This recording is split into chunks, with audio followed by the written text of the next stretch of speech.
deciding someone's future in the tournament rather than who's going to go on and win it and finish top in the group. I mean, I know some of these guys really like Group C, so maybe one of them can talk about it. Because personally, I want to go with D myself, so anyone well, for Moses has Group A.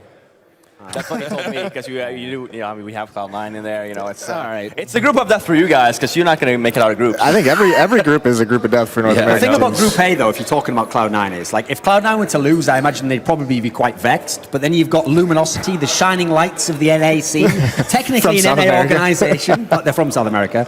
No, the thing is, for me, I understand why people say Group C is the group of death, because in theory, any team could get out of it. So that does kind of fulfill the criteria of a group of death. But I think D is kind of like underratedly difficult, because people are downplaying Na'Vi, because Na'Vi aren't VAP, they're not TSM.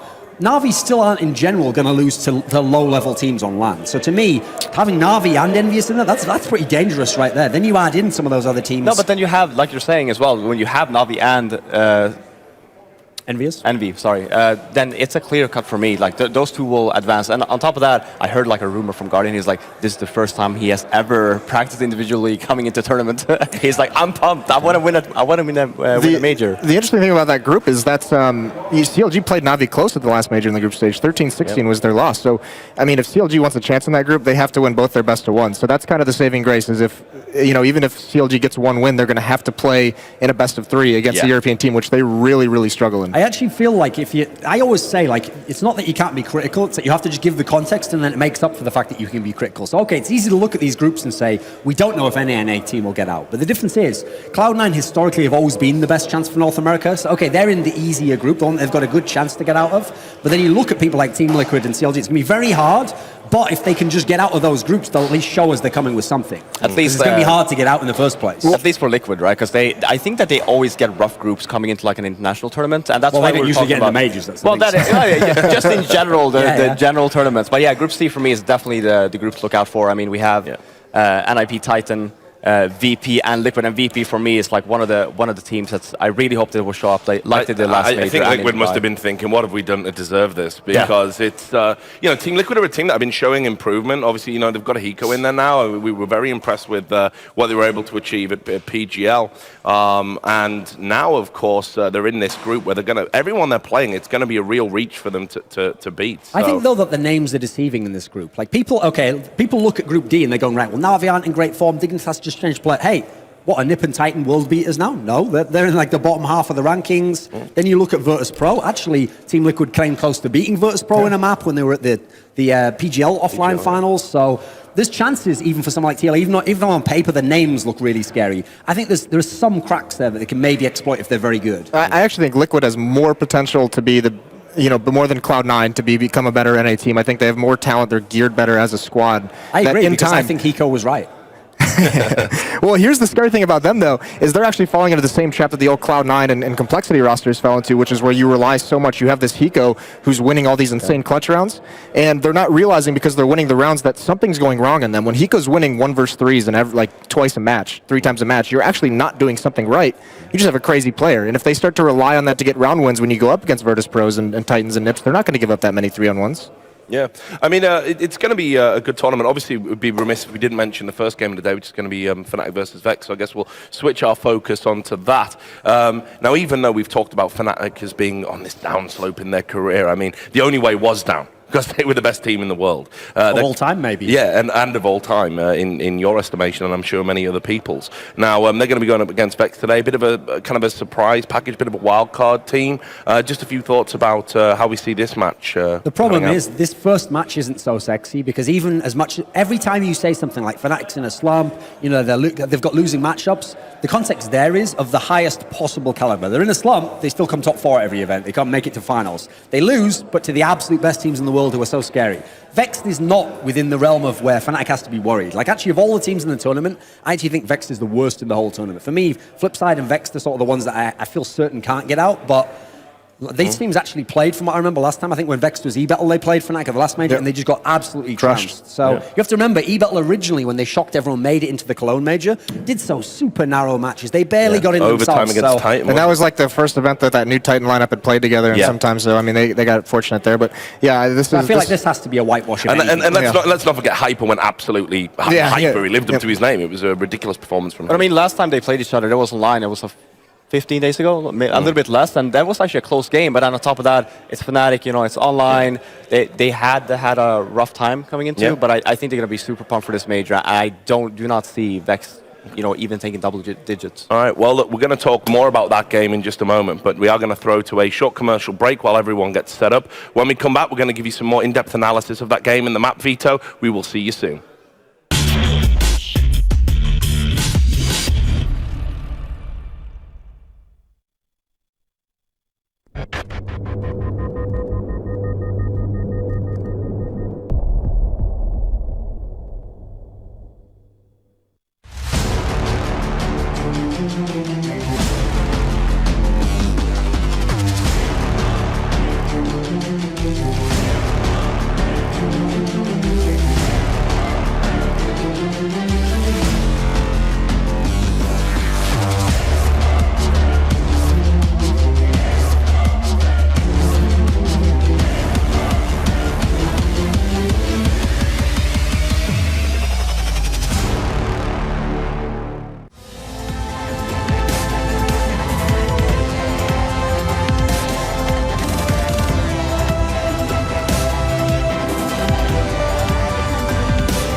Hello and welcome back to the DreamHack Open. Cluj-Napoca, you can see here, it's Vexed, and what a tall order they've got right at the start of the day, at the top of the show. They've got to go up against Fnatic in this opening game. So gentlemen, I want to throw over to you and just get some thoughts about this mammoth task that's ahead of them. Are they capable of starting this tournament with a bang? Unfortunately, probably not. And beyond the fact that in terms of rankings, the two teams are worlds apart. I mean, I think I'd have Vex ranked bottom out of all the teams here. I mean, well, Fnatic's obviously like a top 3, top 4 team, no matter whose criteria you're using.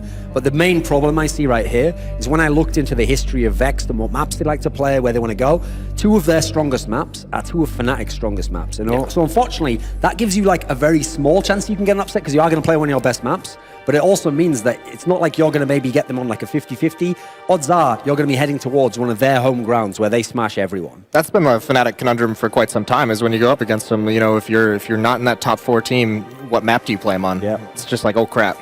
So yeah, Vex. I mean, we talked about they crushed them at the last major and everything like that. So I don't think they can pull this one off. I mean, to me, when you have Fnatic, they're good on all maps, right? So it doesn't really matter which maps are the best for Vex. In reality, you're just gonna end up playing versus like a Fnatic that they're happy to play any other map.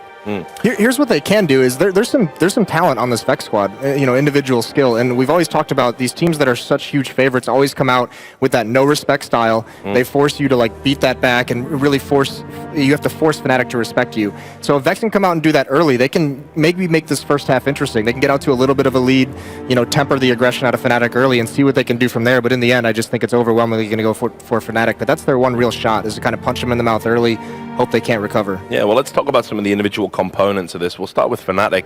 Obviously, we've highlighted some of the ways in which they've kind of fallen from grace a little bit and dropped down from that top spot in the opinion of several analysts and, of course, the armchair pundits at home.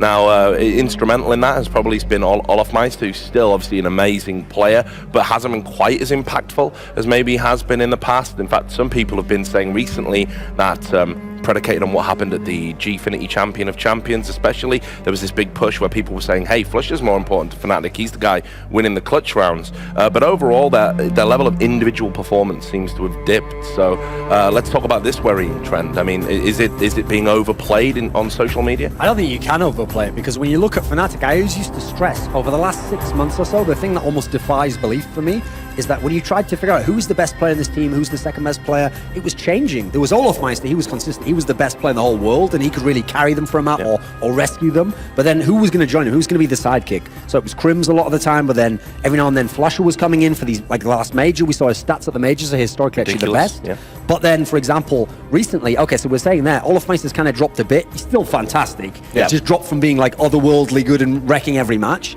He's still very good, but the problem is who's his sidekick? That's my issue. Well, you did say that yourself. Yeah, you did say that yourself. For Fnatic, Flusha is their best player in majors. Throughout every single major, Flusha has always been the best player. So then you have your sidekick right there. So but that's the problem though for Flan, because the last tournament they played was PGL, and Flusha was terrible at this tournament. But exactly. He was an absolute liability. Not a major. That's not a major. Okay. Keeping the trend. Well, it's the major. If you remember, I'm calling Flusha MVP. Remember when NiP made all the finals of those majors until they didn't, and then they fell out in the quarterfinals. So the problem with those sorts of stats is, history doesn't always continue like that. Yeah, but Gefrey's still a solid player though. He still has the best stats on majors for NIP. And one thing I think you'll have those for a while, mate. One thing we've glossed over, the proverbial elephant in the room, of course, is the fact that no one's mentioned here JW, who's gone from being this wildcard player to actually being erratically inconsistent. I think would be a generous way of putting it. Yeah, I mean that's the thing too, because for a long time, a lot of us have seen there's ways to really neutralize Fnatic, and that's to take out JW, not let him have too much of an impact when he goes aggressive, and he's been doing that for teams.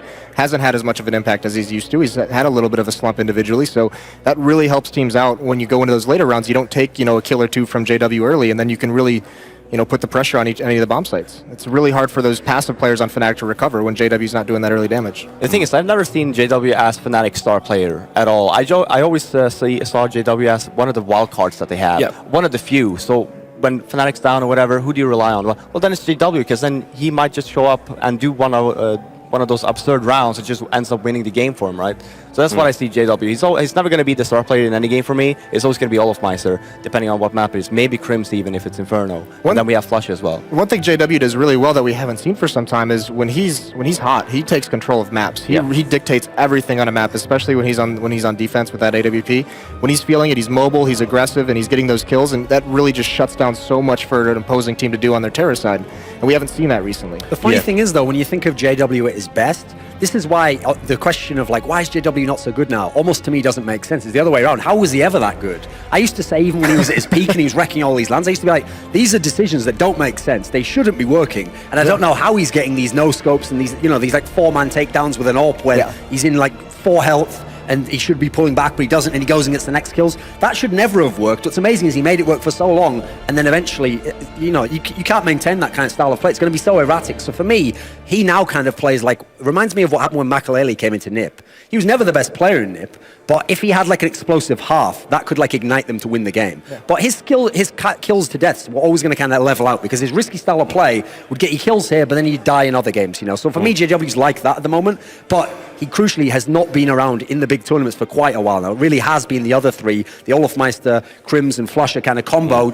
As if 2 out of the 3 turn up, they have a chance. If only one does, like just Olofmeister, they're probably going to lose. I mean, we've seen it's taken monster performances in the past just to get them some wins from him. Well, let's talk about Olofmeister. We're making it sound all doom and gloom, and of course the reality is that this is a player who was pound for pound considered the best player in the world, the most impactful, the most valuable player, and proved it with his performances, and the statistics backed it up. We're just going to bring him up on screen and take a closer look at those statistics in a moment. But again, I mean, this is still somebody who can take a game by the scruff of the neck and turn it around for Fnatic. The key difference for me in Olofmeister in this era, from even the last major, which is remember it was only a couple of months ago, is the old Olofmeister used to be really consistent, then have the huge game. Now it feels like the consistency is what's dropped out. He still has the big games. Like I remember at Gfinity, he had this crazy game on Inferno.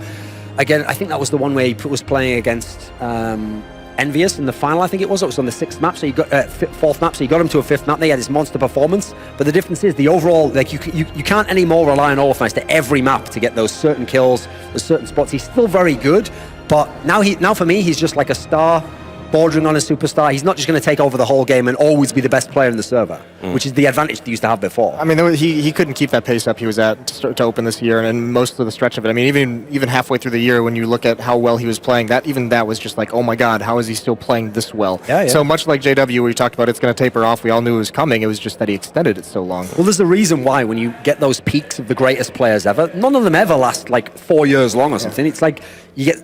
If you're lucky, you get 6 months. If you get 9 months, you're probably like an amazing, amazing player. And eventually it's going to taper off. Again, we're not saying he's become bad. He's just become just a really good player. And that's the thing about Fnatic is they went like two or three events without winning one, after this past major, and it's like, what's going on with Fnatic? Yeah. They're only getting 2nd place now. It's the price of greatness, though. When you're leading from the front, 2nd place is a disappointment. Now, we're talking a lot about Olofmeister. Over the course of this tournament, we are going to be bringing you some in-depth looks at some of the iconic players we've got here at Inclusion of Poker, and we're going to show you a video about Olofmeister right now.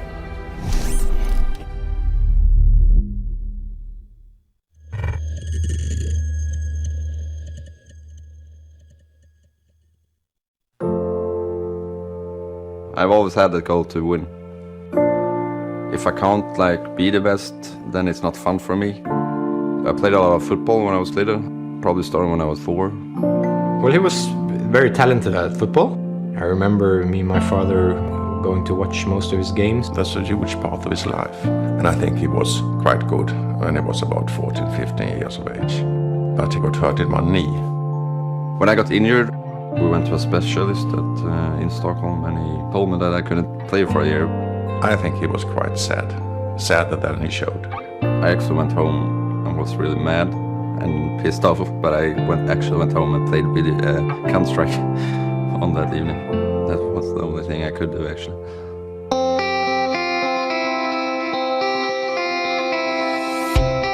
My favorite game has always been Counter-Strike, ever since I started playing computer games. Olof is a very competitive, persistent guy.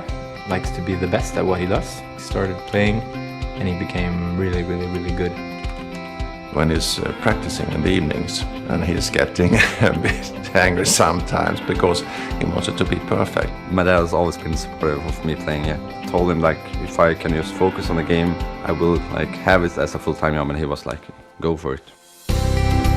There's this sport professor who has published this book around the 10,000 hours, that you have to invest 10,000 hours into something, and if you do that, you become really good at it. And I think that's really true for Olof, because he has invested more than, I think, 10,000 hours. I think actually it runs in the family, because I think we are really dedicated, every one of us, and wants to focus on something and do our best. And for him, it turned out to be Counter-Strike. Olof is extremely focused on the plays, and also calm. I think also that he really likes the game. He likes playing for fun, not only competitive. And that makes him really versatile. I probably got discovered when I played in LGB, I guess, which was around 2014. Fnatic got to see me because we beat them in the quarterfinal. That was really important. Fnatic asked me if I could join them. Now he's the best in the world at what he does. So we saw Olaf Meister again. The Envious went for the push on short with the flashbang. He took down a no-scope and then just opened up the bomb site completely. Fantastic stuff for him. 3 frags, and what a performance. We know he is one of the best players in the world. It's kind of unreal. I don't think that I can understand how big it is right now. I think it's gonna like hit me more when like I stop playing and I can look back at this time. But it means everything to me. It's amazing. Well, he's really big, you know. When we were at this local video store in Tyresö where we grew up, the guy working at the video store is saying like, "Wait a minute, aren't you Olaf Meister?" And he's like, "Yes." I was like, "Whoa, this is cool." That's so weird. It's quite of a new thing, of course, that he has fans. Some people came up and wanted to take a picture with me, and my friends were like, "Isn't it annoying that people comes up to you all the time?" I was like, "No, I don't see them as my fans. I see them as my friends." Olaf is a really nice guy. I mean, he genuinely likes his fans, and I think that's why people like Olaf. I actually have like been given a nickname at my new job called Hannah Meister. They're like, "Oh, hi, Hannah Meister," and I'm like, "Yeah, hi." Enormously proud. He's on the top. You have to feel good in life. That's important. And you have to do your thing. And he's doing his thing, his dream. Yeah, for me, he's really, really special. And I'm proud of partly like of everyone in our family that we have stood behind him and has given him the chance to do what he loves.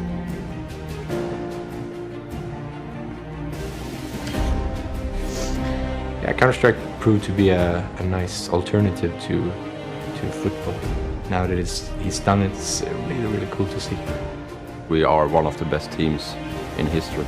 Now I can buy myself an apartment, I can buy myself a car.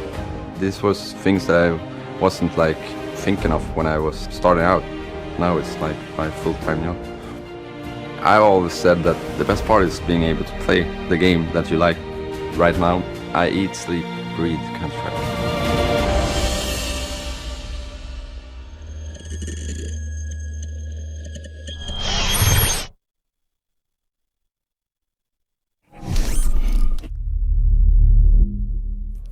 So, football's loss is our gain. An unfortunate injury there, putting paid to a football career, but what a wonderful Counter-Strike career he's had so far. Yeah. I don't know what to say. It was like a trailer for like. Are we all a bit emotional about that? Are we all still a bit emotional? That's actually pretty common. And in Counter-Strike players, there's a lot of preferences even dating back towards 1.6 of guys who just got injured playing real sports, or and then they have to come over to Counter-Strike. Yeah, I mean, Freiburg the same, Heaton the same. Yeah. Famously, Spawn actually, that similar thing happened to him. He injured his knee and he started. The thing is, I think it's the tendency here. It's only Swedish people. Like, do they just go and bash their knee in? And it's like, I'm done. I can play CS now. Need to start drinking more milk, I think. But it's the brittle bones. No, I mean, as you said, obviously one of the best players of all time. I mean, you really can't underestimate what an incredible career he's had, because, like I said, there's been times. That's what's so crazy about Fnatic. These last few months, they've racked up majors and titles. I don't even think that was them at their best. So amazingly, it's for everyone else, when you win the trophies is when you're at your best. You get to your absolute peak form, and then that's when you beat everyone, and that's why you win. You're the best team overall. Fnatic's one where sometimes someone maybe did have an advantage of them over. They weren't always in the best form, and part of the reason why they were able to get that far in tournaments is because this guy was always in form. This guy was the best player, and he still has a chance at this tournament. Just because he's not the best right now doesn't mean at this tournament he can't be the best player. He certainly is going to be a candidate for that, and if he does, that's going to give Fnatic a chance to possibly do the three-peat and get the third major and win all the majors in a year. So there's still definitely something. This isn't like the end of the story, like, and great career from Olaf Meister and Fnatic. No, they still want to win this one and complete the year, as it were, complete the set. Yeah, well, let's see if they're able to do that. Let's talk about who they're going to go up against. Let's talk about Vexed. Now, I'll be honest, I'm kind of like you guys. I'm leaning towards not giving them much of a chance, but there have been signs of life. Recently they played them online. I know you were talking about this, Fifth Lauren, and it wasn't all Fnatic's way, even though Fnatic did win. I mean, I gotta say, they have improved since the last time we saw them. I mean, I forget who they actually beat in the qualifier that they had, but it was the one specific. They beat Hellraisers, didn't they? Was it Hellraisers that they beat? I think so. Yeah, so that still shows something, that they have something to give. Now, sure, Hellraisers haven't been good in a very long time, but just being able to beat them, qualifying for the major, it says something at least. And then when you show up, like most was saying before, if you show up coming into the beginning of the game, get a few rounds on the board, just don't let Fnatic have the push that they have, and then you will see that they're gonna start getting frustrated because of the the lack of wins they've had online and even as of late in the tournaments. The big concern for me is, Moses can go if you want, but I'll say this now, is that, like I said, the two obvious maps that you want to get on if you're Vexed is like Cobble, Overpass. We know how good Fnatic are on those maps. But then the third best map for Vexed, you don't have that much LAN experience, remember. So if you have strong maps, you don't have a deep map pool, is they really want to play Train. All the Polish teams love Train, they're all very good on it. There's a reason why they only got to play Train in the online qualifier for the first Cologne major, and they've never played it since, because since everyone saw, oh, that's their best map, everyone just bans it against them. And when you're playing Fnatic, that's never going to get through, because Fnatic's not a super duper Train team, they're all right on it. And more importantly, Fnatic is one of those teams where they use the map pool against lesser teams. They go, right, you don't play this, we do, well then we'll just play that. Even if it's not our best map, we know you don't play it, therefore we're going to push the map pool that way. So I don't think Train has a chance to get through. Well, it's nice when you're Fnatic and you play every single map, and you play every single map really, really well. So that certainly helps. But that's the big thing for these new teams, these challenger teams, is it's so easy to counter them with the map pool, because it's just ban their best map, and where do they go from there? Because all these Legends teams, they come back and you look at, they have super deep map pools. So it's just take the one or two maps away that the opponent is really good on, and then all of a sudden you have a massive advantage. And remember, the system's different this time. It's not just like you ban a couple and then you've got the random maps of all the other ones. You had a better chance before. You had a lottery aspect where maybe you could get Miracle, get your second or third best map. Here, with the first seed is banning out more maps. They're banning out 3, so it's going to be very hard. Like, if you're Fnatic, if you really were evil, if you were Fnatic, you could just ban all 3 of their best maps, basically, and be like, you're not going to play any of them. So, if I were them, I would do that as well. It's the approach I'd take and really bully them. Or just let them play their best map and just exert your dominance. That's good as well. Establish authority early on. You can tell Moses is thinking prison sounds like style here. No, it sounds like an NIP veto process, right? Yeah. And we'll get Exist on Except for the on exert panel and the dominance part. Just in terms of the veto process. So, I know that's the plan. Let's talk about some of the individual players in this Vex lineup, though. I think that's only fair. I mean, obviously, we've already mentioned Hyper. He was the guy that has kind of had some standout moments, ridiculous performance. First time they qualified for a major at the expense of Titan. But let's talk about some of the others, because maybe a lot of these people don't get much airtime. Well, it was Hyper and Pete, I think, that actually when Taz, Neo, and Pasha were creating their team in the beginning of Go, it was those two the players that they looked at initially. Well, those are the players that usually act as a standing for VP as well when they do, like you were saying. So it is Pete and Hyper, I would say, that are the pillars of the team. And actually, recently, me and Richard were at this tournament, the World Championship, which was the national tournament where you have like Poland, Sweden, Germany, and for Poland, the standout player was actually Pete. Usually, he's not that great a player, but he was winning these AWP clutches left, right, and center. It was unreal how many he won. It was like almost ridiculous, the sheer amount, especially since he was against Sweden and then he was against France. He wasn't playing bad players in any way. So I do think that was an overperformance. I think maybe the loose aspect of that tournament, the fact there was no pressure on them because they were an underdog team, maybe that helped. I wouldn't expect and anticipate it here, but that's something, at least like a sign of life, you can maybe look towards and see if he can get going in that sense. Obviously, though, you're going to need a map that you can get the AWP on if you're going to be someone like him. So it's going to be hard to get an AWP if you're the lesser team and maybe you go on a map you don't want and then you're playing versus a team that will force buy sometimes. So it's going to be tough to get to that. To me, it really does rest on Hyper. Like, if Hyper goes absolutely crazy, they maybe have a little bit of a chance. Yeah, I mean, Pete, I think, is the kind of, again, we're talking about wild cards in the form of JW.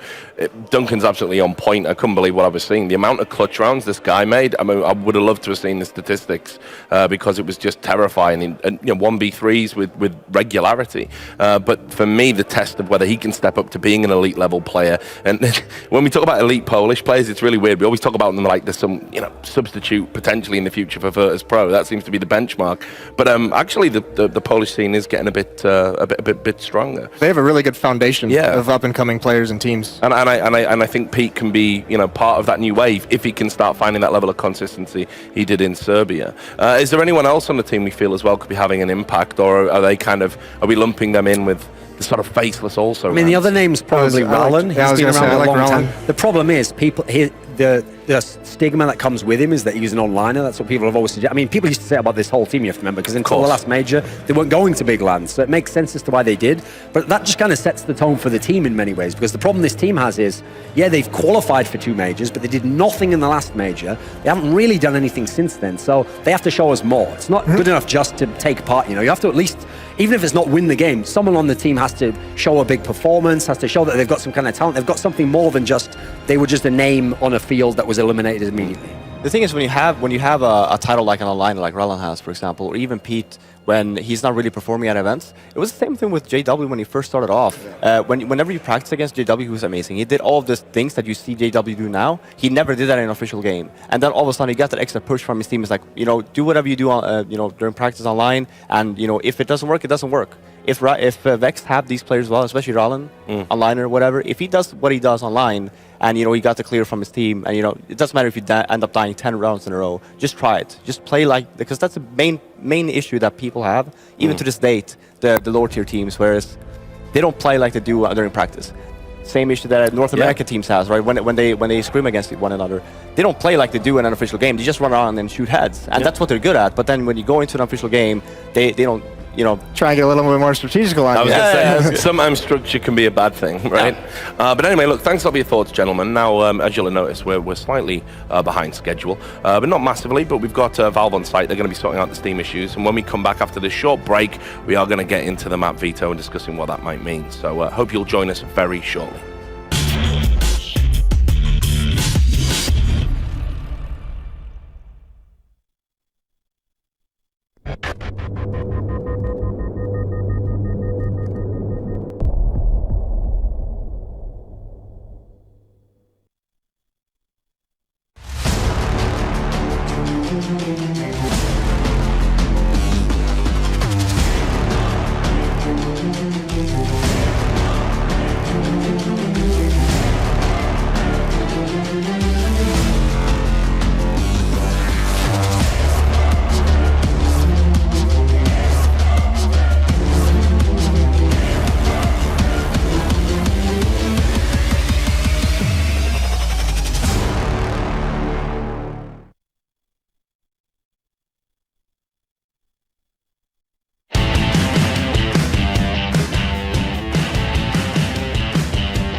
the virus, coming crisis. You're invited to come down. Silver skin cells, simply held in a cradle, hopefully found. And if you're honest with me, if you aren't alone, then just give me what I need. Tell me, where am I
I'm so sorry.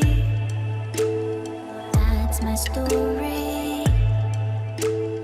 I know less than most do.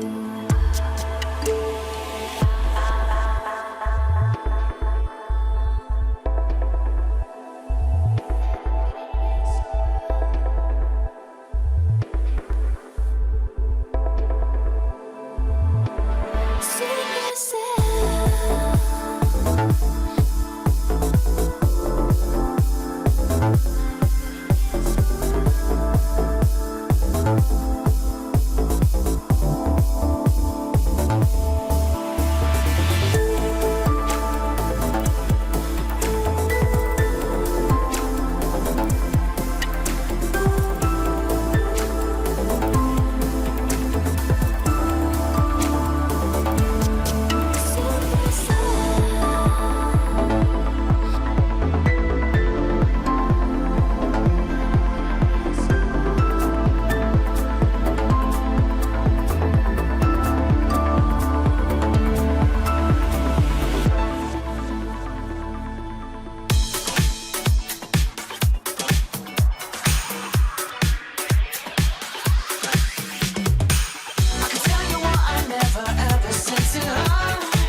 Hello and welcome back to the DreamHack Open Cluj-Napoca. Now we are about to get into the map veto. Apparently we have had a few technical issues at the top of the day, but they've all been resolved now. So for those just joining us, it is going to be Fnatic versus Vexed in this first game of the day.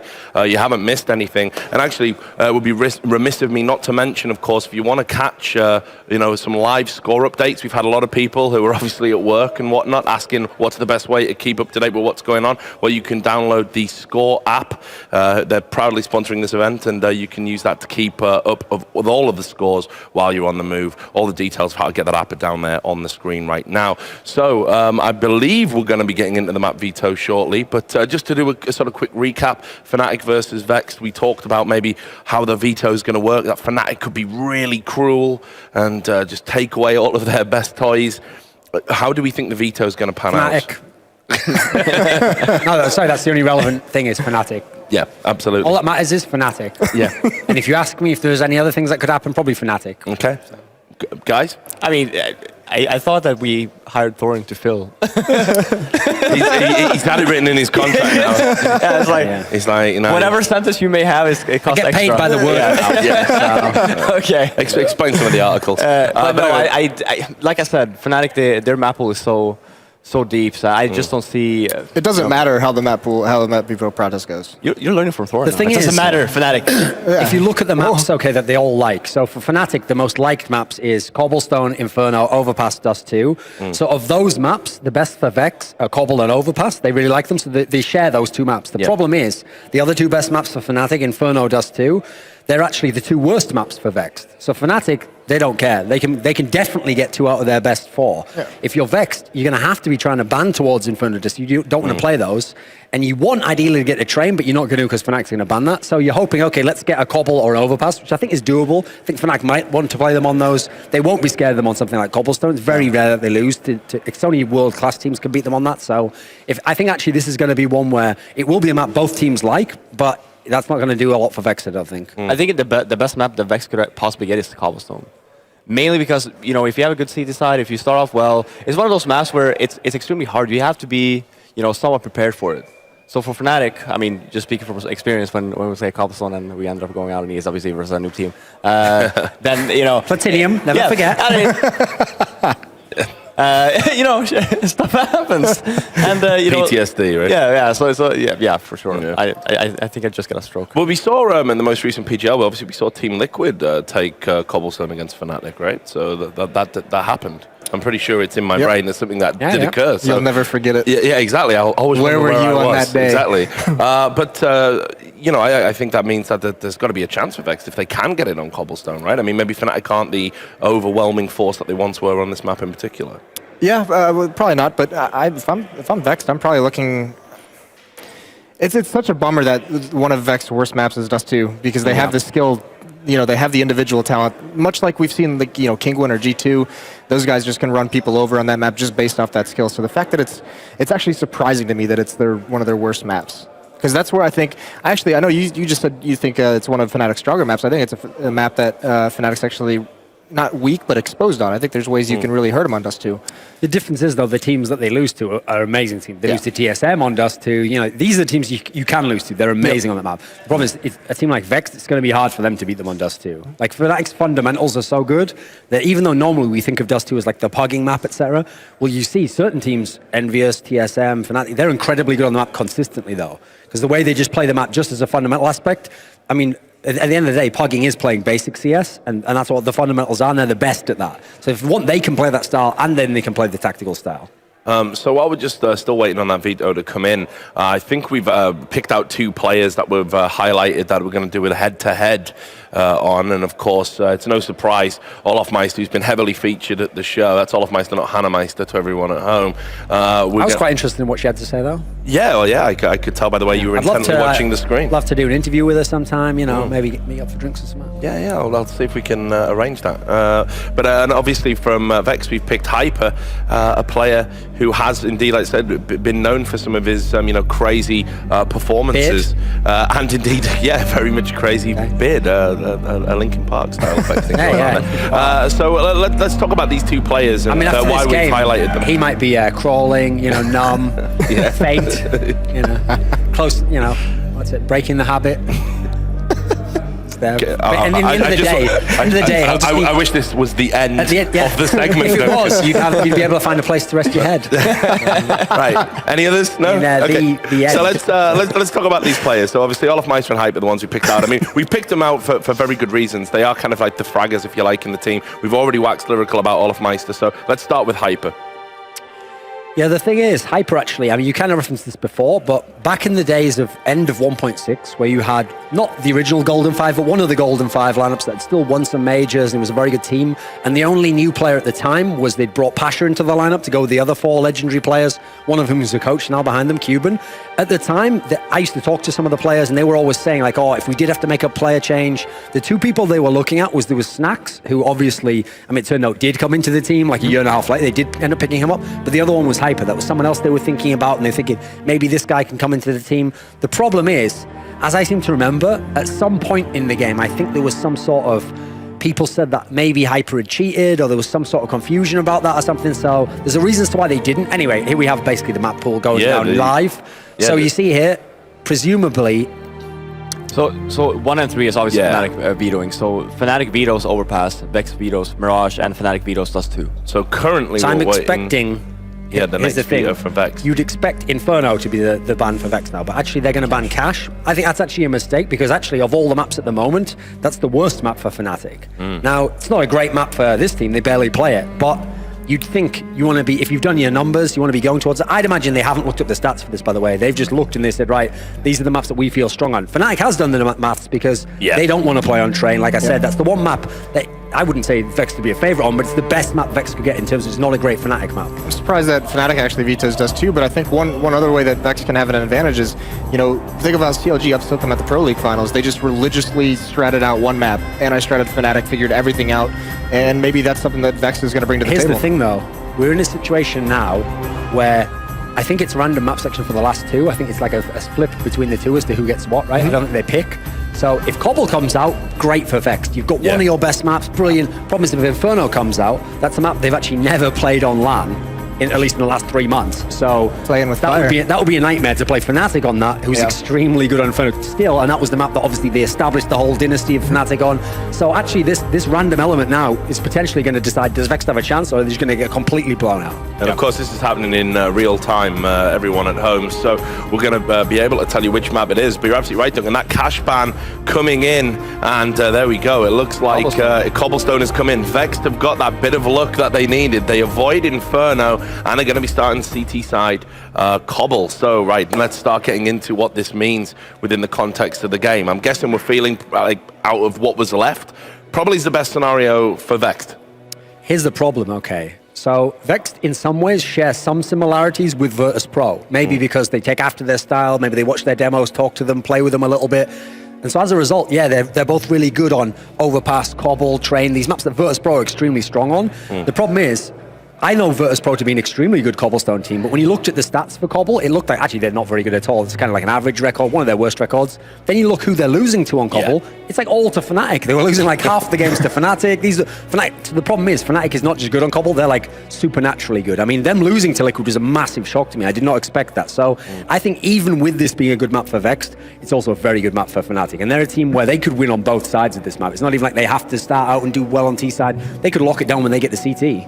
I think I heard actually when VP started playing Cobblestone, they actually took the help of Vexed, the former one, with the Hyper. So it was actually them that helped the Virtus Pro out to learn the map. So obviously they know how to play. Yeah. So this was a while ago when VP, never played Cobblestone. They didn't want to play it, and then we're like, well, we need one more map. Which one should we pick? And then they knew that the other polls were quite good on it. So they're like, okay, what do you guys do? Like, we need help. Help us. Well, that bodes well, actually. I mean, I don't really know. How are we going to call this one? Because obviously, I'm guessing Fnatic are the favourites based on the pedigree and history, but I think straight away at the top of the tournament, there is some upset potential. I think we're sugarcoating it quite a bit. Trying to hype up the game or whatever. But Fnatic. Yeah, is the Fifth Iron Fist coming down? No, but yeah. It's like, I'm done now. No, move on. Okay. I still see a chance for Vex. I think that they're heavily outmatched in this matchup, even though they got lucky with the It's like I said, of all the matches in the tournament, this has to be one of the most one-sided you could get. The amount of potential for Fnatic to win is so overwhelmingly huge. It doesn't matter if there's any potential, almost. It's almost impossible to happen. It could, but that's why I'm setting it up like that. Because if it did somehow happen, I want people to realize it's extremely unlikely. It would have had to have, some incredible circumstances would have to have happened. So at the moment, put it this way, I couldn't figure out how Vex could win this game now. I don't know what they could do on either side. I don't know which player would have to go crazy. If there's one thing I do know, is that when Vex plays on the T side of this map, they better have some answer for what's going to happen around that dropper room. Because all JW does is 24/7 go there with any gun he wants. Sawn off shotgun, Max 7, whatever. And he gets boosted, he plays different spots, he plays that's always like a puzzle to solve in and of itself on that particular part of the map. Yeah, I think it's actually very fortunate also that this is a map that's not, it's not favored heavily towards one side. It's a map that, 8-7, 9-6. You see those a lot, 10-5 sometimes, but it's not a map where, on Inferno, if they get that CT side, you're expected to win, 12-3, 11-4. And if they can keep that score close at halftime, they can at least have a shot at it. It all comes down to those beginning 5 rounds in each half. Who's going to get in control of the money situation early on, and then you can leverage the economy to really help propel you, even if you're outmatched. That's one way you can really neutralize things. So I guess we're about ready to start getting into the game. So I'm going to do it anyway. I'm going to humour the people at home. I've got a feeling I know what you're going to say, but predictions, Fnatic. gentlemen. Fnatic. Yeah. Okay. Fnatic. Okay, very great. Well, look, it's been wonderful we to get get your paid thoughts. The expert analysis. Fnatic. Okay. But anyway, look, it was great to get your thoughts, gentlemen. Really appreciate it. Now we are about ready to get into the game. We're going to be thrown over to our casters, and of course, it is going to be Anderson Semmel of the Dream Team, the leading CS:GO group. We're going to throw into that game now. Cobble. It's going to be Fnatic versus Vexed. Take it away.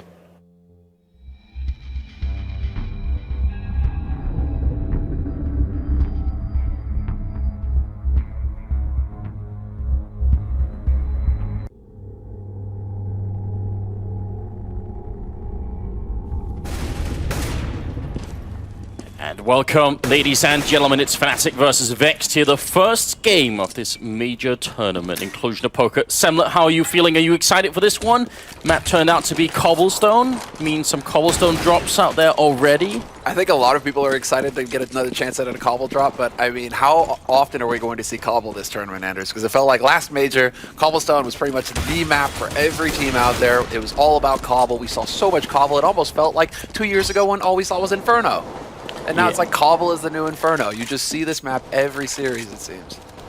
And it's turned out to be quite a good map, but also one that is pretty hard to figure out. It's hard to know exactly who the Cobblestone experts are right now, I feel like. Because, I mean, the stat that Thorin just brought up is interesting, isn't it? Virtus Pro with sort of a bad record, but all their losses seem to be to Fnatic on a map like this. So maybe we should be careful every once in a while before we judge stats like that too harshly. Yeah. Everyone said Fnatic. How do you feel about this? Are you on the same boat here? I have to be. I think any sane person has to basically go with Fnatic. You don't really have any any option, really, because this is the favorite team. They've won 2 majors this year. They're gunning for that triple crown. They want to lock down this year, all 3 of them. And good God, my picture is horrendous. No, that's a good picture. You look excited. I don't know. I look like I'm just staring into the distance at this point in time. I was almost falling asleep during that photo session. It's too much. It was too a bit, much. It was a bit of a stretch. It's Well, the first time doing that too. So it will be a genuine upset here, is what we can say, if Vexed come up with a bit of a win. They're a weird team as well, aren't they? This Polish lineup, because they seem to turn up a major. This is the second major that they've qualified for, which in itself is really good for a team that we hardly see in any other tournament. You know, all the other online tournaments that are going on, Vexed aren't playing in them, so you know they put all the resources into these few big tournaments. I mean, it might be a really good strategy. What, hide your game, play with your cards close to your chest, that sort of thing, where it's like you are going to be a little bit more difficult to predict. This sounds almost familiar. I think there were a couple of Australian teams that kind of had that going for them not too long ago. They've lost that edge now, Renegades, for example, but back in the day when they had that element of surprise, you didn't really know what to expect. I mean, that could be something that they can count on a little bit, perhaps. I just think that when you're going up against the most consistent player in major history, this man right there that we were speccing, Flusha, you're not allowed any room for error. You have to just be able to shut him down. But when he is just so good in this environment, when it gets to major time, players like Flusha, they just come alive and completely dominate servers. Yeah, that's where you kind of have to just go with Fnatic and say, this is the 2-time major champion this year alone. They're going to pull through in this best of 1, even if it is on Cobble, even if it is against a team that perhaps could have a little bit of an edge in Hyper, for example, or an element of surprise. They're just going to be able to rely. Their personal game, Fnatic, is just too strong right now. Yeah, I am excited though, because Fnatic is a team that's also recently been showing a bit of a questionable form, so I am wondering if this could be sort of a test, a way for us early on in the tournament here to measure exactly how good they are. Are you going to go with Vex? No, definitely not, but I'm going to say if Fnatic crushed Vexed here, then we might be seeing, sort of a Fnatic on really good form. If this turns into sort of a, 16-11, 16-12 time scoreline, then you got to wonder what that means for Fnatic sort of throughout the rest of the tournament here. But I definitely think Fnatic will win. And we are about to go live here, so I hope you guys are ready for it. Fnatic, they get to start on the Terrorist side, and Vexed going to be on the CT side. And I have to agree with Thorin once again. I think Fnatic could easily win both sides on this map.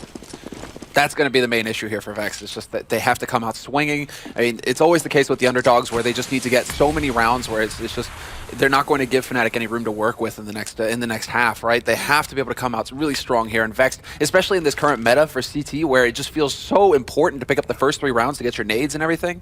I think this is Vexed having looked at Fnatic demos. Otherwise, I don't think you'd put a setup where you only have 2 people in B, and really only 1. Grubby's in drop down. This is an insane setup here for Vexed, and because Fnatic are actually hitting the B bomb site, that's a lot of trouble here. Grubby going to go down. That leaves only one of the backlines. Furlan alive for just 1 kill, and he's going to be gone to Crims. JW fighting. He takes 1. Still got 1 bullet left, but he's not going to get a chance to reload. Pete will take him out. Bomb is down, though, and it's a 2 versus 3. Yeah, and Crims gets the necessary info. They already knew 1 player was playing from Connector. Now they know where the rest of them are coming from as well. The 2 players here for Vex trying to push onto this site. They have to worry about the Triangle of Doom that has been set up, and look at that. It just looks so easy. Everybody peeks at the same time. Olafmeister and Flusha both finding headshots in the end, and this is the worst case scenario for Vex. Just starting off, getting hammered in the pistol, especially when it's so important for you to get the confidence to go up against a top tier team like Fnatic, to just get slammed right from the start. Fnatic, not that they had a shred of mercy before, in them, Anders. They're already demonstrating that now. Not really, not really. I mean, traditionally, and you guys will see this throughout the tournament as well, the meta game right now on this map, if you're on the CT side, you end up stacking as many people as you think you possibly can get away with on the B bomb side. And especially in pistol rounds, you kind of got to control drop and mid. Pronax here, and a bit of an adventure. He goes down, and so does Crims. Falls to Rallen. Bit of a return frag there with the sawn-off shotgun on Pete from JW, but still, this is a bit of a questionable second round from Fnatic. Yeah, I definitely think Vex had something planned for that pistol round that was outside of the norm, because otherwise I don't think they would have gone for that setup. This is where Fnatic have to be careful, though. Like that pistol, it went really well for them. Now they can't get too excited. Perfect play there, using the Molotov to check the angle. Now we're into the 3-on-3 take here on the B side. Fnatic getting set up now to get that bomb plant down, but Rallen with the dig, he's already taking out JW. A nice shot there. Furlan going to be taking down Olafmeister. Flusha alone, and you did say it, the most consistent player in tournament history here, and we'll see if he can actually clutch this 1 versus 3. He's got the time for it, and he's got certainly the weapon as well. He's going to be walking around here, about 30 seconds left now. You've got to be really careful. The bomb is out in the open as well, and the Polish players there on the other side. Flusha going to take down Rallen now. Grubby, the only one left alive, and See if he can actually find him here.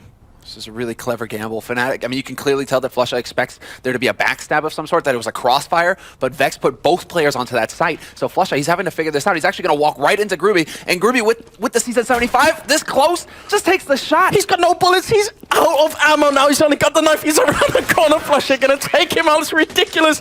Oh, no. I was wondering, why did you stop shooting? I hadn't noticed, and that was going to be it. He only had the one bullet. It had to be a headshot, and it wasn't. What a way to start.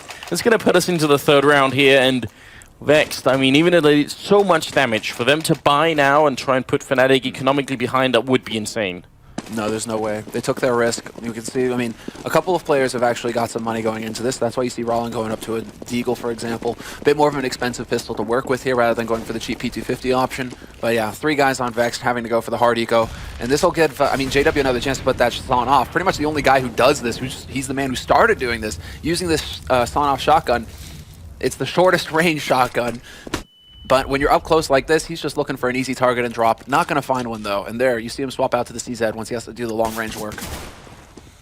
And that's all there is to it. Also, I think a bit of a sign that, you know, they want to keep their confidence a bit here on the Fnatic side. Not afraid of that last round. JW will go down. Not the biggest loss, but when Crims dies as well, that's a very bad start. Pronex trying to bring it back, and Grubby's going to go down to a grenade there. And a good follow-up from Flusha with a double kill. It's going to be Rowland and Pete left, and Fnatic stabilizing here, but I think some rounds here that are more expensive than Fnatic were really looking for, so I'd say so far Vexed have done a pretty good job. In these second rounds, you're right. I mean, the follow-up, where it was a 1v1, and now it's going to be a 1v3, unless Pete can actually manage to pull off something here. He is playing from drop, but Flusha's watching the angle. If Pete tries to come around this corner, Flusha will spot him. Very nice work there, and no escape. An extra $300 going to Flusha's pocket, and another round on Fnatic's score. So 3-0, and now we go into the first big buy round. This is going to be the second crucial moment, essentially, after that pistol for Vexed. Now they've got the rifles, now they've got the nades. They have to figure out where Fnatic are going to take this fight.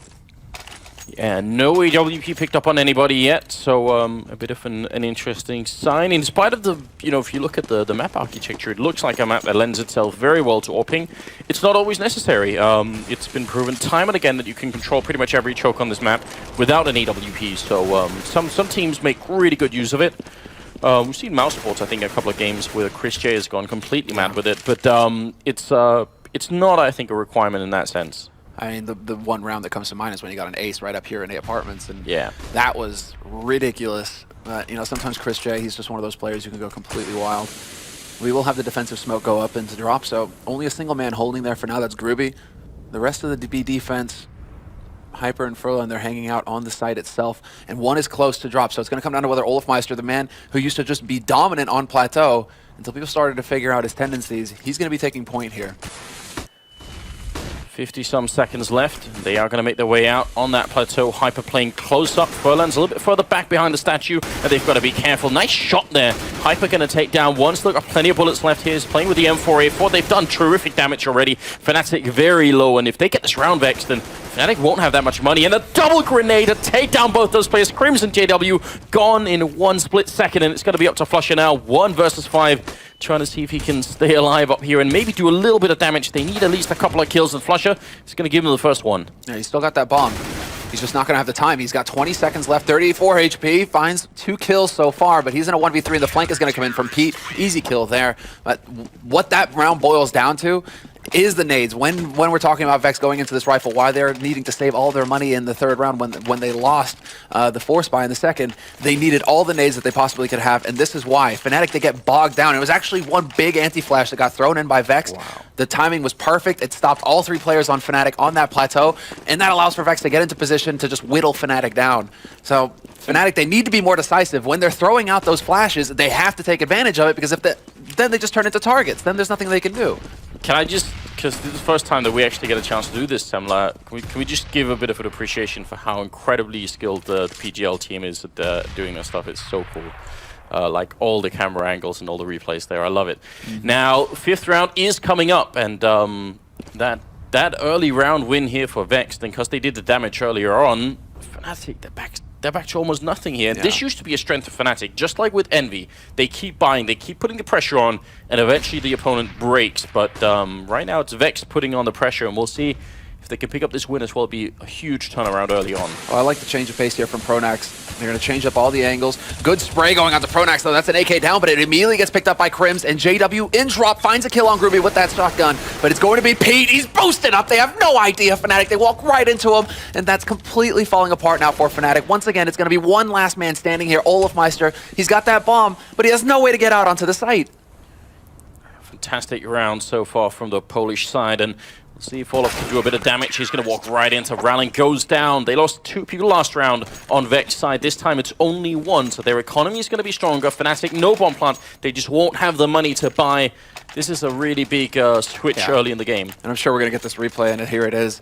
It's so unfortunate for Fnatic, just in the sense that Pete's in the one spot that will counter that smoke execute. You saw how the smokes were blooming. Fnatic had just nicely cut off connector. They cut off behind Van as well. They would only have to worry about the site itself. But then Pete just happens to be boosted up. He spots them making his way out. And of course, yeah, Vex are just going to keep putting him up there. Like, okay, now Fnatic, you got a real threat here. How are you going to handle it? Oh.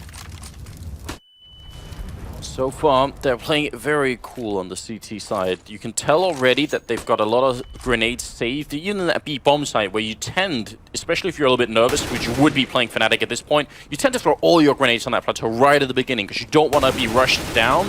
But they're doing a really good job. They're keeping their cool here. You could Grubby picking up 3 kills, no hesitation at all, and it's going to be a smooth round here from Vex Gaming. This is turning into a very, very interesting game already. Yeah, this is ugly. Fnatic running in one after another. You know, these aren't the, you know, this is one of the teams that basically started off with the death group, with the group that would run around. It would be like 3 or 4 players, and they just march right through as a group. So if one of them goes down, doesn't matter, because the next one in line is going to be able to pick up that refrag, and that's how Fnatic would just, you know, pound their way through the defense. We're just watching Fnatic get picked off one at a time. I mean, granted, it is an anti-eco round here for Vex. Nothing really picked up for Fnatic, only pistols.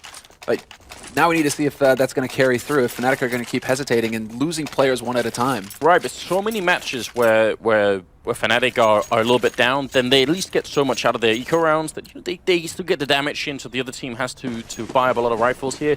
Only one who's lacking money right now is Hyper on the CT side, and on Fnatic we'll see again no AWP, still not a single one being in play so far, and we're starting off in the 7th round here.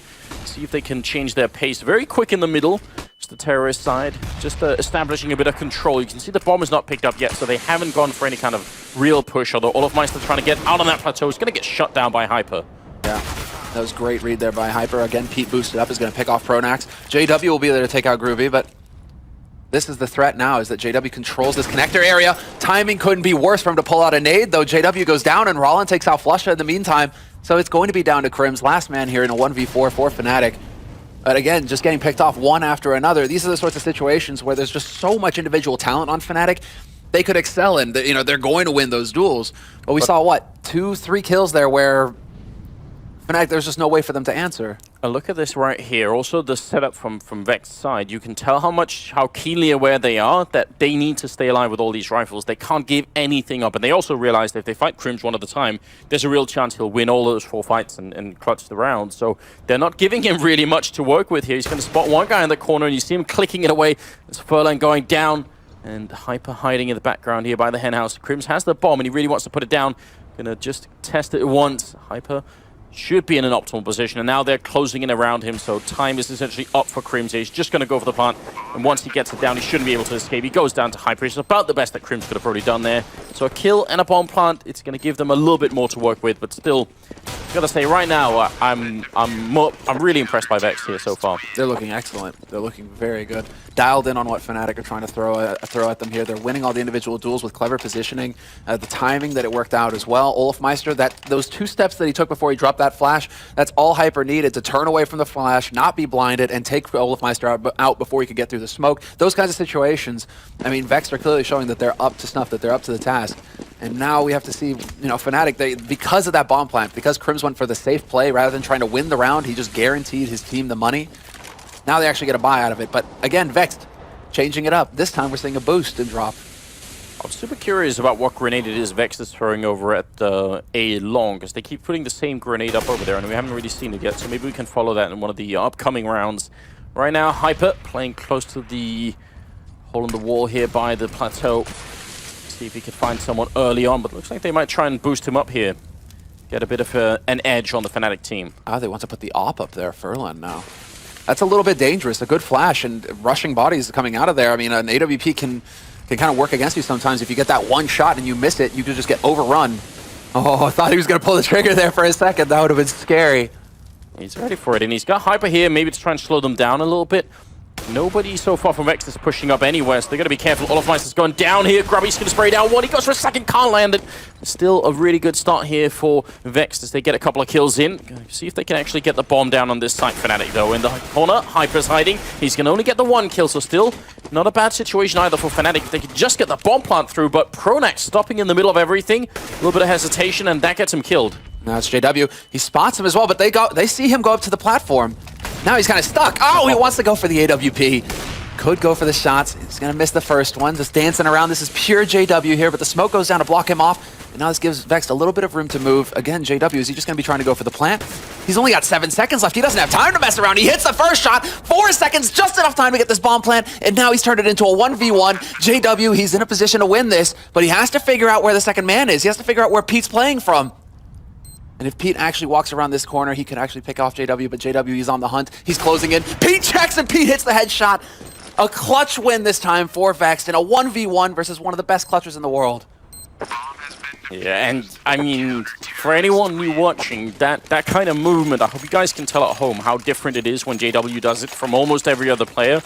You have that sense that he probably could have pulled that off, but really good job from Vex and not giving up that initial bomb site there, buying enough time for the rotation to come in. Hyper hiding in the corner. Not a lot that you can do there. He got the kill and died, but it all bought time for the players in the A bomb site to try and get there. Now 5-3, and that's 5 straight rounds in a row here for Vex. Then the early kill on from Furlan here onto Crims. Going to be a really good start. That's a shame we didn't see it from his perspective, because Fnatic were putting flashes in there for just that kind of situation. So it might have been that he was blinded, but he had the angle, pulled the trigger, and Crims just happened to be standing there. But another thing going wrong here for Fnatic at the beginning of a very crucial round. Hyper's right on the edge, but this time Olofmeister, he's through the smoke and ready and waiting, so he brings it back to a 4-on-4. And now this is a situation that favors Fnatic. It absolutely is, and they've got plenty of time as well. I am curious about the fact that Vex don't go for any kind of information play over on that A side, because they have, I mean, obviously we can look at the minimap and see they have the room for it, but teams usually try at some point, so we'll see if that's going to happen. Grubby here spraying, but not going to get the kill, and that's going to leave a lot of trouble for Rallen. And Olaf already in position here, trying to look onto that site. Rallen gets caught out by Pronax. It's going to be Pete and Furlan, the remaining 2 players here for Vex, both playing from connector. Fairly standard fare. Fnatic, though, they should have time to set up that triangle defense. And there's the first kill. JW just peeks out, takes Furlan's face off, and it's going to be down to Pete now. Last man remaining here for Vex. So Fnatic starting to get some momentum. JW, a free AWP, playing from the back as well. And will he get the shot? Yes, he will. JW, fine work from him. 2 kills in the end. But there's an important round for Fnatic, keeping 3 players alive as well, so they can actually drop 2 AKs and get a very good buy in this round. Okay, so what we could almost say this round is that Vex fell victim to what we could call the cobblestone challenge, which is when you have only a player in drop and 1 in B, or even if you have 2 in B, what tends to happen is as soon as you lose control of either plateau or drop, you get sandwiched in on the side. You have to hold both, which is why some teams have tried to figure out like different ways of holding so that it doesn't just all depend on that one guy getting killed. Because as soon as Grubby went down and dropped, there was almost no way that Rallen was going to hold on to that site. It's very, very hard to do. They're just exposed. One flank gets completely opened up. What it looked like to me watching the minimap there, where those A players were playing from for Vex, it looked like they were actually trying to set up to counter that smoke play that we saw from Fnatic earlier. They were really close up to A apartments, the entrance there, so they would be within that smoke radius. So already you can see the teams kind of just adjusting their play here based on what they've seen. Oh, Pete turning his back. If that's flashbang actually saved him, and he's back around the corner. He's got to be very, very careful right now. And he's going to be down by JW ultimately. So now that's 5 versus 4. Rallen hiding in the corner. Pop flash comes out, and JW's going to walk right in front of him. Rallen actually some trigger discipline. He's going to get the kill. Could have maybe got a second one on Olaf.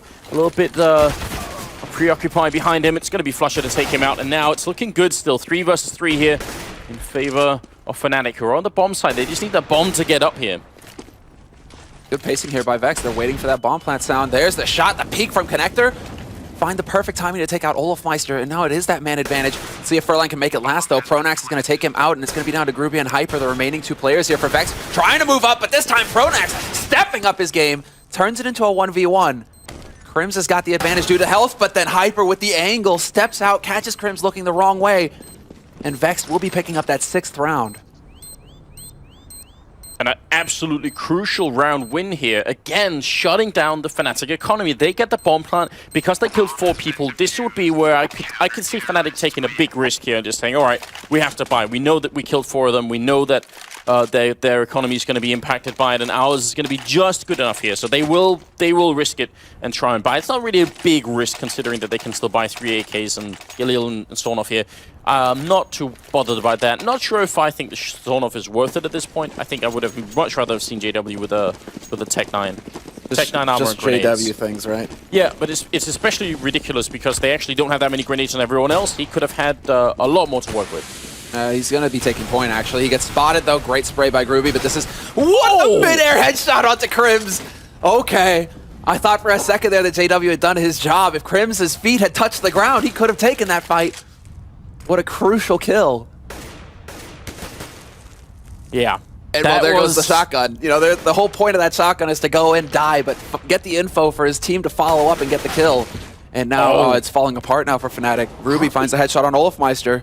He's gone mad at this point. Furlan going to take a kill on Pronax, and Flush is the last man left. It's looking like a clean victory here in the 11th round for Vexed, and I've got to say I'm very impressed. And, you know, not to be that guy, but what would have happened if there'd have been a Tech 9 in front there and a pop flash in to try and stop Grubby from getting that kill? I'm saying those grenades actually do matter, especially when you take drop like this, but this second kill from Grubby is ridiculous. Yeah, it's just the timing. Again, it's disjointed on Fnatic's side.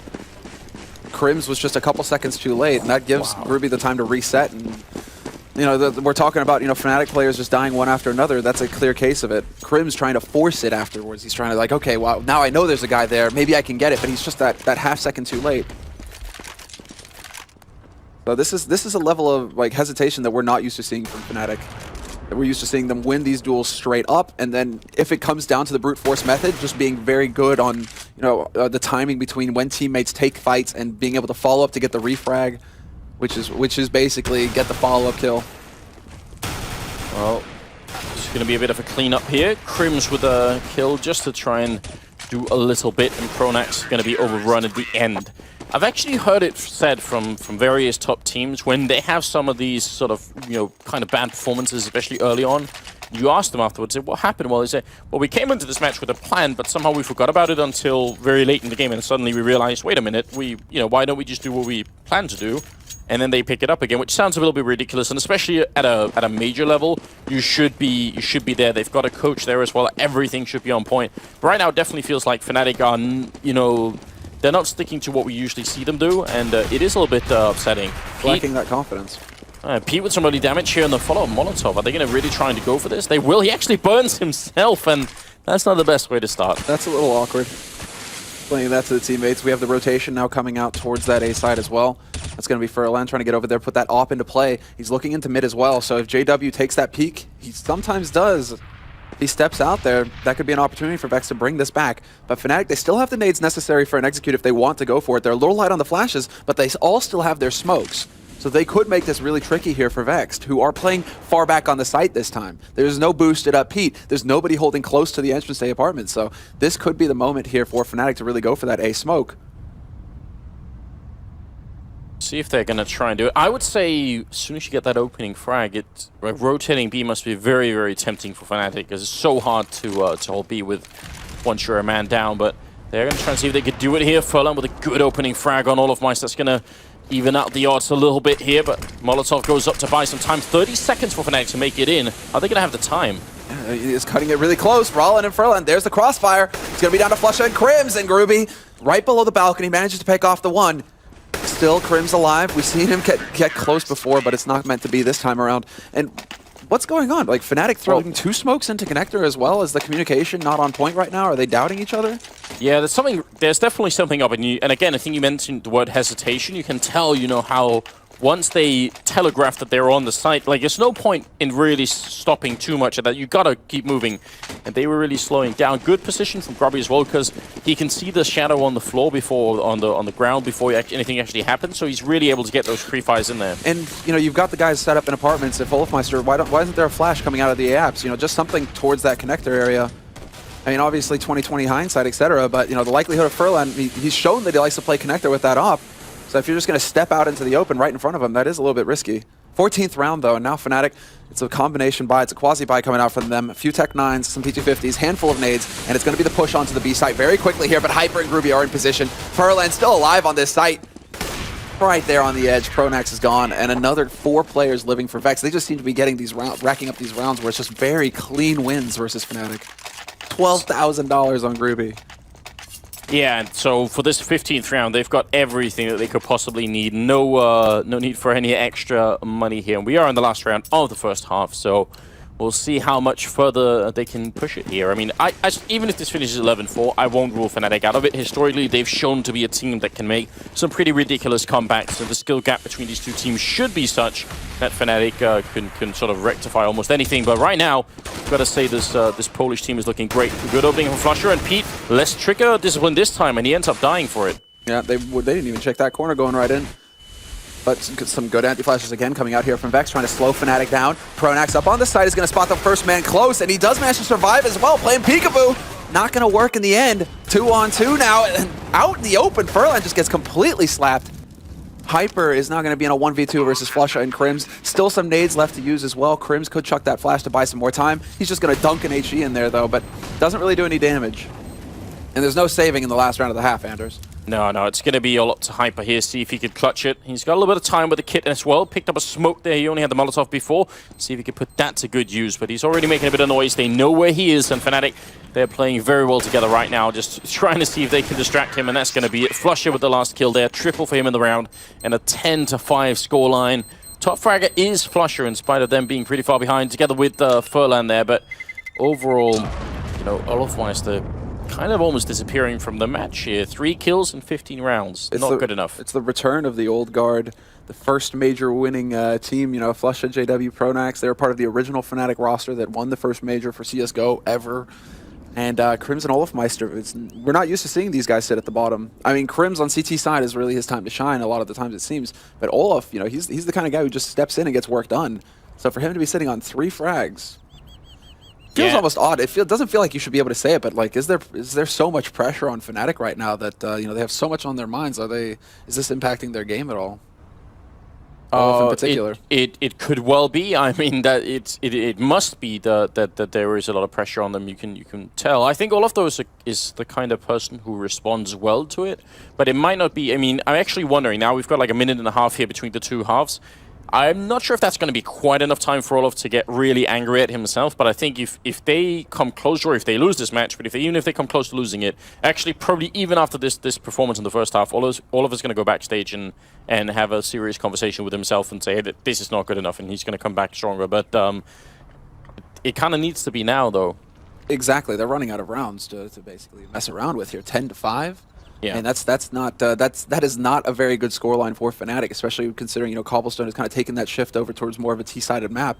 Right now, they just got rolled. That's it. The long and short of it, they just got completely rolled over by a team that they probably went into this thinking this shouldn't be a problem. Vex, you know, and that is actually a weakness that's been shown by some top teams in the past. You know, VP were one of them. Fnatic has been burned by this in the past as well, where it's like they underestimate their opponents sometimes. They just think, you know, what's the next match? Oh, right, okay, so we might be playing either Luminosity or Cloud9. What are we going to do there? And that can cost you. You can never allow yourself to let your guard down versus these teams. Yeah, I feel like certainly I underestimated Vex a little bit. I expected maybe they could get into double figures, but you know, that was at the end of the second half, not at the beginning of it.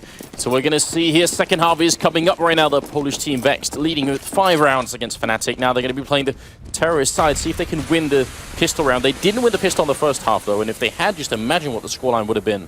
Yeah, incredible. They would have completely tombstoned Fnatic. And now, well, it seems to me like Furlan is kind of dancing around on the edge of platform, trying to look for an opening in the smoke. Olofmeister going to drop one down, and now it's going to turn into this waiting game. the mind games between these Plateau players. Who's going to peek where? Bomb is still kind of hanging around B side as well, but Vexed, I do like the fact that they are checking behind them to make sure that nobody on Fnatic side is pushed in over at A. Some random shots going through there onto Olafmeister. Which is so cheap to do with the Glock as well, because you have so many bullets, you might as well try it. Still putting out a little bit while the rest is rotating back towards the A bomb side. And Flusher, I think he may have spotted them out. Olaf going to win that first fight, though. We'll see if they can make it all the way back. Flusher, the only one holding the A bomb side, trying to see if he can look for a couple of kills here as they cross by. It would be important, but Rallen's going to take him out. Pronax with a shot through drops him in return, and Grubby trying to control the hole there, but not going to make it work. JW, the dual elite's going to get 2 kills. All headshots, looking for another one here. He's clicking calmly away. Look at the dancing going on there. Crim's finally going to be able to take down Pete, and no bomb plant. And Fnatic winning a really important round for themselves. That was some Hollywood stuff. If JW had been flying through the air, both guns blazing, I would have believed it, right? Because he's just dancing. He's got so many bullets, he doesn't have to worry about reloading. So he's just like, I'm actually just going to try and stay alive as best I can. Maybe one of these bullets that I'm, filling the air with will connect with them. But the important thing is just make myself a hard target to hit. Max Payne style? Damn straight. Bullet time. But I mean, now Fnatic, wow, look at this from Fnatic though. They go full SMG, apart from one shotgun on Olafmeister. They have to realize that Vex could go for the force buy. And yeah, we see the trade kill in Underpass already, and it looks like Vex just wants to go straight out onto the site, but what a long-range shot from Olafmeister. Headshot onto Furlan to get the first kill. He's down to 4 health, so got to be a little bit careful. Crim's holding a really good angle here, minimal exposure for him. And they are dropping very low on the Polish side as well. Pronax picking up 2 with the SMG, and Hyper going to be the last guy left, making a lot of noise, and Crim's doesn't wait to shoot until his feet hit the ground. He's going to go mid-air instead. So a good round here for Fnatic overall. Even though they lost a couple of players, because they had all those SMGs in the shotgun, it's still gonna kind of pay off for them. Yeah, now we can start to see that kind of upgrade going in here. Slowly but surely, they'll eliminate the SMGs. They have the money, so they're just going to go straight up to the M4 rifles here. Pronax and JW, we can see going for those.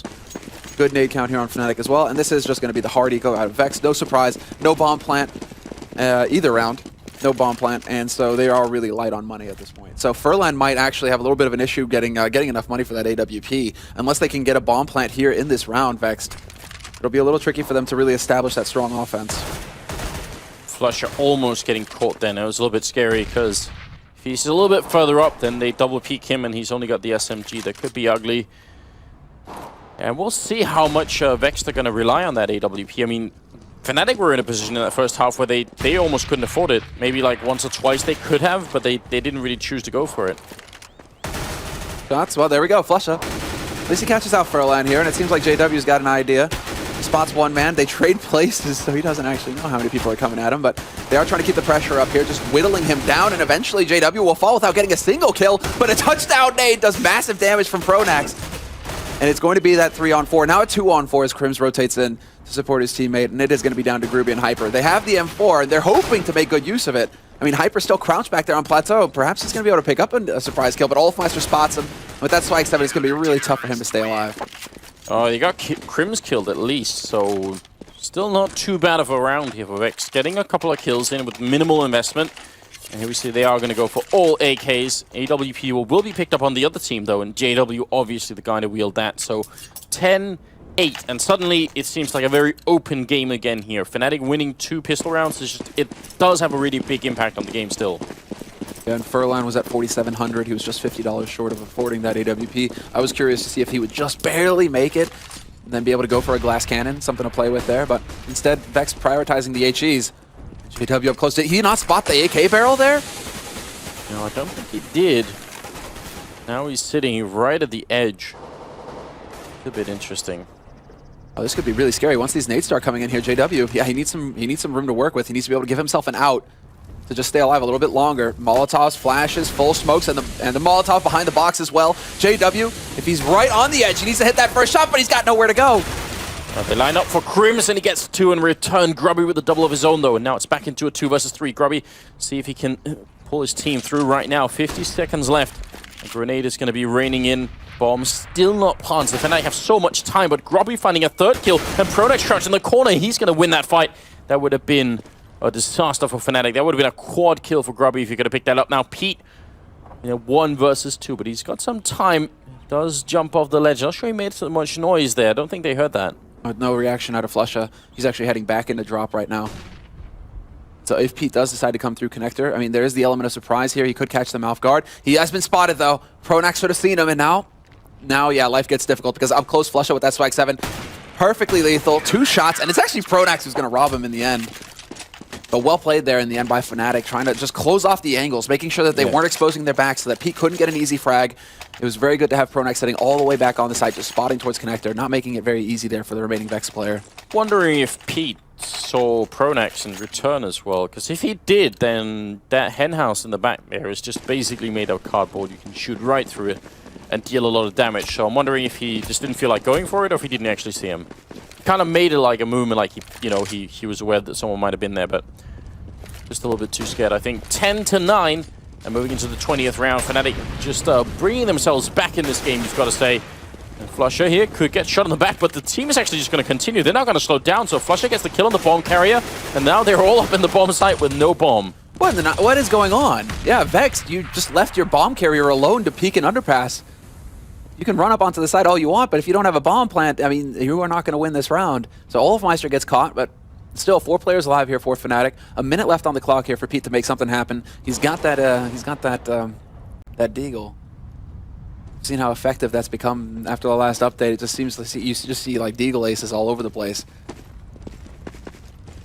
We'll see. Ooh, Crims with his knife out, but not gonna matter. No armor there, so pretty easy kill. What really surprised me is that they didn't group up on Flusher. You know, they didn't rush him. Yeah, as soon as he misses the first kill there in underpass, that could have been really bad. That's gonna equalize the score, make it 10-10. Gonna move into the very last stages of this match. And talking about pressure earlier, right, where we were wondering if Fnatic were the ones who were starting to crack a little bit, showing some tension. That kind of mistake could be, Vex also starting to feel the heat a little bit here. Fnatic now have tied the score up 10-10. They're perfectly capable of taking the next rounds. Their money is starting to look pretty decent on Fnatic, especially after a good anti-eco like that. So, I mean, Vex are starting to feel the heat, I think, Anders. Oh, but look at this. JW's actually boosted up behind him. He's going to get the first kill, and now they have to move in on this bomb site. Otherwise, they're going to be sandwiched. Pronax playing close to the statue here, right in front of him. Grubby is going to be going down. Good grenade. Furlan to follow up as well, and Pronax finally dies, but it's too late here. Rallen, the only one left, and now against 4 people trying to hide up on that plateau, but they are coming from every angle. They get the bomb plant. That's about the best we can say for this round here. That's going to be Fnatic taking the round lead for the first time since they won the pistol in the first half. 11-10, and I think you're absolutely right though. Vex, the pressure has got to be on. They must realize themselves how much they got out of that first half, and to feel it sort of slipping away now, it's going to be really frustrating. No, exactly, and that's where it really starts to ratchet up, and that's where the experience comes into play. When you've been in those situations where it's time to grind, where you're just going to be able to, you have to count on the tactics, you have to be able to count on everybody just playing at their utmost. Vex, they don't necessarily have that experience, whereas Fnatic, they have it in spades. I mean, we're talking about 2-time major championship winners this year alone. They're looking for the Triple Crown, Fnatic. That would be incredible if they were to win this one. Be the first team, well, they're already the first team to win back-to-back majors, but to extend that lead to 3? Yeah, that would be quite a nice run. There's been a lot of skepticism recently about whether or not that's actually going to happen, because they don't look like they're in a sort of a godlike form, and I think this match has already been a decent indication of that, maybe. Pronax, though, with a good opening frag there. Grubby going to go down, and that is going to leave Vex in a bit of an awkward position. If he got the kill, though, you can tell the rest of the team would have been ready on the other side of the map, maybe to catch some Fnatic members rotating back, or just generally use that early frag as a way to get in on a bomb site. But instead now, they're just all stuck waiting. And they're just hoping for somebody on Fnatic to make the mistake, but now that Fnatic have the man advantage, they don't need to be taking any risks. They don't need to push out. They can just sit and make Vex sweat, make them wait. 35 seconds left pretty much, and Olofmeister getting caught right on the edge of the smoke. There was a gap. I bet you Hyper spotted Olofmeister's boot. But that's going to open it up. Crims gets Molotov'd out of connector, and this is the time here. This is Vex's moment.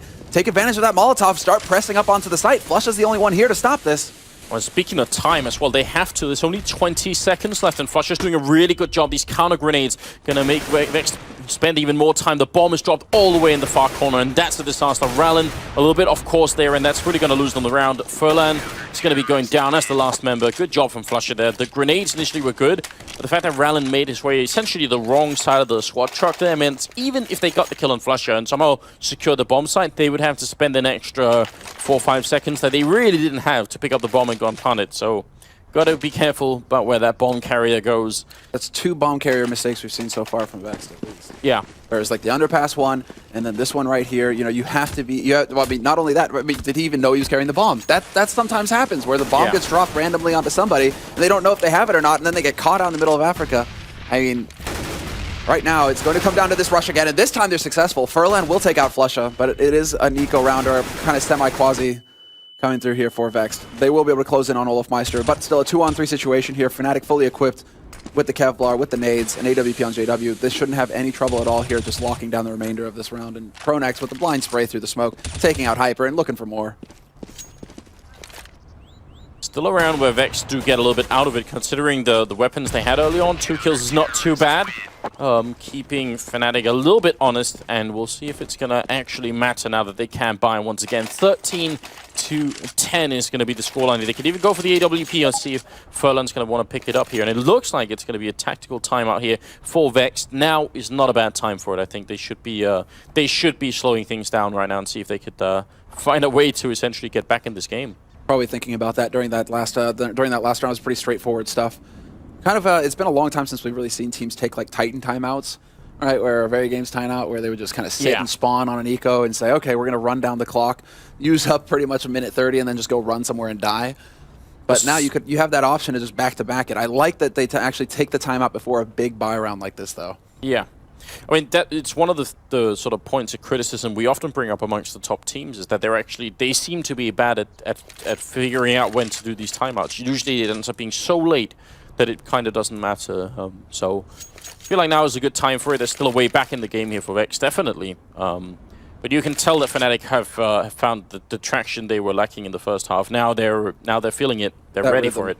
They've definitely hit it. I mean, they're coming alive across the board. Pronex sitting with 18 frags right now above JW, and he's trailing right behind Crims with 19, Flusha with 21. I mean, Flusha's been leading the way for Fnatic right since the beginning of this map.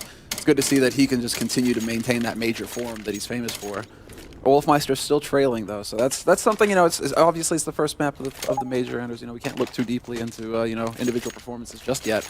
But you are a little bit worried if you see Olofmeister not leading the way. You want to see that man sitting at the top. Yeah, absolutely. I do expect him to come alive later on, and like I said, I think Olof is already disappointed in his own performance. We saw him during that really nice interview that they did before the match. He is one of those people who just is very self-motivated. Yeah. So I think he's gonna like pick that up on his own basically. But I don't think he needs anyone to tell him that wasn't good enough. Here we go. So this is the answer. Straight YOLO rush into connector. Not even going out the main entrance. They lead with the bomb, and it's a catastrophe. Flusha and Crims, they catch him in a crossfire, and Vex just ran right into the blender in a key round. They took the risk. They went for the aggro, and it was just right into, I mean, just all falling apart. What a catastrophe. This round that was never supposed to happen for Vex. And what we see here, so what I tried to describe earlier as the cobblestone challenge, which is figuring out how to not lose B as soon as you lose drop or plateau. Fnatic's response to this is simply to put 2 or 3 people in middle, and then 2 people on B, which essentially means sort of almost 4 people holding B, and then you have 1 guy who's maybe sort of just like peeking into A every once in a while, you know, seeing what's up. That's a setup they did in the pistol round as well, which is probably also one of the reasons why they won it. And they're very good at running it like that. This time it's only 3 people over at the B bomb site for Fnatic, but if time goes by, enough time goes by, see if they can make the switch and go back to a more secure setup here towards drop zone. It's whether Fnatic actually allow it. I thought that Fnatic were going to go for a boost there.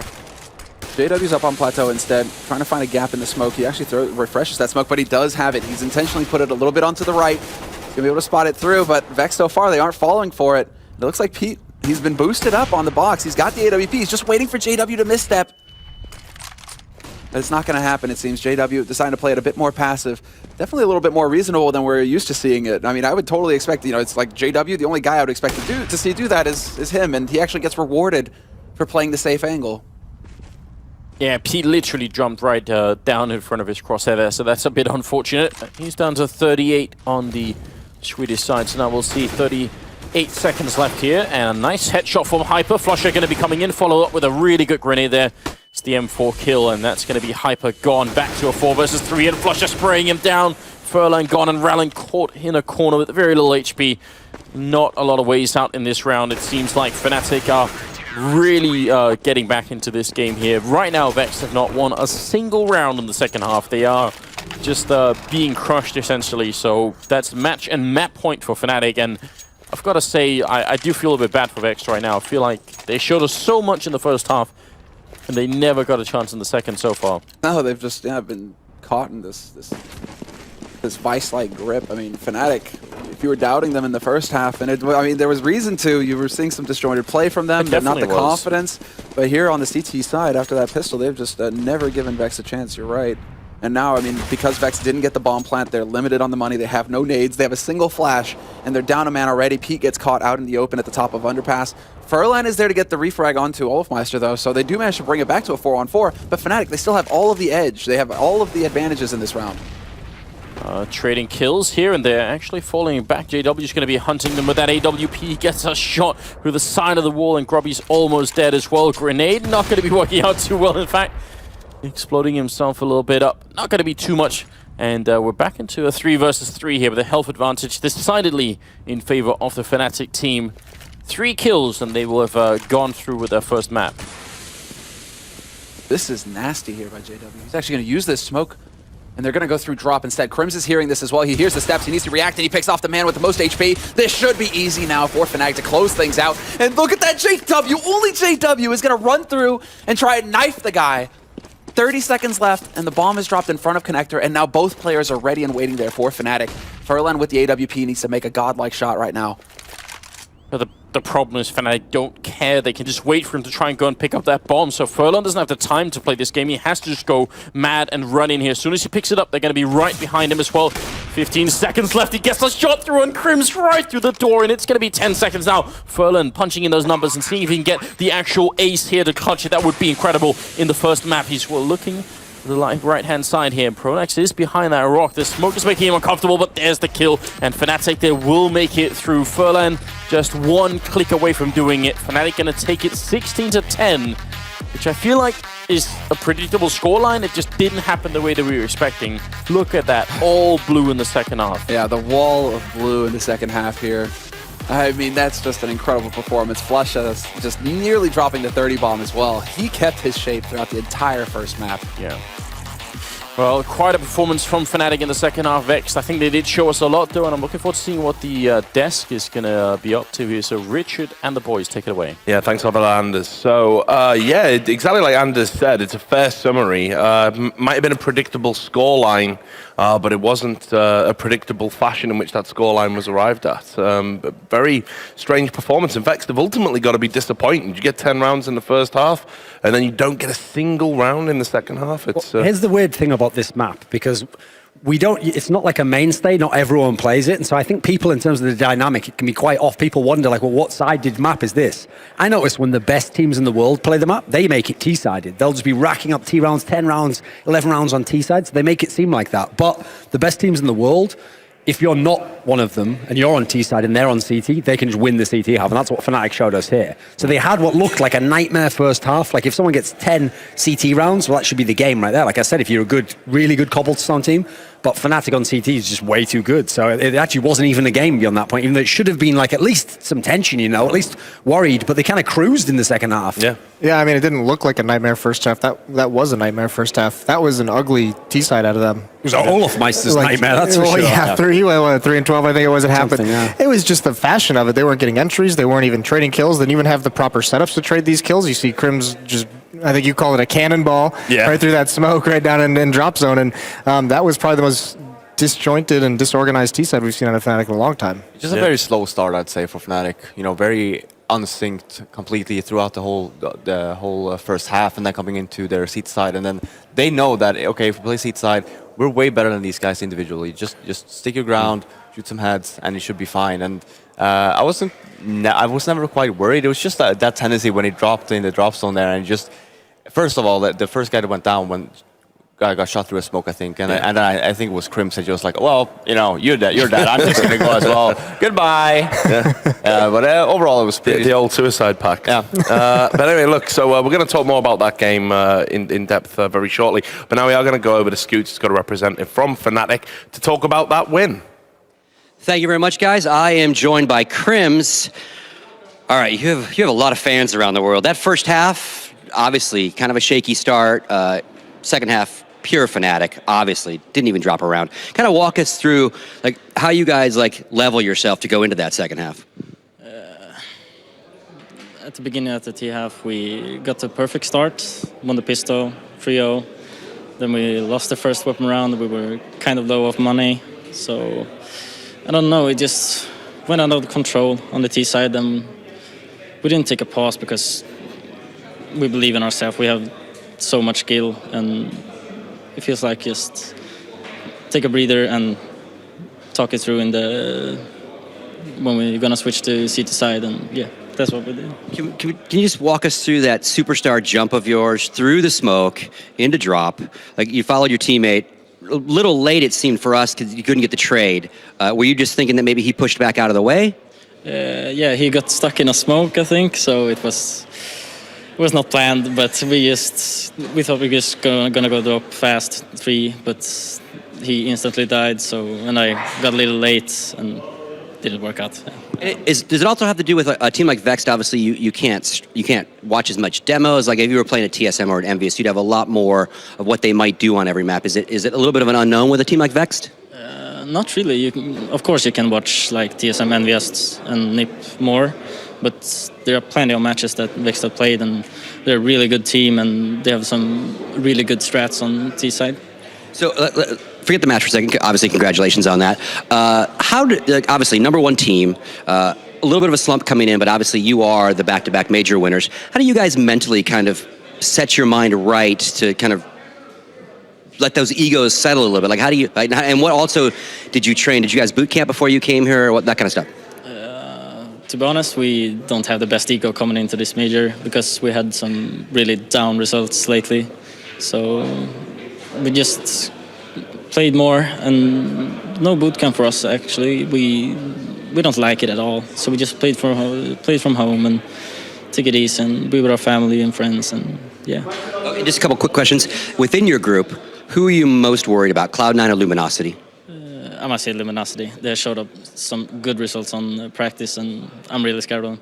And then final question, of all the teams here, who are you most fearful of meeting? I must say TSM. We have always had troubles against them, and they're really good. Thank you very much, Crims. That's going to do it for us. When we come back after this break, Cloud9 and his choice, Luminosity, taking us through Group A.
Hello everyone and welcome back to DreamHack Open Conclusion of Poker. I'm your host Richard Lewis.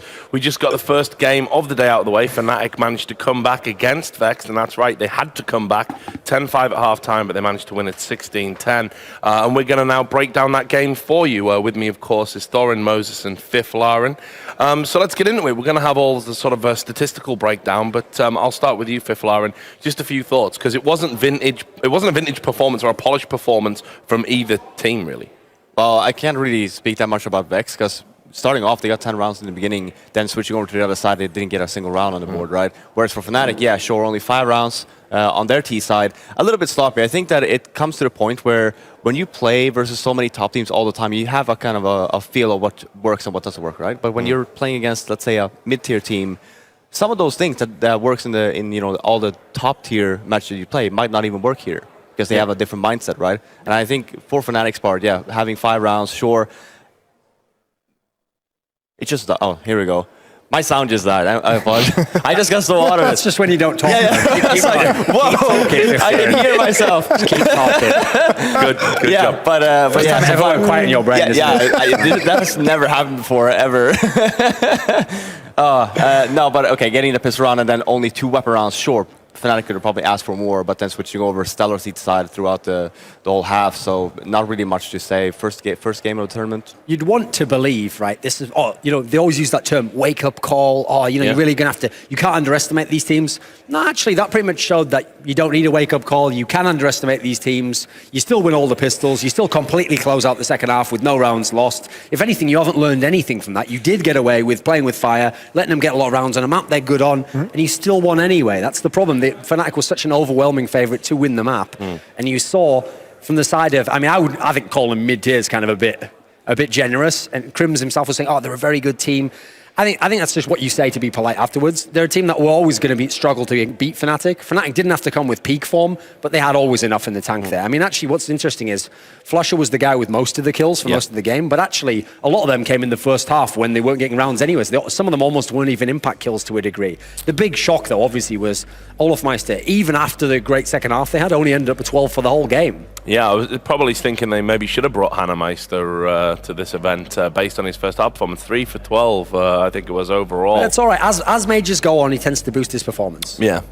Overall, who were the standout players? Again, we saw flusha, as you rightly said. He got a lot of frags in the first half, but he was still doing what he does, just flusha things, making clutches and had some very key moments for Fnatic that sort of really helped, make sure they were able to get so many rounds on the board. Crim's consistent as ever. That's usually what you expect from a very workman performance, where he's going to get the 1, the 2 kills when he's in the right position. Over on the side of the guys from Vexed, Furlan was surprising how many kills he actually got. I usually think of him as one of the not so great players. He looks like Gollum there, man alive. My precious, the major. Anyway, just a little diversion there. So anyway, but the guy who actually didn't quite come over on the Vex side was obviously Hyper, because I was thinking that Hyper could maybe have been an X factor because the event's sponsored by HyperX, Rich. So. Yeah. Pay me. So you can see Flusha's statistics here. Again, I've said it. He did have a disappointing PGL. He could say to all of us, "Yes, master, I will." he could say that in that voice. Never, master. And no. He did have a disappointing PGL. I think it was important that he did sort of come into this major and didn't carry that form forward. Well, he's basically started where he left off at the previous majors, which is he's always Fnatic's statistically strongest player. He's like the middle finger of Fnatic. Every time you doubt him, every time they come in and they look like they're down, he just comes in and just wrecks house. So he's just that star player for him. I actually thought Vexed, they did that first half. The only reason they really climbed out to that lead is they controlled the economy in the entire first half. And then that second half came around and they couldn't get anything going. And they just kind of got crushed when they didn't have the money advantage in the round. So, that first half was good from them. They were making sure Fnatic couldn't have all their nades, not getting very many bomb plants. So that was cool to see. If flusha is the middle finger, though, I think that must mean that Pronax is the pinky, because he's so cute. He's over there on the end. He doesn't usually have to do a lot. You can make a fist without the pinky, but if he joins in, then you've got the strong strong grip. The strongest grip of all. Let's look at this, just kind of, this is the movement analysis. They mainly went into the A and B sites. Yeah. Not a whole lot going on the terrace side of the map, actually. No, but we did see in that second half some very sloppy executes from Vex. So can the ex-player talk us through what was going wrong there? For Vex on the T side? Yeah. I mean, overall, it just feels like when you're so heavily outmatched, you need to do something together, right? You need to basically stick 3-on-1 in order to get some sort of a map control. And you saw there on Vex, when they were trying to push into A even, kept on getting shut down completely every single time, and then you have JW throwing the smoke. You saw how aggressive he was. Yeah. Just letting him do that is already bad enough for you. They did try to drop zone as well, but then you have Fnatic players waiting there as well. Going into B or the small bomb side is probably the site that I would have liked to see them hit more. Mainly because when you have JW, especially on that point of with the drop zone and the long when he got his op. Having to do something, you need to have a very coordinated, structured tactic in order to even get the site. They didn't have that. They tried one time and they got completely shut down, and then moving into the small bombs, and it just... Anything to add, Moses? It actually surprised me to see them have a better, get 10 rounds on their CT and then blanked on their terror side, because normally when you're outmatched, on your terror sides, it's really easy to just say, let's just send 4 guys here and just play for the trades. You don't have to do anything that complicated. You just play for kills, and you can do that on the T side. It's the CT sides where you normally see teams so heavily outmatched, where you have to read the opponents, you have to have the right rotations, you have to have the communications to make sure everything is still covered.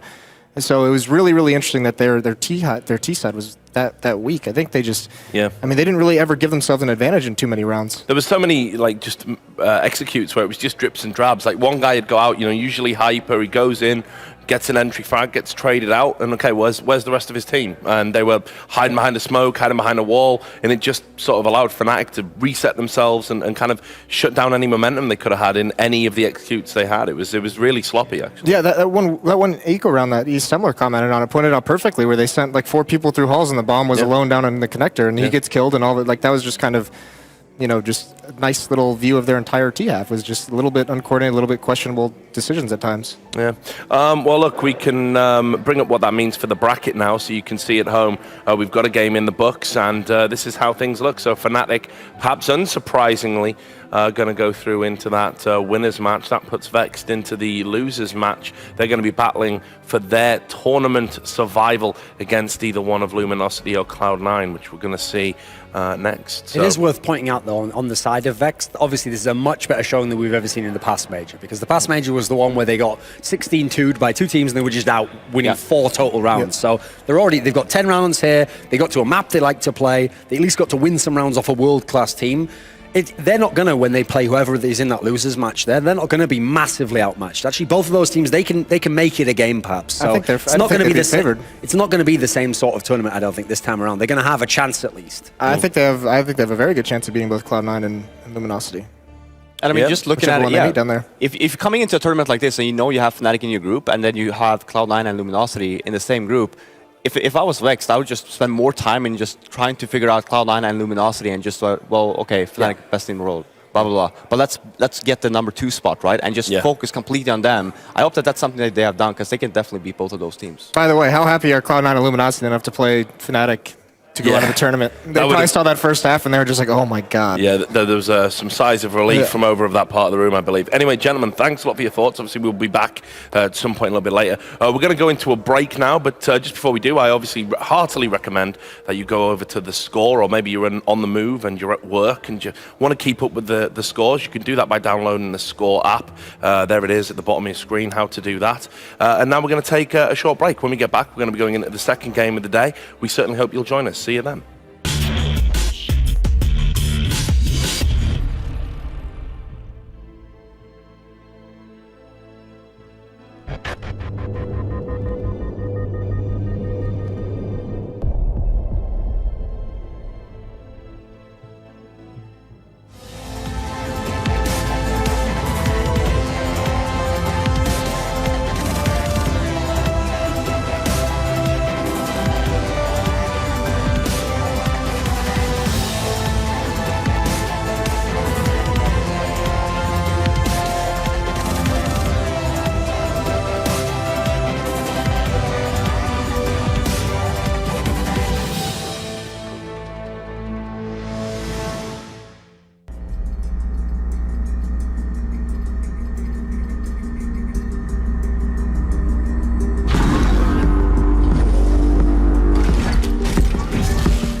child of virus, coming crisis.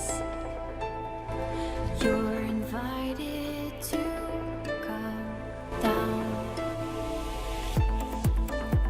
Silver skin cells, simply held in a cradle, hopefully found.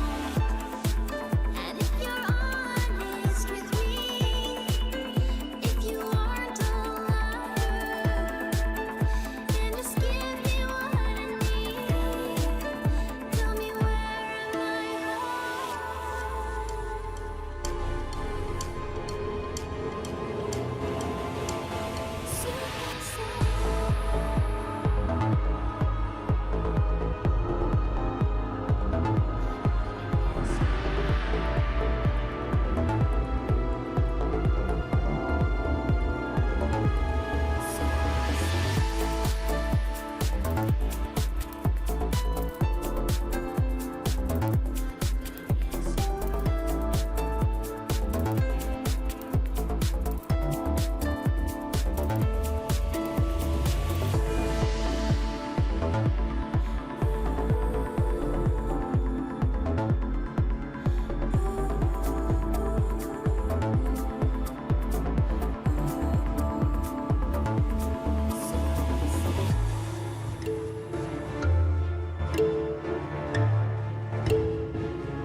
I'm so sorry. That's my story. I know less than most do.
Hello and welcome back to the DreamHack Open at Cluj-Napoca. I'm your host Richard Lewis, and coming up next we've got Luminosity versus Cloud9. Now over the course of this event we're going to be doing some spotlights on the players, the legendary players who are here at this tournament.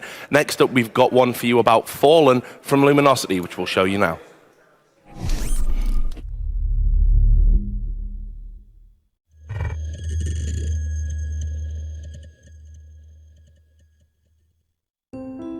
I grew up around São Paulo, Brazil. When I was young, my older brother was playing a lot of games, and I was watching with a chair at his side, and he was teaching me. After some years, I started a routine like going to school in the mornings. In the afternoons, I helped my moms and dad work, fixing computers, installing programs, and at nights I used to play. That was my hobby. Many changes from just hobby to being professional. It was in 2009 when FNX and my old teammates, they invited me to Fire Gamers. And I remember beating my BR, winning, giving me the confidence I needed, believe in myself. And after that, I was a different person. Fallen é o cara que surgiu assim do nada e explodiu assim, foi reconhecido muito rápido. Então acho que é algo assim que ele é um talento que ele tem que é absurdo. Ele estuda muito game, ele estuda. Mas tem muita gente que faz tudo isso e não consegue fazer o que ele faz. Most of the players just play the game. He lives the game. Ele é um cara muito dedicado, ele sempre quer evoluir, para ele não tem nada que tá sempre 100%, sempre tem alguma coisa que você pode melhorar. I think the bigger goal in my life right now is to become a major champion. I want to have the same opportunities I have in US, in Brazil, and I'm gonna fight for it. Alguém me falou uma vez que se eu quisesse me tornar um grande player, eu teria que usar o Fallen como modelo, como espelho. O que é nobre do Fallen, que ele é uma pessoa generosa. Ele não é porque ele é meu adversário que ele não vai me dar um conselho, que ele não vai me ajudar. When it comes to moving to US, I think it's a question of opportunities. We don't have the same opportunities in Brazil. And if you want to become a champion, you need to play with the champions. It's impossible to be the best team in the world if I stood in Brazil. I miss my family really much. And I've never been so much time far away from them, but they really support me, so this is helping a lot. O Fallen, além dele ser um jogador extraordinário, tem projetos à parte. He used to play Counter-Strike 1.6, and 4 years ago the scene was pretty dead. He thought like, oh, what am I supposed to do to keep like kind of things going here in Brazil? So he would like give classes for people to get better at the game. They would pay for this class. And with this money, he started building like tournaments. Criou a Games Academy, pensando no futuro. I remember when I started doing classes with people, it was such a great experience for them. I really felt proud of that, and I wanted to make it bigger so I could talk to more people. I started with 15 students, and nowadays I have 1,000 in the house. No Brasil, a Games Academy é muito importante, porque ela tá fazendo o cenário girar. Ela tá fazendo as pessoas acreditarem que elas podem um dia se tornar pro player. O CS é o que é hoje no Brasil graças a ele. Tem outras pessoas que também fazem as coisas, mas se não fosse ele, o CS não seria o que é. Então o cara é um ídolo no Brasil. Assim, todo time, se você for ver um dia que já chegou lá, ele tem que ter alguém extraordinário. Alguém que fuja do comum ali. E esse time tem o Fallen.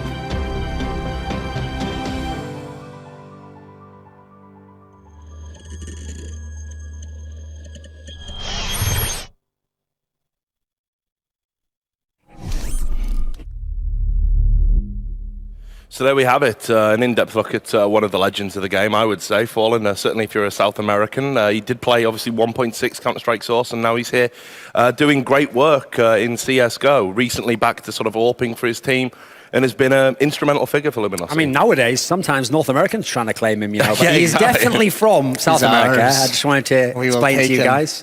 No, And, I mean, he has been much improved. That's the thing. Within his team, it used to really be just a one-man show. It was just fur, and he really was really very good, and the rest of them they weren't on the caliber, they weren't on the level of the teams they were potentially upsetting. But Fallen much improved. He's not quite back at his 1.6 levels because he was extremely good AWPer then, but he has it in flashes. He has spurts where he'll look really good. And that happened when they dropped Zeke UK. who was their primary opper before that. And then that's when Fallen just took up that role completely. And he's, just done really, really well in that situation. Well, we've got the veto. It's in. It happened just while we were showing that for you. And obviously, we've got an accelerated schedule here. We are trying to make up some time for the earlier delays. So you can see the process here. Fifth Lauren, I'll get you to chime in. Just talk us through what's happened here. We have got a Dust 2. Yeah, and just basing off of Cloud9's vetoes, they don't play Mirage. Never have, probably never will. And then the Inferno one is like one of those picks where, give it a few events ago, even throughout all the majors and stuff, Cloud9 for themselves thought that Inferno's our best map. They go on and play it versus every team they possibly could, and you just got smashed on it every single time. So both of these vetoes from Cloud9, very solid. It will end up on Dust 2 though, and I think, these two teams play each other quite frequently. You have the the Cebu League, you also have the ESEA, and throughout, so they probably know each other pretty well. And I think Dust 2 is a pretty decent matchup for both teams, especially here. You see here, Skadoodle will be one of the go-to guys for Cloud9. Yeah, now Moses, I've got to bring you in here because this is a battle at the top of the NA scene. Obviously, I've just been told I can't even get your thoughts. So, quick predictions. Oh, God. Luminosity. Luminosity? Cloud9. Cloud9. Okay, we're going to get straight into the game. Here it is. Take it away, boys. Brilliant.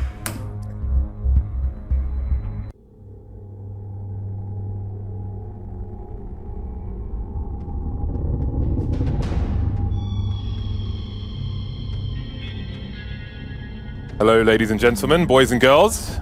It's time for Luminosity versus Cloud9. Cloud9 starting on the T side. I'm joined by handsome man Dan. How are you, Dan? I'm fantastic. I'm really excited. This is going to be a fantastic match. Well, Bolts has already made his way up to the top of mid here very early on, taking down Freakazoid. He's got support from Fur as well, and it looks like they're not looking to retreat here, looking for more frags, but Skadoodle's going to take down Bolts, and Fur will soon join him in the grave. So now Cloud9 with a man advantage. Still around top mid at the moment. Luminosity spread one man per site, and then Cold just keeping an eye on mid area. Yeah, I like how they Cloud9 just falling back after the early advantage there. They're going to attack long together. Fallen will spot for this, but Luminosity, the other players are so far away from Fallen. I don't know how on earth they're going to defend against this. Fallen needs a really huge result with this. There's one kill. Can he get anything else? The smoke is down, and Cloud9 are pushing across onto the bomb site. Fallen doing the smart thing, just edging back, and now together they can try to go for a retake. This doesn't actually look too bad for Luminosity. Yeah, Fallen did a good job of deliberately blocking the smoke there, so it didn't cover the cross. Cloud9 getting the bomb, but they've got two people on the other side.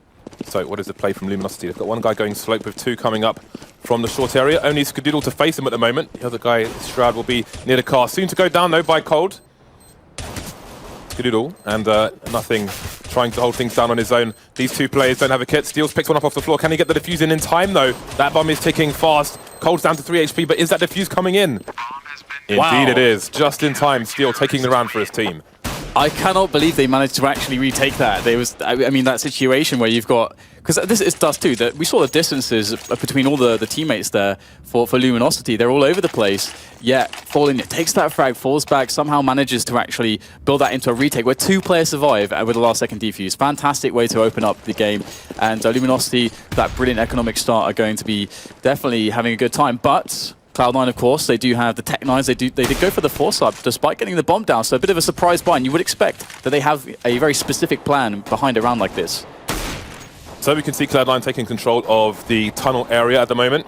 Fallen just moving between B and mid, keeping an eye on the short rotation. Cold's playing close door, but he's not picking up short itself. That's Fallen's job, who again is going back and forth between both areas at the moment, B and the slope. So it looks like Cloud9 going to go for the pop flash through mid. So Skadoodle almost gets tagged there. Again, this is a force buy. They do all have armor. So mid's going to be smoked off. We've got the counter flashes coming in from the CTs. Now Cloud9 just posturing around the doors. Nothing's holding down a lurker position towards B. So maybe a split is in order here from Cloud9. Yeah, it's really interesting actually, because they can still turn this into whatever they want, but again, with a round like this, you expect them to have a very specific strategy, and they're going to go through the double door straight into Cold with an SMG, and that is not going to happen. The split blown up before it can even actually start, and that's an excellent defense there coming in from Luminosity. Cold with the 4K there with that MP7. That's a lot of cash in the bank there for him, so this is really nice, because now Cloud9, they've got nothing to really play for in this round, and Luminosity not receiving any economic damage whatsoever in that round. That's going to be a really hard fight for Cloud9 to actually start breaking their economy, because we can expect Fallen will be able to pick up that AWP pretty quickly. You could see Cold had the flashbang was telegraphed because they bounced it off the wall there, so he was able to look away and then punish them for it. You can stand top mid to the left of where Shroud is and just throw a pop flash straight through the doors of next to no warning, which would be better in this situation, but here we go. Cloud9 now on the full eco, following the loss of that round, so no armor. They're going to be cut down very easily by these plays. Even a shot to the chest with the scout would do the job. So Cold will move in with no fear and try and finish them off. MP7 going to be good money as well, $600 per frag. Nobody going down for Luminosity. Good start for them. Yeah, it's almost a bit of a throwaway. You can just go aggressive and rebuy at this point. It doesn't really matter too much, but hey, they're all going to survive. Look at that hair. And buy straight away 2 AWPs. I really like this. I mean, their economy is so strong that they can actually do this. There are some teams that would decide to maybe just stick to 1 AWP or maybe not even get an AWP at all, just because they can, build that economy more in a more stable way. But 2 AWPs off the back, are Cloud9 going to be able to deal with this with such few utility? Well, nothing's coming out fast into long. There are 3 people there. He's going to be getting no frags at all. Bolt taking him down. Fallen to trade Shroud. So good advantage now for Luminosity. 4 versus 3. I was going to say, because of the failed force by Cloud9, they have next to no grenades here. So it's going to be hard to smoke off the AWPers to flash in and so on. So you can see there was some fast aggression attempted there. Didn't really work out their way. They've got a man down, but they are 2 men to the bad themselves. Freakazoid just playing close short for now. You can see Fallen's taking the AWP position towards the car. He can allow himself 1v1 engagements here and continually reposition. Very difficult to beat that position, but you can see Cloud9 looking for information through the doors. Information's been found. That information is delivered by Cold's AWP. Yeah, it's good stuff here. Cold can easily pick off. And look how many angles there to look out for here. Fallen's on 1 from crossover with the AWP, and Freakazoid with this impossible job to deal with. And there you go, Bolts will finish it off with the kill onto Freakazoid and 4-0. So only 1 player down there. Only 1 down. That's ridiculous. There's only been 4 deaths in total so far for Luminosity. And again, like the CT economy, like maintaining that on this map is usually that's the difficult part of playing Dust 2. If you can do that, it can start to really look like a CT side of the map, especially with the double AWPs in tow. But as you mentioned, Cloud9 need money to be able to execute against these double AWPs or play double AWPs themselves, which again requires loads of money. Yeah, it's still early doors in this game, but again, Cloud9 having to eco once more is going to be great for the CT economy. So, what is the play here from Cloud9? Are they going to try and make their way through? Obviously, this is a very difficult position for them to come through the smoke, because Fer could choose to just stand and block them and spray them down. He will maneuver. Cloud9 trying to get some work done anyway, but again, they're going to get maybe 1 consolation frag here. We'll see Bolts coming in to support the AWP, always good. So Sean will get sprayed down as well. Only 1 man lost for Luminosity. They weren't really caring much about that. And it's just an excuse to upgrade the FAMAS here. So this is what we're looking at right now. We need Cloud9 to come out with something specific in this round to deal with the double AWPs. So either that we're, like I said, looking at an execute, or we're looking at just going double AWP against that, or just a single AWP. You can rely on Skadoodle to have some good performances here with the AWP. Of course, he's legendary AWPer, arguably the best from North America, many would say. He usually has some great performances at these majors as well. So we've got a bit of a pause coming in here, and I'm not sure exactly what the reason is just yet, but looking at... been brought in by Sean, so maybe... we can only hazard a guess, actually, so... Could be a tactical thing, just to try and work out what they can try and exploit in this game, in this round, or could be a technical one. Anyway, you can see they've got a few Molotovs, have the T side, mainly focusing on flashbangs and smokes for the time being. And again, it's varied on the Luminosity side as well. So you can see the Cloud9 camp here. I mean, in this kind of situation, the scariest thing is trying to play picks against Luminosity, I would say, because, I mean, if you've got 2 AWPs, you get more chances to, to try to really go for it. But, I mean, you can always rely on Skadoodle, or try to rely on him to do a really big job with the AWP and try to open up the round. But if he goes down, and then you're 5 versus 4, you're going to need to try to take some map control, because it's going to be so hard. Like on the percentages, you would expect the double AWPs to be way better at this picking based kind of game. So you don't want to play into that. You don't want to play the game with the CTs. You want to try to shut them down with the smokes, get the executes in there, be fast, be snappy with the flashes, drop people down, onto the CT spawn, just bum rush the AWPers, stuff that it's just abuse their weaknesses. That's what you would want to see out of Cloud9, I think, in this situation. So they're probably really trying to assess it. How can we best approach this round to nullify these advantages of Luminosity Luminosity, because even if they lose, they have to do economic damage, because so far there is only 5 deaths. That is really amazing for Luminosity. They're doing so well in that sense. For those of you at home, if you are watching on Twitch, bear in mind you can watch in the game client as well. And we recently, during the Face It League, had a POV uploaded of Freakazoid on Dust 2 on the T side. And obviously, I think maybe Cloud9 will play with a bit more respect, because obviously it's a major, but it's very entertaining to watch Freakazoid, so I would suggest you have a look at his POV, because quite often he just runs down Suicide all the way down towards double doors or short with Skadoodle holding things down with the AWP above him, and it's really entertaining to watch because he is really just a sentry. I think maybe his role might have changed recently a little bit, but we will have to wait and see. Yeah, it's really fun actually, that style. If you've got that AWPer covering you to get that really fast timing on Catwalk, it can be really fun to play with. But yeah, we'll have to see if they decide to go for that. We actually have the resume coming in now, so unpaused, and we've had all this build up. We've got to just see what Cloud9 are going to do with this. There's quite a few options for them to play with. We can see already Skadoodle's going to go for the jump shot there, or the gap shot. We've got Shroud and Freakazoid charging down. Shroud had a much better spawn actually, and he's going straight through double doors. Cold's just waiting for him, moving into CT spawn. Freakazoid holding an angle now, trying to find Cold. He's going for shots. He's got support from 2 more players from the A site actually. So this should work out their way. Freakazoid just looking for continued harassment now.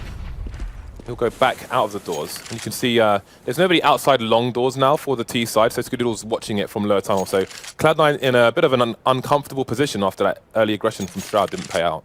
Yeah, this is actually quite scary because it's hard for them to actually split properly onto B now, because we could see they had that fast mid-take attempt where they at least wanted to push the CTs back, but it didn't happen. They want space right now for this B split to happen. Now they're going to try to force their way through middle, still looking at this split possibility. Skadoodle's going to open things up as we had the flank coming in from Fur, pushing A long. A little bit of lack of patience there from Luminosity, bit of a risk, didn't pay off, and now the plan is actually going to change for Cloud9 in light of getting that frag. They're moving over towards short now, but Cold has repositioned. He's got the position that Fallen had. Problem for him is he's got nobody covering long, and Sean Gears is coming for him, so he's going to be split. That's the name of the game here. And Luminosity are soon going to find themselves in a very difficult situation. You can see Cold holding the angle, but Sean's coming up very fast indeed, and down he goes. Sean takes him down from the back, and now the A site's been completely lost.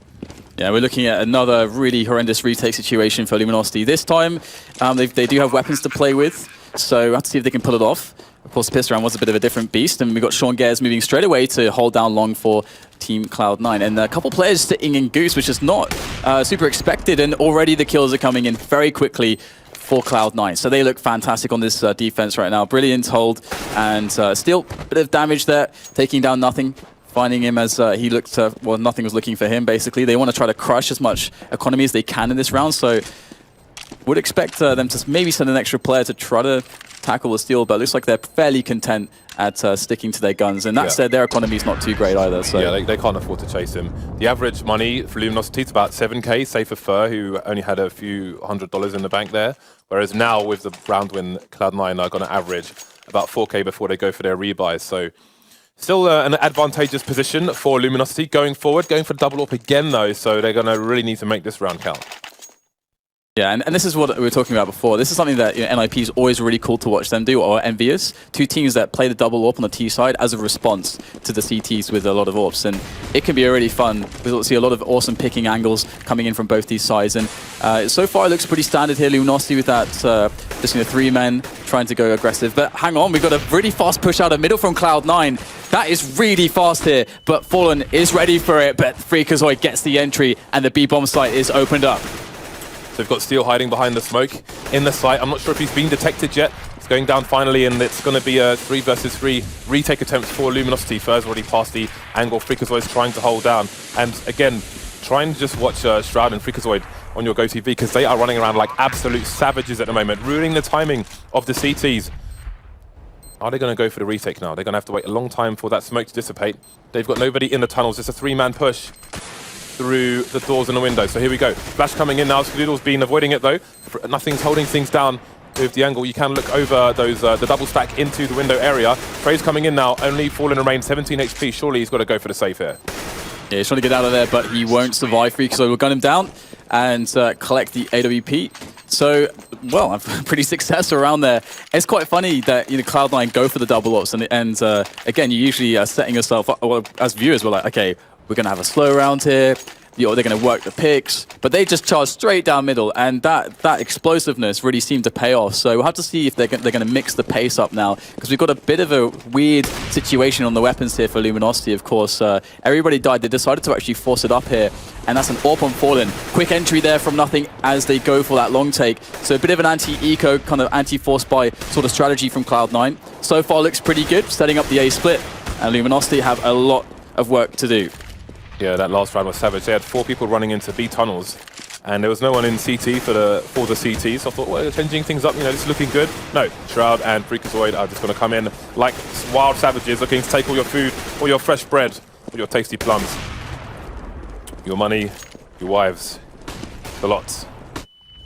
So, Fallen still the AWP now. Finally, going to get some frags on the CT side. This could get a bit tricky now. Steel, though, still has the Deagle and no armor, and he's got Sniper Alley to get past. Skeedle is going to be waiting for him, along with Nothing and Sean Gears. In position to hold things down. Again, very precarious push here for Steel. He's got nothing to lose, but those bullets are going to be like missiles with no Kevlar. Yeah, and I like that, we see a very safe play coming out of Fallen, because Fallen could have actually tried to wait in CT for when the smoke would dissipate to actually just see if he could catch somebody on the exit and try to make sure that Cloud9 suffered the most economic damage despite winning the round anyway. However, just super safe. He wants to bring that AWP into the next round. Can't blame him, because Luminosity should certainly be looking at Nico in the next round. I think, oh, absolutely, no, I am wrong. So we'll see Luminosity bringing the pressure straight back to Cloud9. They should have a pretty decent buy here by the looks of things. And Cloud9, I mean, what they've shown us so far to break Luminosity when they had that big buy last time, I don't know that that's so easily replicable. It doesn't seem like a very reliable solution. So I would expect to see a more standard round out of Cloud9 here. Well, let's have a look at Freakazoid and Shroud and see what those chaps are up to. Again, moving towards B tunnels. But are they going to go for an early engagement? Well, those flames are going to slow them down, but Shroud is just waiting in that smoke. Indeed. So the angry dogs being put behind a fence for the time being. That fence is paper thin. This is interesting, actually, because Cloud9, they are just sitting in upper dark, and they're not going for catwalk control. They're not going for the standard mid-timing control. So you would expect that they're thinking that they've been watching some Luminosity demos. Maybe they feel like Luminosity are going to push or something like that. That's usually why you would see this. And now they're actually backing into T-spawn. So yeah, it does feel like Cloud9 have a read on Luminosity, either from watching demos or something else. Well, now they're maybe trolling the commentators, Dan, because they're going back into the B tunnels, the entire team. But what is the play here? They've got no vision of mid. Obviously, it's going to be very unlikely that Luminosity have pushed into advanced positions. But anyway, Cold with an opening frag here towards B. Going to smoke it off again. That choke point's going to be a pain for a while. But look at the time. There's only 40 seconds left for Cloud9, so they need to make a play here. They don't really have anything significant happening at the moment. Moving towards doors now. They may go for a hard push down short.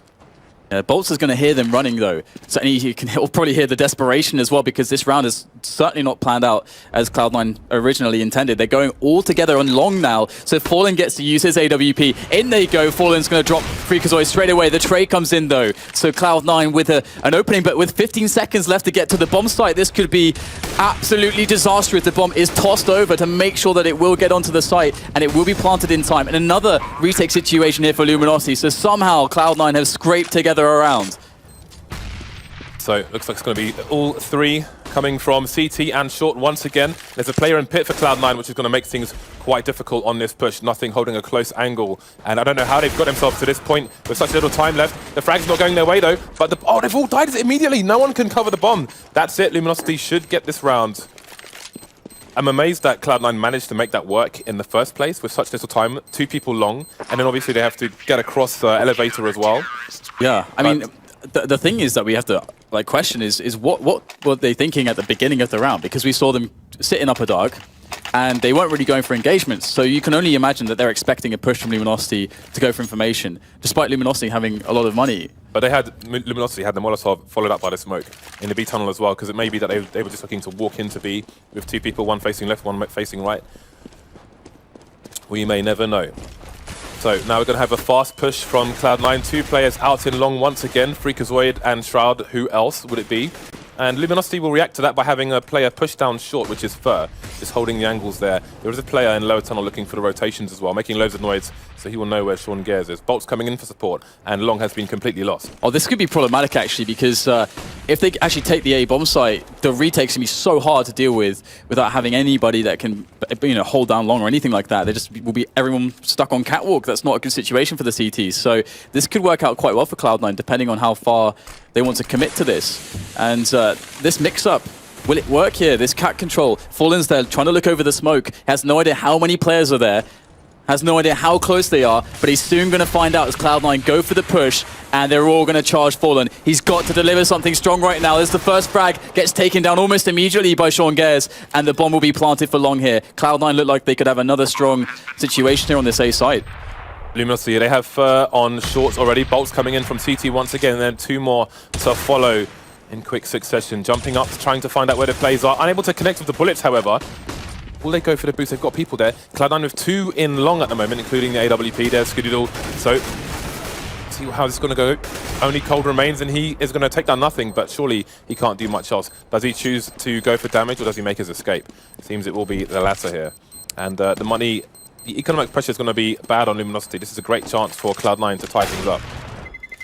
Nice shot there right at the end. So, yeah, I mean, it's really cool to see that Cloud9 are fighting back quite effectively right now. These rounds look quite interesting also because I don't think we've seen once what you would say is actually the default round for Dust 2. Like, you take the mids, you take cat control, you got a guy outside Long, you got a guy in dark, just holding all the map control, then you make a push here or there to get some information, then you decide to make a play. That's the standard, that's what you would normally see. But Cloud9 seem to have very good calls and reactions to how Luminosity are playing. So that's one of the benefits having Sean Gares on your team. And look at this, Skadoodle going to take down Fallen straight away. His AWP will be picked up by Cold though, as Luminosity look for more engagements. But will they get those engagements? When will they go their way?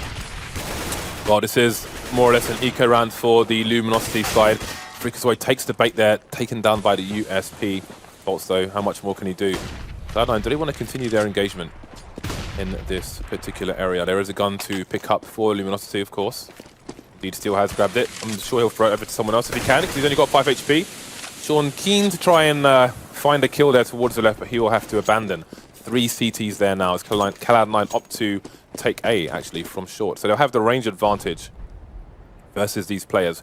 Cold's position has now been nullified by the fact that Cloud9 are all above the area he is scoping.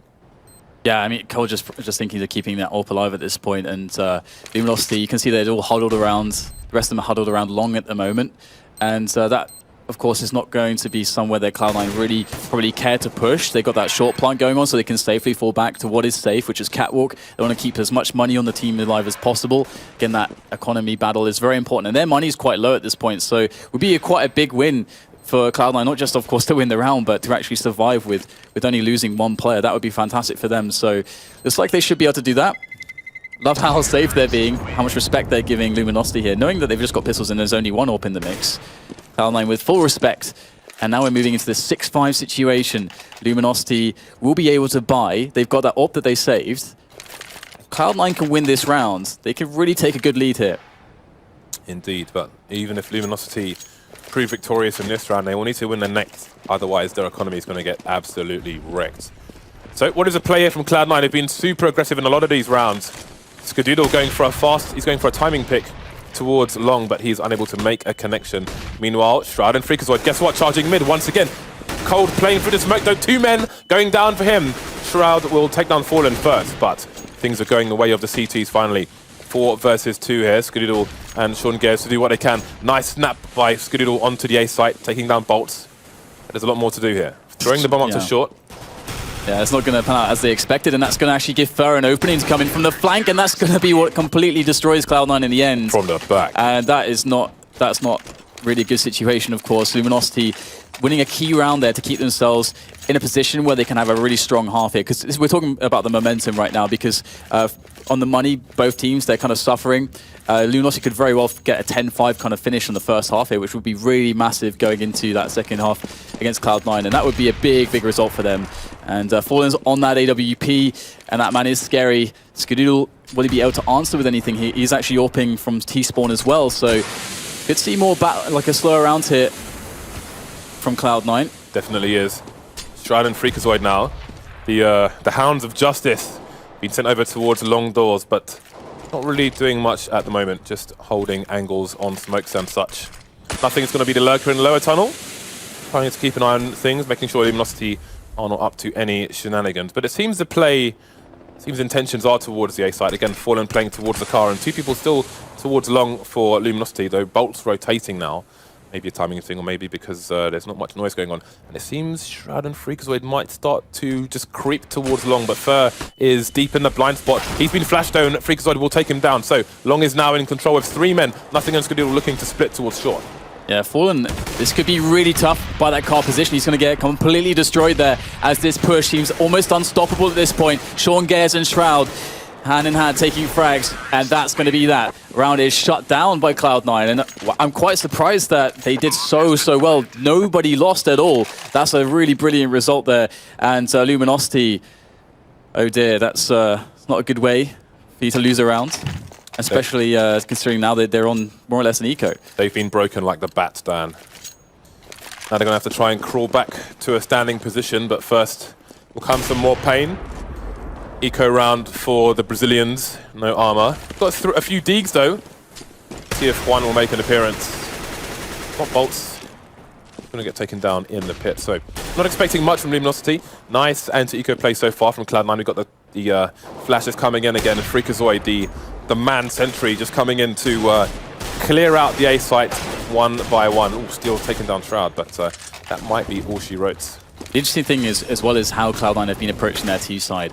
A lot of it does kind of scream to me that they've been really like delving through a lot of the Luminosity demos. And Luminosity is one of the teams in the group for sure. I mean, everybody is dangerous in this tournament. Everyone is without a doubt a dangerous team to go up against. But I feel like that matchup against Luminosity, it's a team they've played quite a lot in North America. You would have seen in the feature there that Fallen was talking about how Luminosity, they moved from Brazil to North America, and they're one of the top teams there, of course. So Cloud9, they have a lot of data on Luminosity, much more than a lot of the European teams would have. So it does feel as though we're witnessing something that's a bit by design, specifically for this team from Cloud9, as well as some of those mid-round calls, those snappy mid-round calls from Sean Gares that seem to be doing the trick. But that said, we do get a bit of damage here right at the end, and Cole's actually going to steal away an AWP. That's actually quite a big deal, and he will get away with it, just barely. And that AWP could really come into some fine use. Well, this is the last opportunity to use it as we are into the final round of the first half. Let's look at the purchases on both sides. Things still difficult for Luminosity. The FAMAS coming out will be rocked by Cold in this one. One AWP onto both sides. CTs with 2 kits as well. See if they end up having to use them later on. So early smokes again, trying to stop the fast aggression, but Shroud has taken Long already for his team, spraying through the smoke, and we haven't seen any successful retakes of Long so far from Luminosity. Cold is going to be the one though to get the initial frag here on the T side. Now the entire T side are on Long, which might be interesting here for Luminosity.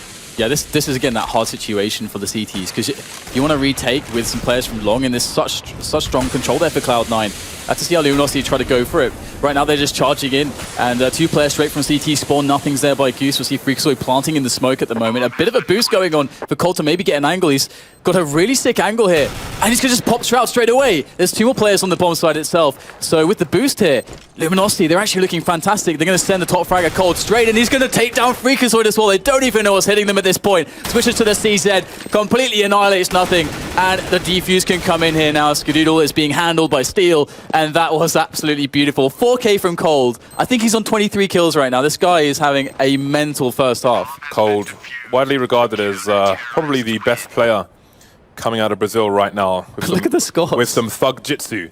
23-4. Amazing. Is Cold. Hoist Gracie them in that round. And no one else is on double digits, yet Cold is on 23. No one else on the server is on double digits. Amazing. This is, I've actually not seen this kind of a retake before, where you boost the guy up. That's awesome. That, my friend, is beast. Absolutely loving it. So this is really cool. We've got a very close first half here. So completely, wide open match for both of these teams. Now it really comes down to, of course, first of all, will Cloud9 get that good economic start? Are they going to be able to pull out something similar to Luminosity? Because Luminosity could get double ups going straight away, and we can see that worked quite well for them. Cloud9 on the other hand, they're always a very creative team. Sean Gare's very studied man when it comes to Counter-Strike. So I'm sure we'll see a lot of cool aggressions from Cloud9. If they ever get into this spot where Luminosity really slow down that pace and you want that information, I can expect some really good stuff from Cloud9 to try to solve these problems. I wonder if Luminosity take the first 3 rounds, Pistol and the anti-ecos, anti-force fires, I wonder how much pressure Cloud9 will be feeling with their opponents 5 rounds away. I'll be curious. Maybe we will find out. Maybe we won't. But again, Cold, absolutely beasting. The score is completely ridiculous. It is actually ridiculous. It's ridiculous. He has more than double of anybody else on the server. Amazing. Yeah, he only died 4 times as well. Yeah, that's a bit crazy. Yeah, did a good job of saving for his team when he needed to. So we are mere seconds away from the second half. Fallen versus Gadonglas coming up. Battle of the Orps. Yeah, it's really cool. I mean, because you got to imagine, Fallen's kind of position within the team as an AWPer is very different from Schedule 2. I'm sure the analysts will be, it's a big topic for them to talk about. But we are going into the second half here. So Pistol, and it's going to be so fun to see what Luminosity are going to choose here. Some teams like to be really elaborate, some teams like to keep it simple. But the question is always, can you close the distance with the Glocks? Indeed, Cold going down suicide and charging down mid a la Freakazoid. We'll see if Sean can get anything out of it. Indeed, Freakazoid going to be into short pretty fast. Trying to have a quick shoulder peek, see what's going on. The smoke didn't mess up for him. Didn't work out for him, but it might pay off in the end. So it's going to be a full push through double doors here towards the B bomb site. Sean coming in with the flashbang. There's another frag for him. Can he get any more? We've got 2 players coming his way. Fallen heavily tagged, but no more frags for him. Cold versus 4 though. Can't fancy his chances even off a bomb plant here. Yeah, but he did some damage before he went out there, so the fighting spirit coming in, and well, this is good. This is good for everyone who wants a close game, because this is definitely going to make that much more likely at this point. Cloud9 get to start with a good economy, so both teams have won their CT pistol, and we actually saw Cloud9 on their T side, they were able to get the bomb down, and they did a surprise buy. And Luminosity not going to have as much to play with because the bomb didn't go down, but they still will go for the force because it's pretty much you might as well, unless you're going to do a buy on the 3rd round. So Skadil there just scouting it out quite literally as they look to see where this Tech-9 attack is going to be, because they know that the Tech-9s are out there somewhere. Tech-9's coming. Freakazoid now holding down Long on his own. We saw a fast 2-man aggression towards Long and towards B. Oh, the dink! He's had his bell rung, Dan. He's got 3 HP and he's running with his tail between his legs all the way into the pit. Strad coming for support, but most of the players are towards the B bomb site. They have 2 smokes, and that's it. And there are still 2 Cloud9 players here. Skadil taking a more passive angle into CT, so the CTs don't have vision of short at the moment. That may cause an eventual rotation from Cloud9, but that smoke going down may give the game away. Spray down's going to be Bolts and Steel leaving. 35 HP, still 1 smoke, and it's not going to be used. They're going to get taken down in the choke point, and it's a 5-man hold for Cloud9. Yeah, it's quite. When you see that smoke, you can see Sean goes he's just counting his head. Okay, 1, 2, 3. I think they've got enough time to run in that tunnel now. Because the danger is if the players get past the smoke, because that smoke allows them to close the distance. So it's so telegraphed here that Sean Guys can easily pick them away. So good situation there. And now we're into the full eco here for Luminosity. So we're waiting for that next round where the full buy comes in for both teams, and we'll start to see some, the real CS will begin to get played, and we'll get to see how many AWPs are out on the field and so on and so forth. And this is just going to be a bit brutal. I think Freakazoid is going to set up quite a lot of cash for himself here with that MP7. Then D-Shroud is there to help him out as well. And that should be that here for Luminosity, indeed. So 10-8, and now the real fun begins. Indeed it does. So we'll see what buy is coming out for the T-Sider. Again, the force means that they're not going to be having the AWP straight away. 4 AKs in the Gill, a reasonable amount of nades. Actually, they have more nades than Cloud9 did in this similar situation. So we'll have to see what they have to offer initially. So Skadil on the AWP straight away. Shroud's been boosted up to a very fast short. Sean Geddes is pushing through tunnel as well. And there are 3 Luminosity players towards the B bomb site. He may hold the angle for a while. He may choose to push. Let's see. Nothing is obviously in position. He can opt to throw some nades. The aggression is everywhere. Freakazoid continuing with the MP7 as well. Sean's made his presence known, and now Luminosity are in a lot of trouble. 3 people left. Sean taking down the 3rd. The last two have been spotted, and now all the CTs will swarm on them. Yeah, this is not a good look here. Cloud9 with basically the entire map under control. This is not how it's not how it's supposed to look. And Luminosity not long for this world, but what they need to do at the very least is get some economic damage in here. They need to find a way to get some kills. They've got a minute to do so. That's where the objective is now. It's not... You don't want to put the unrealistic expectation that you can win around here and that Cloud9 will somehow throw this 2v5 in this situation, but find a sneaky way to get that damage in. And that peek is not going to work out. Fallen's going to drop the bomb. He's going to go down, and we're going to see Cloud9 start to step on the throat there and finish them off. And that's going to be that. Skadoodle with the frag and 5 players surviving. Great aggression completely caught Luminosity off guard, and now they're in a situation where they've got the eco again. And just think, okay, how do we play passively next time we have a buy? Do we wait 30 seconds? Do they allow Cloud9 to condition them into how Cloud9 want them to play? That's the question there. Cloud9 are a band of savages at the moment. Let's bear in mind, they started that round with 2 FAMASs and an MP7, and now they've got 3 AKs. So their economy is looking spectacular at the moment. Spectacular. Luminosity on the eco. And this is just really bad territory, because Cloud9 are going to be far too close to that magical 16th round, although a bit of damage has been done here. It'd be great to see Luminosity get a plant, but the bomb's been left outside long, actually. And they're trying to push towards short, so the plant looks unlikely, but they're continuing to get frags here. Somehow we're in a 2 versus 2. Skadoodle trying to fend them off with a Tech 9 only. This is developed in quite an abnormal way, one would say, is Freakazoid here is having to try to make sure that he gets that information, first and foremost. Doesn't die, of course. And see if you can pick them off as well, because they don't have any Kevlars, so these engagements should not be favorable at all for Luminosity. One shot to Luminosity player, and they have that aim punch effect that they won't be able to fight back effectively at all. And we have a push from Steel here as the bomb goes up long. This is very interesting right now. Steel make his way up to the window for the first spot into the bomb site, and he might just find Freakazoid. He's going to spray him down. So now that bomb site's open, but the bomb is stuck. Oh, this is completely ridiculous, and somehow Luminosity will win that round. That was such a confusing situation for Cloud9 and for us as well. But Luminosity, they put it all together, and a bit of a shock upset. And they needed that. They really needed that. Cloud9 were building way too much bank. Dan, I am 12, and what is this? I have no idea what just happened, but Luminosity get themselves back into the game, because again, I was saying Cloud9 starting to run away with it, but they've kind of sold themselves down the river on that one.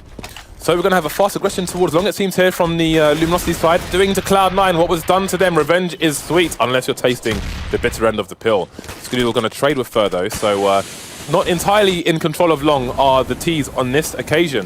Cloud9 choosing to stand and fight for now, but they will eventually retreat. Luminosity were giving up long fairly easily on their CT side when Cloud9 went for the push. Cloud9, opted for some bit of aggression there, but gave it up in the end. Oh, that push there from Steel into that B-bomb site. He got quite far in, but he lost the duel in the end, but to Sean Gers. So that's one option away from Luminosity, where maybe they could have forced their way into B. Bolts, however, will find a kill towards the car and towards the bomb site. Hey, that's really huge right now. Nothing and Sean Gers have to try to scramble to figure out, okay, what space do we actually cover right now, because there's still a minute to play with, and Luminosity can go anywhere, and Nothing's going to retake long. That's a huge kill onto Bolts, but still, they don't know where these players are going. They have to hold the sights down, but Fallen makes the entry. He is so famously great at making shots like that, and that could very well be the round here, unless Nothing can pull out an immaculate clutch, but the bomb is going to go down. And is he just going to go straight through the smoke here? Cold is going to be covering. They know where he is now. And Fallen has set up by the car. So this should be a great setup. There should be no way that Nothing can pull this one off. Here he goes through the window. First shot's fired, and Cold has a perfect angle. Finishes him off. Another very interesting round here. But now it's 10-11, so this is developing to be quite an awesome game. Yeah, this is not over yet. Gap is being closed, and then closed some more. Cloud9 with weird money. Freakazoid is on $7,600 and Shroud just on 28. They're going to choose to force it up, it seems. So the buys are coming in. Skadoodle's going to take the AWP, courtesy of Freakazoid. And Freakazoid's going to run around with a 5-7, it seems. Playing close to the double door. So many nades coming his way as well. Lots of spam. And Long is in control with almost a 4-man push there. Skadoodle has made himself known, getting that frag, trying to rotate away. Cold has spotted him. He'll make the call to his team, and they may have the read that the rest of the site has been completely exposed here. How will they get across elevator, though, if they know where Skadoodle is? They've left a bomb towards long, but we have a 3-man push now coming the way of shorts.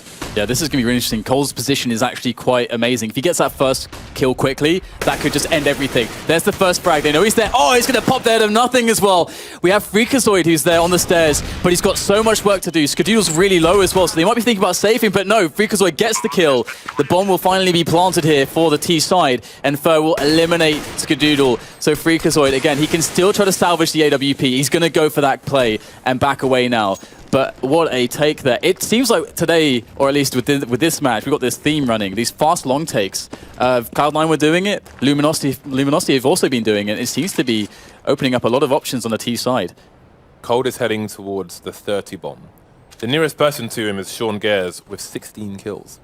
It's quite weird, isn't it? I mean, it's not just one guy just playing out of his mind. It's just relative to everybody else. It's rare that you see such a differential.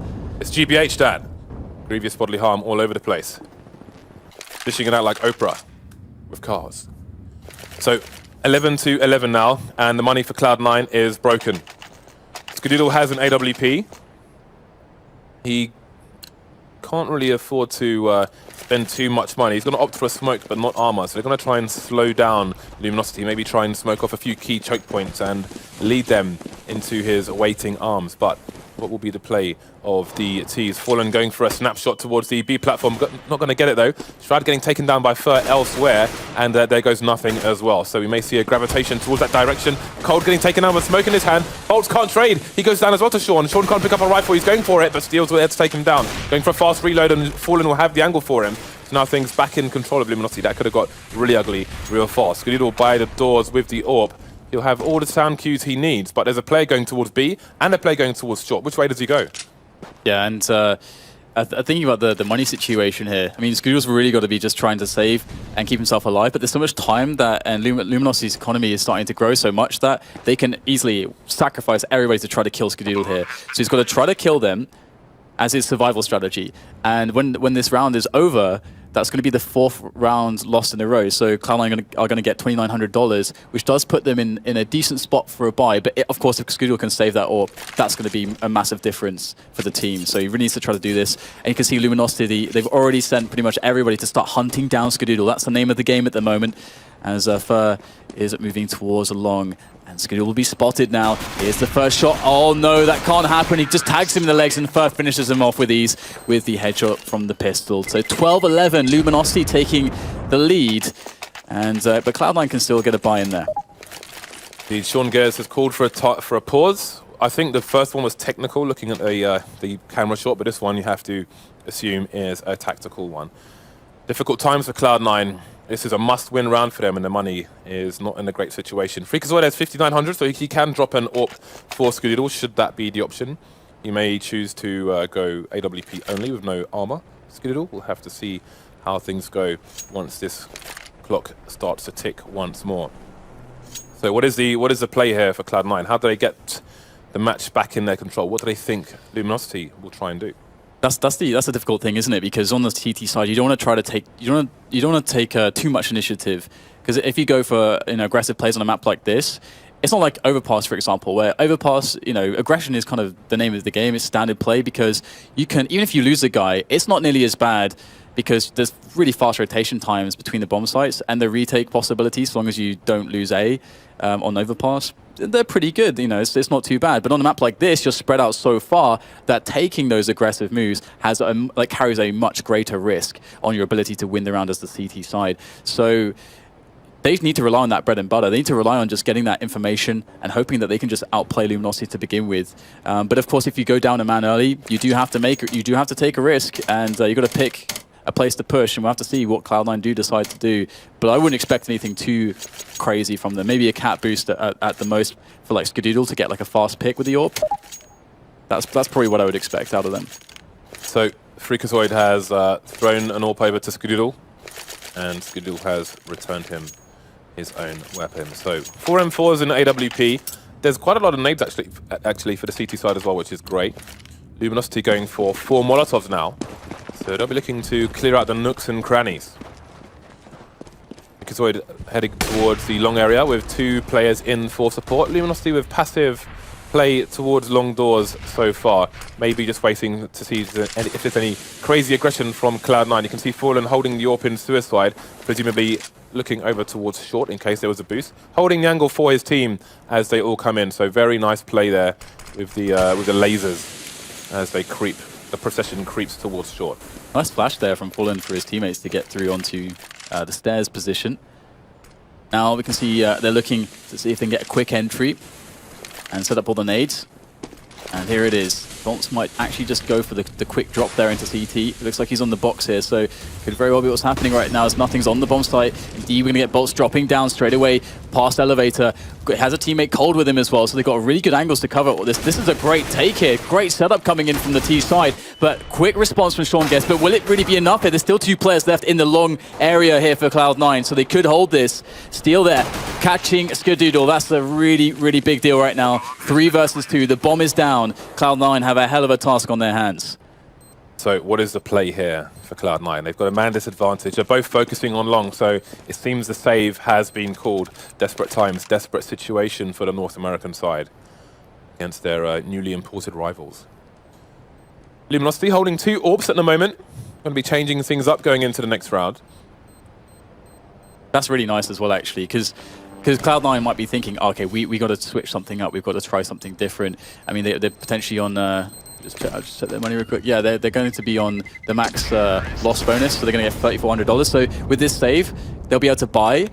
But this is where Luminosity can really put them in like a really horrible spot, because Luminosity are almost at the point where they're going to win the match. So if they just play it a bit slow here and see if Cloud9 do something desperate in this kind of position, they can just capitalize massively. So that's what I would be really afraid of if I was Cloud9, is just giving up these early advantages because of over-aggression. Be afraid of Cold. He's on 29 frags. Yeah. That's where my fear is. So we'll see if Cloud9 can hold on. Again, they have the 3-man push towards long, but this time they're going to more or less abandon long. They're going to have no presence there for now. They've got a Skadoodle over towards the car position, and they've rotated Freakazoid into CT spawn, and Chad will be playing on A site. So a different approach from the CTs here. Again, Luminosity passive positions now, slowing things down as one would expect with 2 AWPs, but just changing the pace entirely. Bolts coming down, getting in some harassment towards the A site. That's going to cause Freakazoid to start moving up towards Elevator now to support his players, should he need to. But Luminosity still generally spread towards B mid and a little bit towards A. So all their options are still open to them. You can see Freakazoid now in a difficult situation. Does he go towards site? Does he go towards CT spawn? This is huge right now. This is the huge moment of this round. What happens on this little take here of middle? Cold opens up onto Skadoodle. We need trades here for Cloud9. They need to be able to get something back out of this.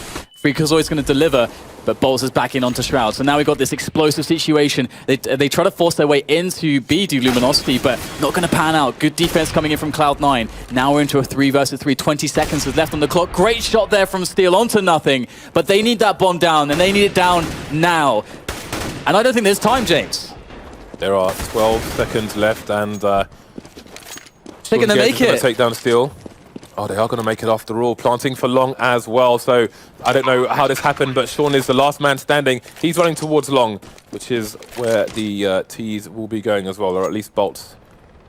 Bolts is going to be up top. But will he be ready? He'll have no cover. If he misses his shot, he will hit the shot. And that will be another round in the bag for Luminosity. They left themselves at 20 seconds. Bombs on the stairs. Or barely on the stairs. It's like, yeah, we're just gonna plant this bomb now and win the round. That was Cloud9 definitely had the advantages in that round. After the crazy trades in middle and then the failed attempt to get into B, Luminosity was scrambling, but they somehow managed to secure the victory on that round. And now it's a 14-11 situation. Cloud9 have pulled out the double AWP. They've got no nades. They've got no armor on those players either. They're glass cannon. And look at this, look at the speed, the pace from Luminosity. They're already on the A bomb site here. This push could really end Cloud9 if they get the kills here. And Cold is going to open up onto Skadoodle straight away. Bit of a duel coming in here. The nades from his teammate will help out, but Shroud there by Pit. It's going to do some damage there onto Cold, and that is still going to be the bomb down for Luminosity, but Cloud9 getting some frags here.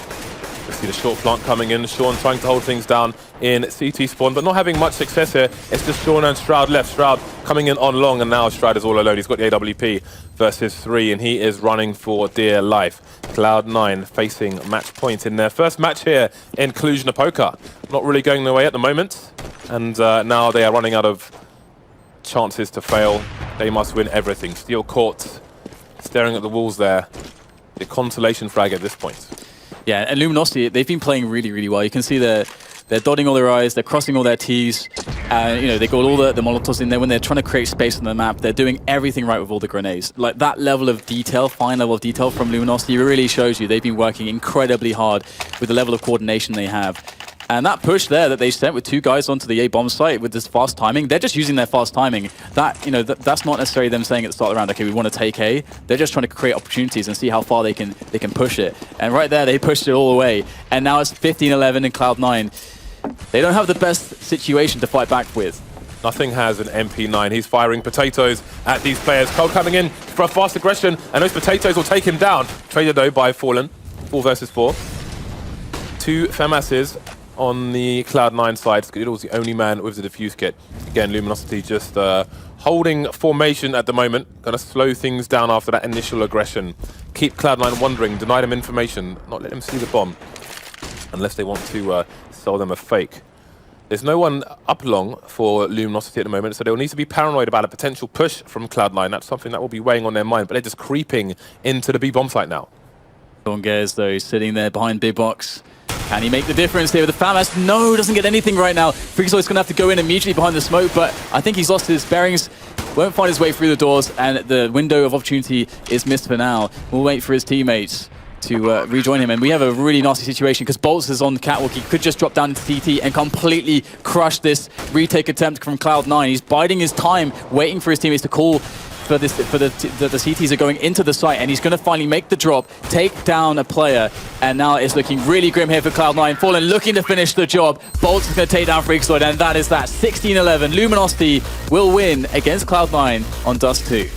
Absolutely crushing flank there by Bolts, just coming in from the back. Skidoodle was caught by the in CT spawn, just trying to jump and do whatever he could, and his teammates afterwards were just scrambling towards the window, but Luminosity just too strong at the end there. Won so many rounds in a row, and that's going to be the first game in their hands. Now we'll send to the studio for some review.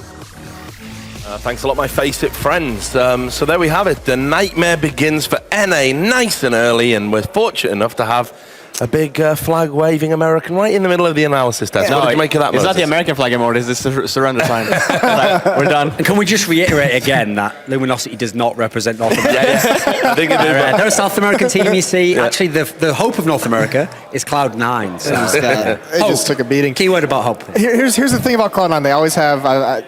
always there's one round in a match where they just have a heartbreak round. They're up like 13 or 11-9 or something like that, and they lose an eco round, and then all of a sudden they just get crushed from there. Cold was a beast. I mean, there's one thing that you just can't control. He just went 8. No one could predict that was going to happen. Yeah, he was absolutely brilliant this match, but there's always that heartbreak run. They had that defensive side, they had the reins. They were dictating everything. That initial gun run they had when they push up mid, they set the pace, they get free upgrades in AK-47s, and then just later on they just collapse. Yeah, and when they did that, when the first weapon round on the CT side, when they pushed up mid, I was like, okay. Yeah, they came to play today. Yeah, exactly, right? Because they know what's up. They're just going to rush up and just show dominance. And they were pretty dominant until the eco round. And then it just went down, and it never came back up. Yeah. I mean, you have to realize that on the first half, both teams were really in the game, but that was where Cold did all that work. There was like 20-plus kills. The other players in his team, they weren't fragging so great. So actually, Cloud9, if it wasn't for that insane individual performance, they would have been in a commanding position. Okay, maybe they might not still have won, but they would have been in a better spot. Whereas you saw, once you got to the second half there, it felt like the Luminosity guys were always getting closer and closer, and all these situations had to just go Cloud9's way to even win a round. So quite an underwhelming Cloud9 performance in terms of just pure fragging across the board. There's no star player. Well, we're gonna get into the meat of it a little bit later, but what we're gonna do now is we're gonna go over to Sir Scoots again. He's got Fallen from Luminosity to talk about that victory.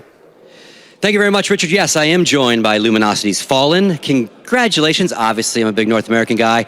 You're kind of North American now, so congratulations. But obviously, what a crazy game. Really close back and forth, but then kind of second side, you guys took control. Yeah, the match was pretty difficult. We started pretty well, 5-0, I guess, in the beginning. Cold Zero went nuts in the entire match. I was happy that the pistol I could help. Pistol rounds are not being my favorite rounds nowadays, but I could help on this time, and this is good. About the match, I think we did great, and we're looking forward to the next.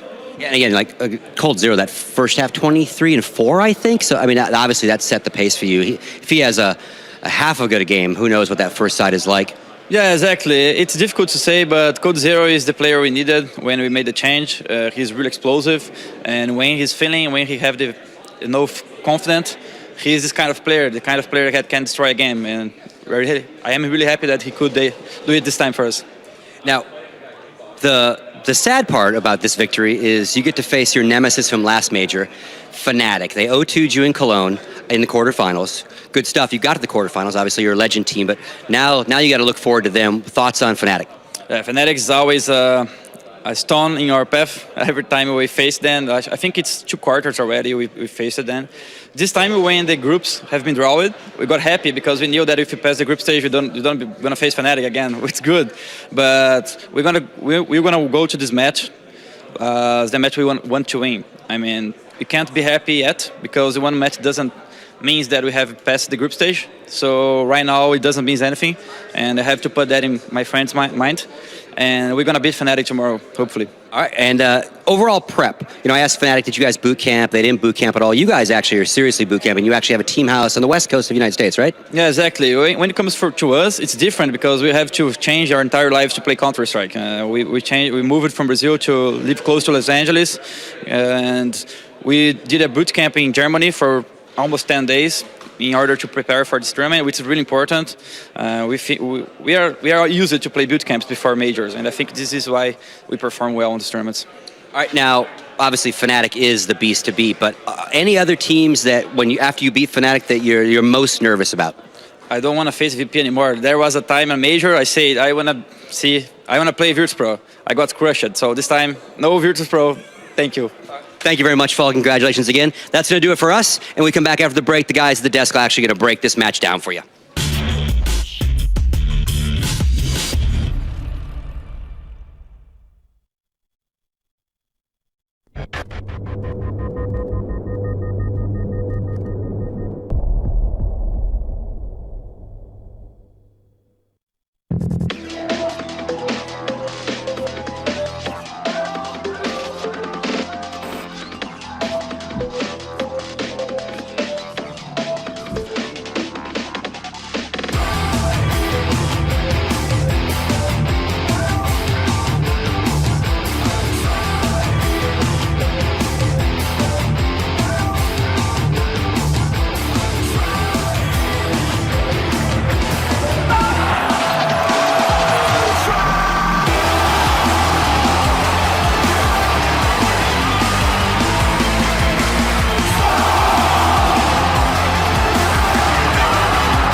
Hello everyone and welcome back to the DreamHack Open Inclusion of Poker. I'm your host Richard Lewis. So we've got the Intel analyst desk now that are going to break down the game that we just saw. And of course, as I said, just before we went to that interview with Fallen, the misery has begun for NA in this tournament. We knew that this was going to be a tough group for Cloud9, but this was really the sort of game that they had to sort of set the tone for their tournament because it's only going to get more difficult from here. So let's talk about it. I mean, here's the thing. That should have, on paper, been a Cloud9 win.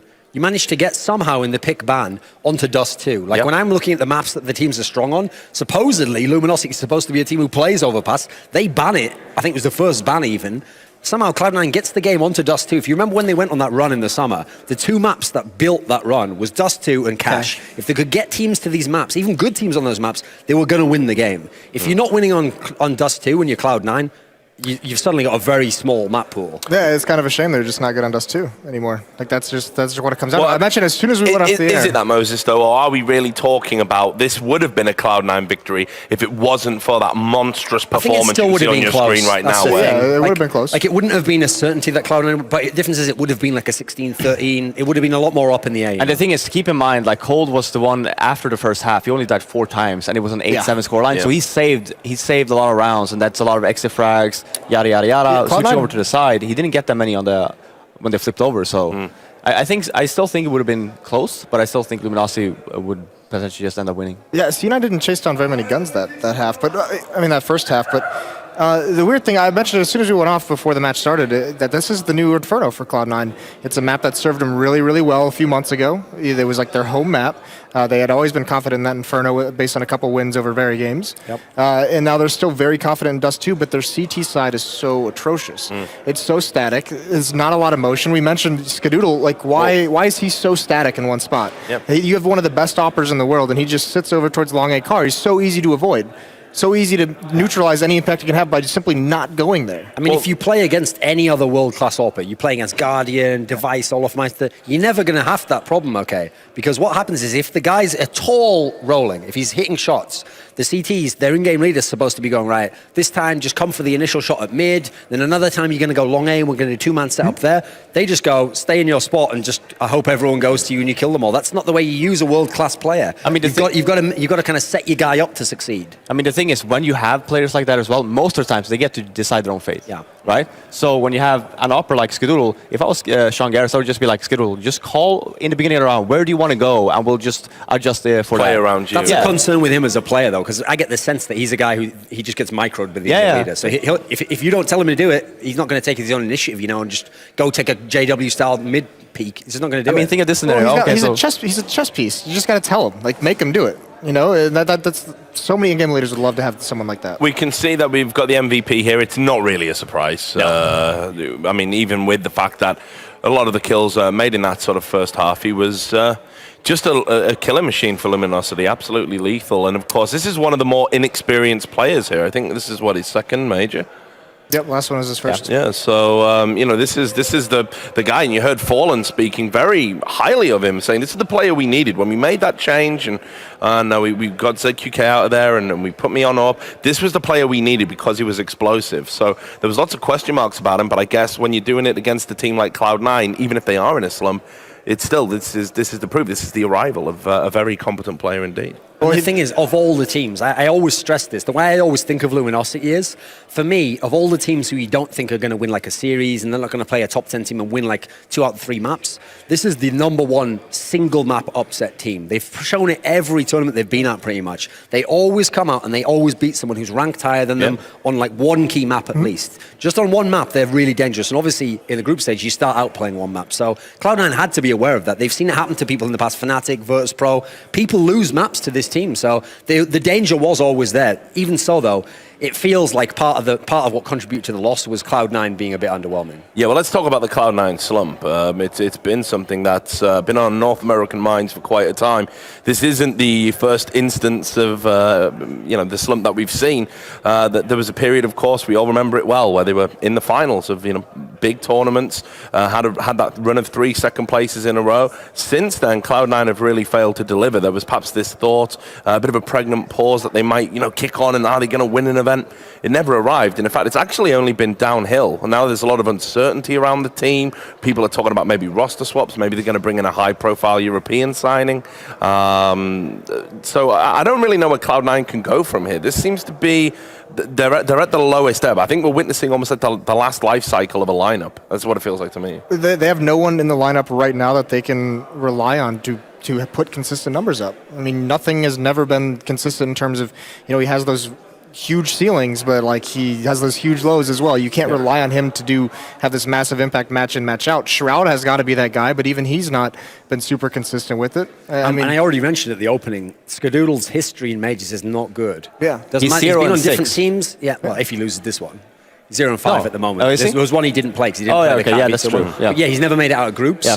And that's, sometimes you can say that's a team as well, but he is the one guy who's ever done that. No one else is 0-5 in history. I think the closest person is like 0-3 or something. So in particular, Fifth, I want to talk about the CT collapse. I mean, you can see we've got the heat maps on screen now. I mean, why were Cloud9 not able to just do anything on CT? I mean, this is the side where you would expect them to be able to put some numbers up to maybe get some stability. Keep in mind, the game was really close at one point. It was all tied up at 11-11. The thing is, when you have a map like Dust 2 and you have a very strong Opper, on your CT side, it should heavily around, everything should be around your Opper, right? If your Opper is only playing static on one specific location every single round, it's very easy for the terrorists, because the thing is, since the map is so, in terms of rotation-wise, it's very, very far from A long, for example, all the way to, let's say you do a B-split, right? And if you have Skadoodle, every single time by the car, they can just B-split every round if they want to, and then you basically neutralize the op. And then you saw there as well, by the time they do get,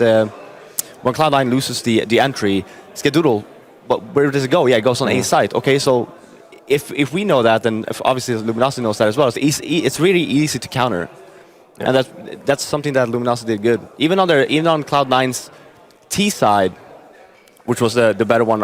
If you check on Luminosity, look at Fallen. Look at how Fallen was rotating back and forth on his sit side when he had his op. He was in B, he was in mid, he was A. That's the thing you want. You want to make sure that your opponents, they never know where your opper is at, so you can actually get that pick, and then all of a sudden you're in an advantage, and then all you have to do, if you really want to, you can just play it safe. People who watch this game here are going to think, right, okay, so Luminosity, it's all about this cold guy, or maybe it's about further play they've seen before be really good. I always say the best quality of Luminosity is they have good T-side strats. They have strats that make sense. They change it up just enough that they can make them execute, and as a result, they're able to beat more skilled teams. Like, I mean, if I look at this lineup here, I think Cloud9 overall has the more skilled players, but you wouldn't have been able to tell it from this game here, because on the T-side of Luminosity, they were always going to get enough work done to be able to get that score. And a confirmation there, as you can see on your screens, that Cloud9 defeat means they're going to be going into the losers match against Vexed, but they got 10 rounds off Fnatic and were 10-5 up. Had a bit of a terrible second half themselves. Cloud9 will be able to empathize with that. And of course, in the winner match, we're going to have Fnatic versus Luminosity, two teams that know each other quite well. So that should be a barnstormer. That's how Group A is shaping up, and we'll have those games for you tomorrow. No more from Group A today. So just some final thoughts before we cut to a commercial break. And obviously, we're going to be getting ready. You can go and cry in a corner, and you can enjoy the luxury of being a Twitch employee over there in the sauna and everything else. Yeah, but I just want to talk about something in regards to Cloud9. When they first formed this new lineup and they performed really well on LAN, the difference now is that when you're a new team like that, teams won't even look at you, right? They have nothing they don't have no demos, they have no information whatsoever. So then leave it for a few tournaments then, and then you saw the down slump, right? And that's because people figure out how to play versus Cloud9. Oh yeah, there were a new lineup, but yeah, they played a few tournaments, now we know how they play. So if you don't reinvent yourself, which is something that Cloud9 haven't really done, They haven't really done anything. And yet everyone's giving Sean Gers these mad props as being this tactical mastermind. Because what happened was, when he these few tournaments that they actually attended with the new lineup, he had all the information about the other teams, and they had none, right? So then it gets easier. But then the further down the road you go, then okay, we have an idea on what they do, and then they're playing chase, right? So then they are trying to counter, but their opponents already know, well, they're trying to counter us, so let's just do something else. And it's not even just that they were new either. What people forget is they actually had 2 Gfinity lands before they got all the seconds. Those 2, they bombed, they came in last place at both. So it's not even just that people like looked at them and thought, oh, North American team won't bother with them. Europeans had played them, they were doing badly and thinking, well, they're just not worth our time. Like on our list of people we've got to practice for, we're looking at TSM and Envious. They're bottom of the list, okay, they're bottom of the priority. But then once they did have those good results, the key thing about the results is all 3 lands were 3 weeks in a row from what I remember. So it was something like 3 or 4 weeks that they had all that in. Well, after that, then everyone adapted. And now you saw suddenly, now they can't even win on a home map. Yeah.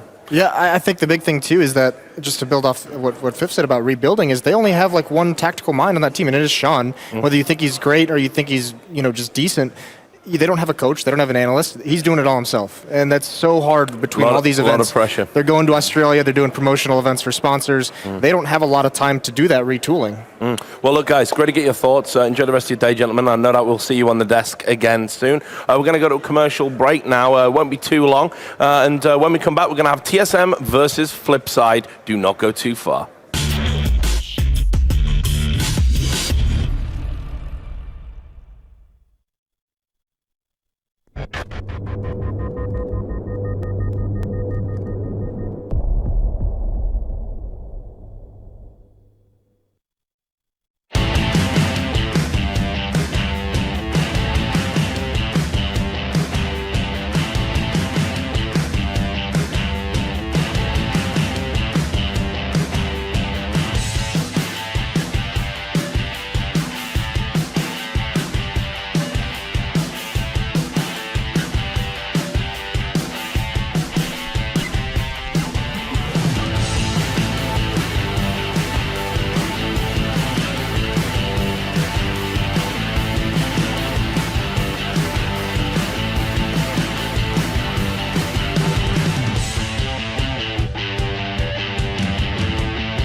Child of virus, coming crisis.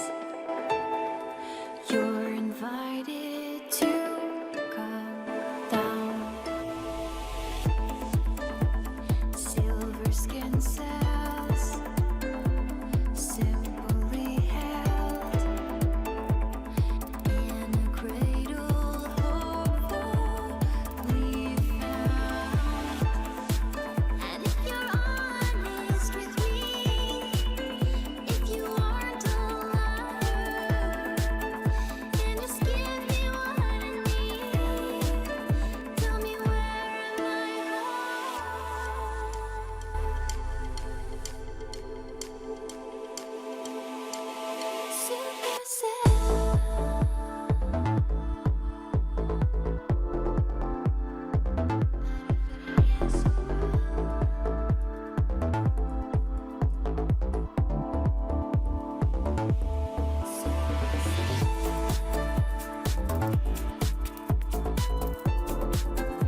Hello and welcome back to the DreamHack Open in Cluj-Napoca. I'm Richard Lewis, your host. On the desk, you can see we're looking at TSM, the people who have come here with a dream of winning their first major. Do they need to do it to put the dynasty that they could have in place? Joining me on the desk, we're going to have Duncan Thorin Shields, as always, the #1 CSGO analyst in the world, which I'm contractually obliged to say. And it is the premier CSGO casting duo, also a term that I've coined. You should be paying me, by the way, boys. No, because we told you not to say that. You love it, though. That, you Rich. love it, though. So it's Anders and Semler joining us now from the casting room on the They are Intel the analyst premier desk. one. I mean, for my money, they should be doing the final of every major. Yeah, I agree. I couldn't agree Maybe more. this time, guys. Fingers Maybe this crossed. time, Let's right? see. So look, guys, obviously it's great to see you, but we are going to get straight into it because we're trying to make up for time. So TSM versus Flipside is the game. You can see we've had the map veto. That's how it panned out there. Okay. We've got ourselves a bit of cash, boys. I mean, it's obvious that TSM would ban Cobble. That's their perma-ban anyway.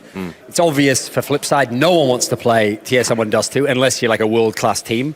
But yeah, to end up on cash, I don't think this is bad for Flipside. Flipside, historically, it's been a good map for them. For TSM, I mean, TSM's phenomenal on nearly all the map pool, but this is one of the ones they haven't been playing so often, actually. Yeah, occasionally they'll throw a ban in on it, so I think this is, Flipside have gamed the system pretty well here. They get it towards cash. Yeah, keep in mind it could have been Inferno as well, of course, so I think they've got the better option here, in my opinion. Yeah, I mean, it's kind of hard to say. I feel like, I think last time they played, there was some online match, I think, but they got 16-1 or something on cash by TSM. But still, I think it's an even game for them. Not necessarily the best map that Flipside could have had, but a good one. Not sure about this matchup though. Over Bondic, I would actually choose Davcost or World Edit as the featured player for Flipside. Those are the two guys to keep an eye on, in my opinion. Okay, Davcost is the new guy, though. Yeah, and he goes ham. But like since Simple left, though, I think Bondic actually, his level raised a lot. I mean, he's got to be confident coming in, because he's obviously been for a lovely holiday somewhere nice and warm, you know. Look at that. It's Good been tan going. relaxing, yeah. Yeah, no, don't get me wrong. It's not like I'm saying that Bondic isn't capable of doing work on the team, but I'm saying that the focus and I think what's going to make or break Flipside's odds of getting out of this group, it comes down to Davcost and whether you can go completely ham because he, as you say, is filling Simple's shoes. He has shown us star performances in the past. So well, here's the interesting thing. Do you remember when Simple wasn't playing some games online, and so when Davcost was standing in, people, because they didn't know his history that he played with these players, they actually thought, oh, maybe Simple's just using a. Right. That's it. Because the guy was playing so well. Dude, I mean, at the qualifier that we got to see as well. Yeah, but I mean, at the time, that wasn't a terrible conspiracy thing, because the guy was playing for an unknown person. It was like, how can he be this good? And it wasn't even the qualifier, if I'm not mistaken. It was Cologne as well, where he just went completely ape. It wasn't enough for Flipside to go through with him. Well, there was a game with Blade, if you remember, in the Blade also. Cologne, he was absolutely monster, you know. Everybody's capable on this team. Everybody's capable. Yeah, but I still put it down to him and World Edit, because World Edit's back opping now. Well, this is why I wanted to bring up a point you made. You said, obviously, it's a very strong field at this major, no doubt about it, but you were talking about Flipside being one of the weaker teams here, if not the second weakest after Vex. The two that I picked out, who I think have no chance to get through, is Vexed and Flipside. Like, if I have to pick people who are going to definitely go out, those are the two that I plump for. And the reasoning is, okay, like, yes, Flipside have some players, blah, blah, blah, but look at the group they're in, though. Yeah. Well, look, guys, again, as we're making up time, haven't got a lot of time to talk, so I'm going to get straight into the predictions here in cash, and then obviously we'll pick it apart in the post-match. So just some quick thoughts. Anders, you've been very quiet over there. The pain meds must be kicking in. So how do you see this one go? Yeah, what? I'll pass them out, don't worry. Yeah, I think TSM are going to win. I think that's the obvious choice. I actually think this isn't like a throwaway match for a best of one. I think if it was a best of three, I would almost go full Moses and say 100%. But yeah, so TSM will win it. Semler, quick? Never go full Moses. No. TSM, we've got three. TSM's going to smash it. Okay, well, thanks a lot for that, guys. Looking forward to it. Now we're going to go over to the game. It's going to be Henry G and Sadakis casting this one. Take it away.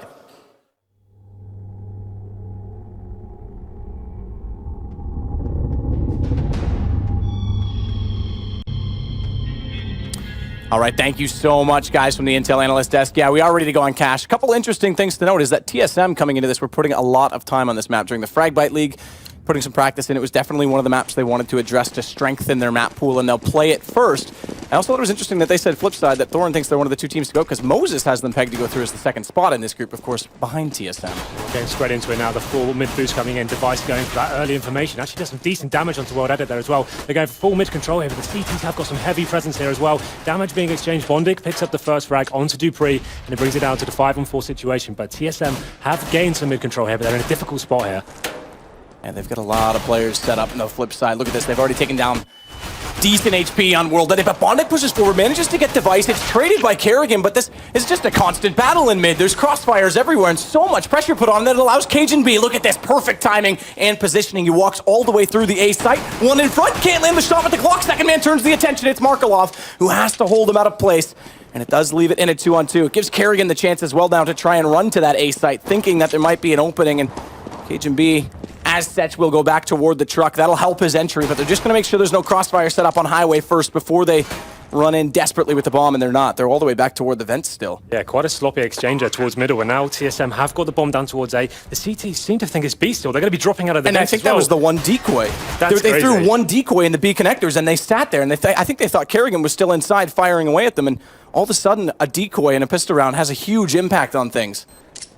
And Cajun B, he's up close and personal. World that is low on HP, but still hits the headshot. Does give them a chance to walk back into it. So Kerrigan's got the good post-plant position all the way out toward A main. He can just bait out the time on this. They're going to put the flash directly on top of him. Markelov may try and hold this because he's got a kick. Goes back with the USP, but Kerrigan holds tight, and it will be TSM 1-0. Yeah, that decoy grenade coming into fruition massively there. You saw the CT seem so confident that they're actually going towards the B bomb site. They get themselves into the A site. Once that bomb goes down, there wasn't really enough time to actually clear out the bomb site properly. Saw Cajun B doing some decent damage there. Got taken down, but Kerrigan with the simple 2-on-1 procedure here gets the first kill. Well, I don't on low HP. And at this point here, he had no choice but to face it. Even if he died, he'd won the round at that point. So fantastic stuff there. We can see now going into the second round, CTs haven't forced too much into this. Bondic and Davkos going to get some armor and 5-7 and a CZ there. But not going to be pushing. They're actually playing a very standard round here. They're spreading themselves out. Not going for a traditional stack you'd normally see on this map. You'd normally send a heavy investment towards middle, trying to watch out what the C's are doing here. But TSM, similar approach from them. They've got 3 rifles here, 2 recon players in the form of Dupree and Zipex, 2 Mac-10s,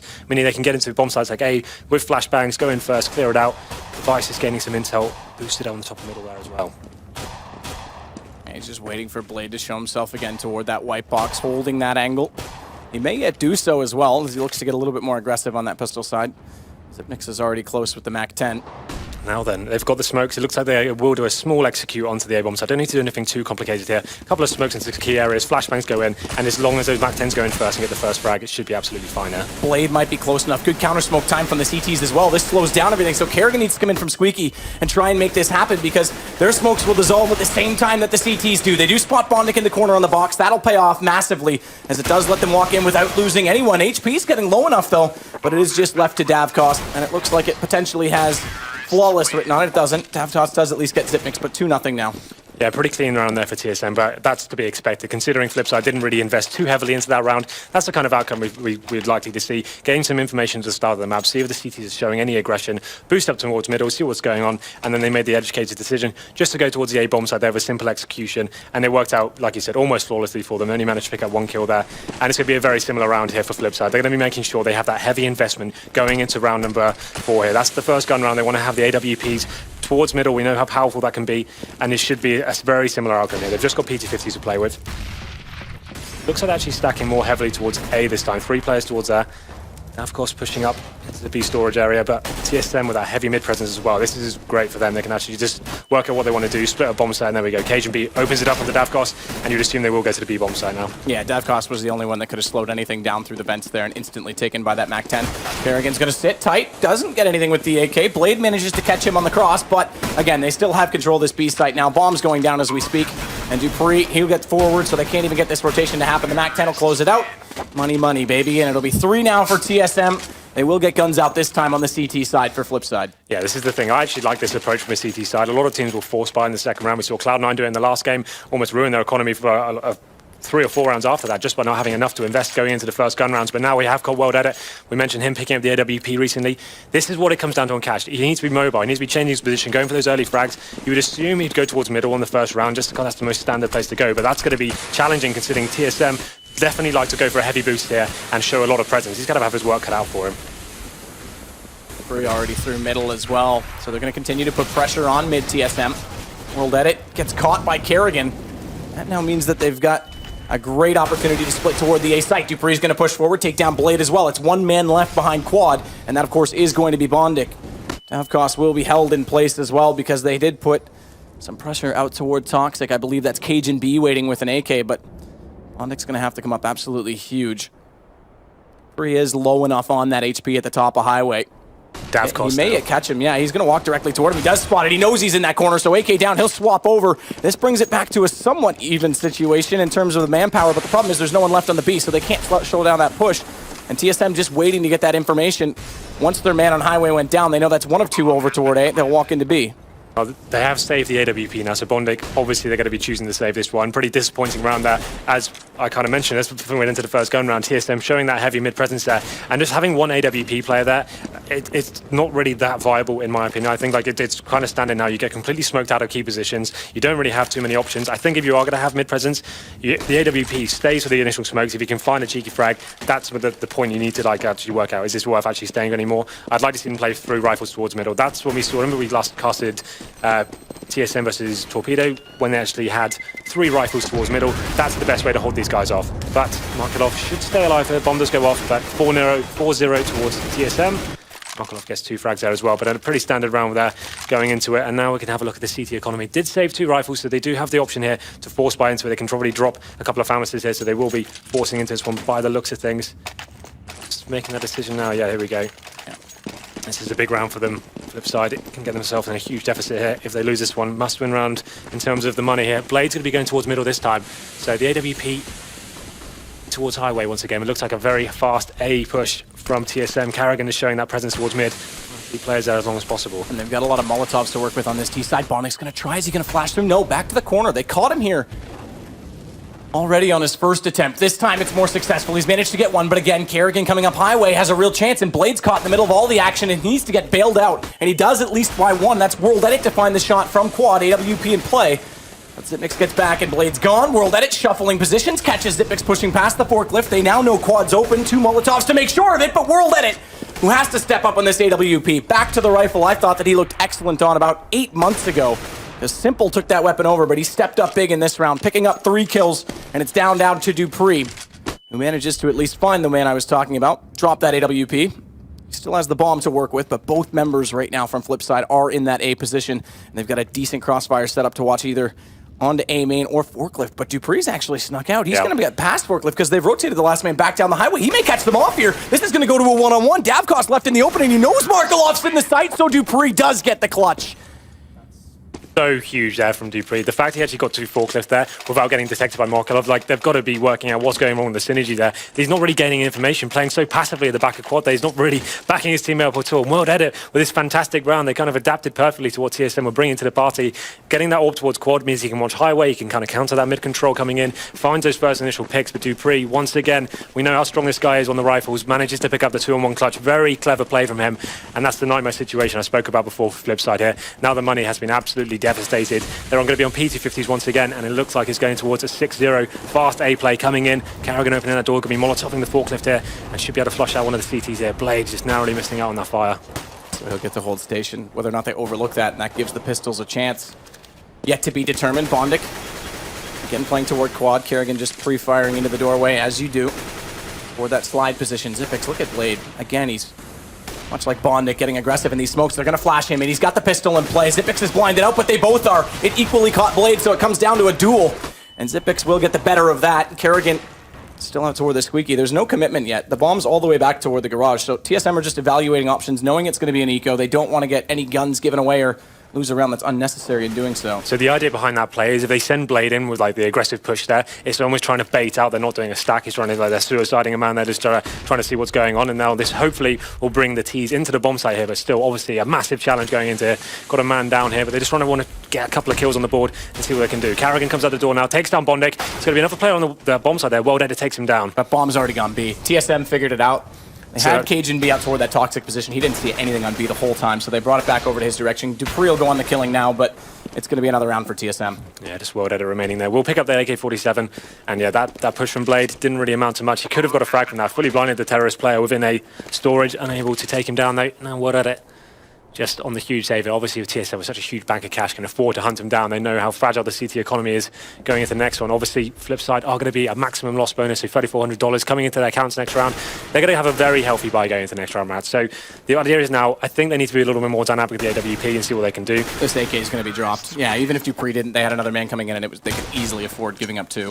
I would prefer from them right now, take the AWP towards the B-bomb site, or even back a quad, that's still fine, but they need to be like showing either taking down the mid control completely, 3 rifles there, challenging them, going for the frags, getting the exchanges up there, molotoving the boost, slowing it down, or we're just going fully passive here. Like the one player committed towards middle isn't really working out for me. Let's see what World brings to the table this time. He has a decent spawn, has the option to change things up here. Will be making his way towards mid once again. You'd assume he'll get smoked out, but look at the TSM setup here. 3 players going straight towards B.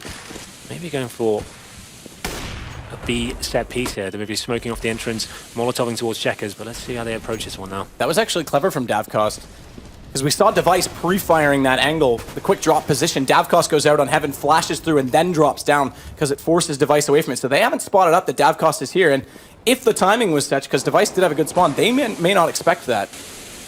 So this will be an interesting play, and this time, unlike last time when he was below the vents, does have a rifle in his hand. This could complement Markelov's position on Generator very well. So now then, Flipside have gone for the very passive mid setup. They've realised that they can't actually challenge that one, so they're not even play anyone there whatsoever. You can see it's going to be Blade coming back in, just trying to gain some intel. Not going to be overcommitting to this one. If he faces any more than that, Device is ready to take him down. Carrigan getting some mid control as well. Just going to face towards Highway.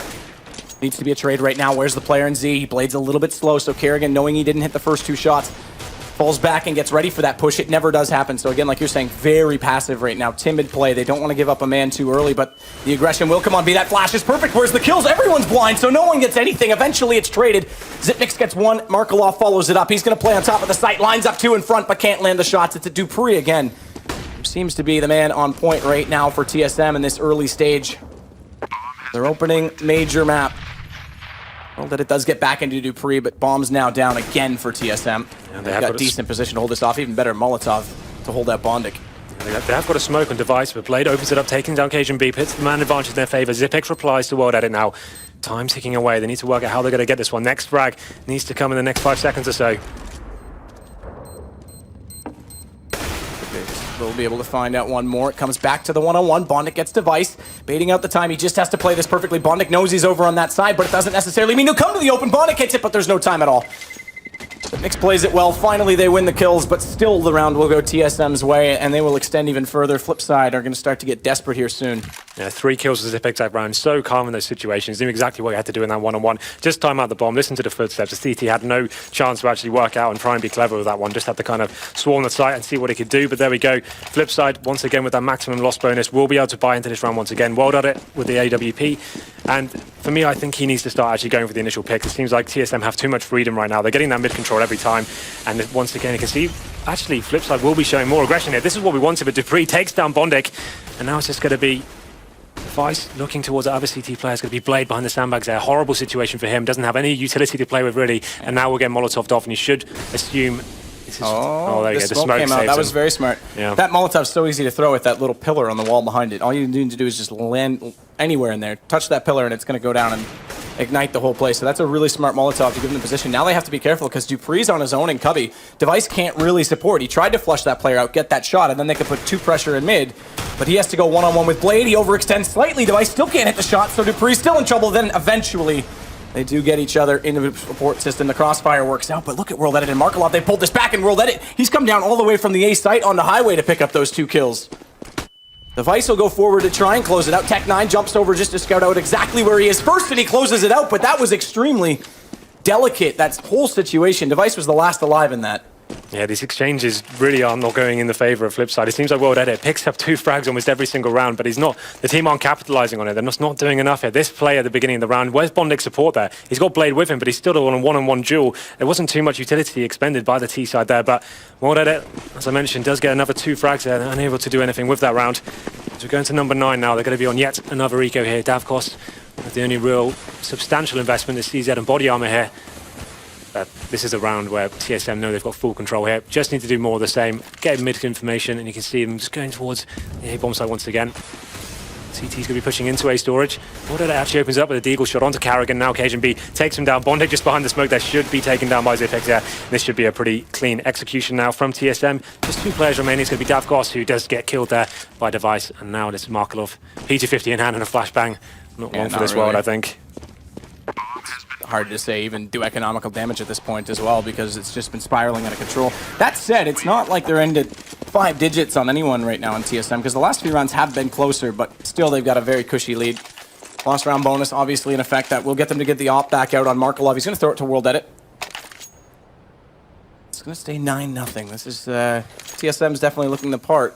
Yeah, We've seen their CT side struggle, though. The map against Torpedo on Fragbite online, that was when they started to shut things down, and their CT side's definitely more of an issue on this map, but their lead right now is huge. A change of pace here for Flipside. They're going for the double orb setup here. They want to have more of the turrets going towards it. As soon as there's going to be one orb towards the A-bomb site, one towards B, and see what they can do there. World Edit actually showing his presence towards middle this time.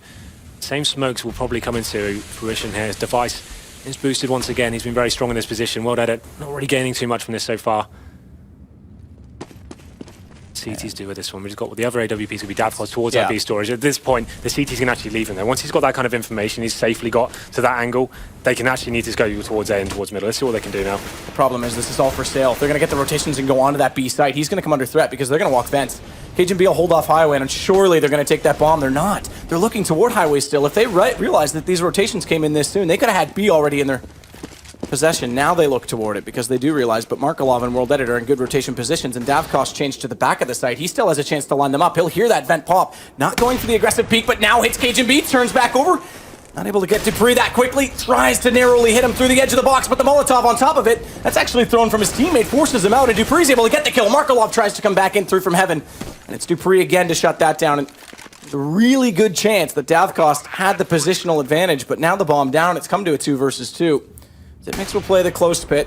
Smoke off on CT, so he doesn't have to worry about that angle. Is he going to guess this right? No, Blade. They might finally pick up a round, and they will. Flipside Tactics with their first. There we go. That nice play from Blade there at the end. 2 frags for him. Gets the AWP as well. And finally, a round goes on the board with Flipside there. That good B defense, but that double orb for setup working out for them. Davkos only picks up 1 frag, but it was enough just to delay that B execute coming in, and they actually hold it off. It comes down to the 2-on-1, which they capitalize on there. Zipex unable to convert that one into another 10th round for TSM, but here we go. The money's still definitely not stabilized after losing so many rounds in a row and actually having so many close rounds there as well. 1-on-1 it came down to. They're not going to have a full investment here. It's going to be Bondic on the Famis. So this puts Flipside still in a very fragile position. If they lose this one, they only get a $1,400 next round and presumably on a full eco unless they decide to force. So let's see how they approach this one. Going to be more of a standard round here. One player towards mid. Blade's going to be coming in to back him up once again. Ice will also still be looking toward that mid position. It's gone so quiet and so passive right now for Flipside. That it finally pokes out far enough just to see the mid garage. He hasn't even put his eyes toward that boost position yet, and Device is just waiting for someone to walk out and walk into his crosshair. They'll let Dupree go on the hunt by pushing up middle. A passive angle behind that white box. That gives Device the confidence now to follow it up, but is he going to get caught in the open? World Edit missing that shot. That would have been big to give them that first pick and slow things down in mid, which has been a point of contention in the entire half so far. Would have been an absolutely crucial kill for them to pick up. Kerrigan and Davkos are going to do battle here eventually. Smoke might let Davkos fall back into the toxic position they are. They're going to rotate entirely back into a more positional defensive setup on that B site. Kerrigan's still going forward. Bomb's not committed. It's over toward A. They just want to pick. TSM's desperately trying to find one pick, but there's 30 seconds to go and they haven't got it, so they will commit onto the A site, which hasn't been investigated at all. Good Molotov to slow down Dupree. That means the crossfire positions and the two-pronged approach is suddenly silent, but Zipnix is still able to find World Edit. And although the smoke's on quad, they're going to try and spam through it, but Bondic comes around on car as they're preoccupied and manages at least one. Device will close Markelov, and all the kills are stacking up for TSM's favor. It's going to be yet another round and a money reset. Yeah, absolutely. This is, like I said, this is where the game completely runs away from Flipside here. Could have $1,400 next round, but it's just mid seems to be the huge problem for them right now. They're not. You can it's acceptable to lose that area, but when you're losing it every single round and you have zero information to play off, you saw 3 players towards B for Flipside there. There's kind of banking that the B split's coming in. They have no real control. Once you lose mid like that, you need to be retaking other areas of the map. The CT players on A, they need to be pushing into A storage. They need to be doing something a little bit more dynamic, taking the game to the T's. You can't lose middle without reacting whatsoever, and that it just shows that they have 2 players on A. The push comes in from TSM, the pincer from Highway and A main. It's just too stifling for the CTs to even hold that one off. And now we go into round number 12, right? They've got a full eco here, P250s. Looks like they'll be going for some aggression towards the B storage. There's 4 TSM players waiting for them. I don't really think they're going to do too much for this. Saying that though, Davkos does take down Cajun B. Device answers back though, and there it is. And it's going to be open B bomb site, and then Blade rotating around the back though. He could actually do some damage here. He may show up at the right time. They've gotten around the corner into the site, but they still won't be ready to check the flank that quickly.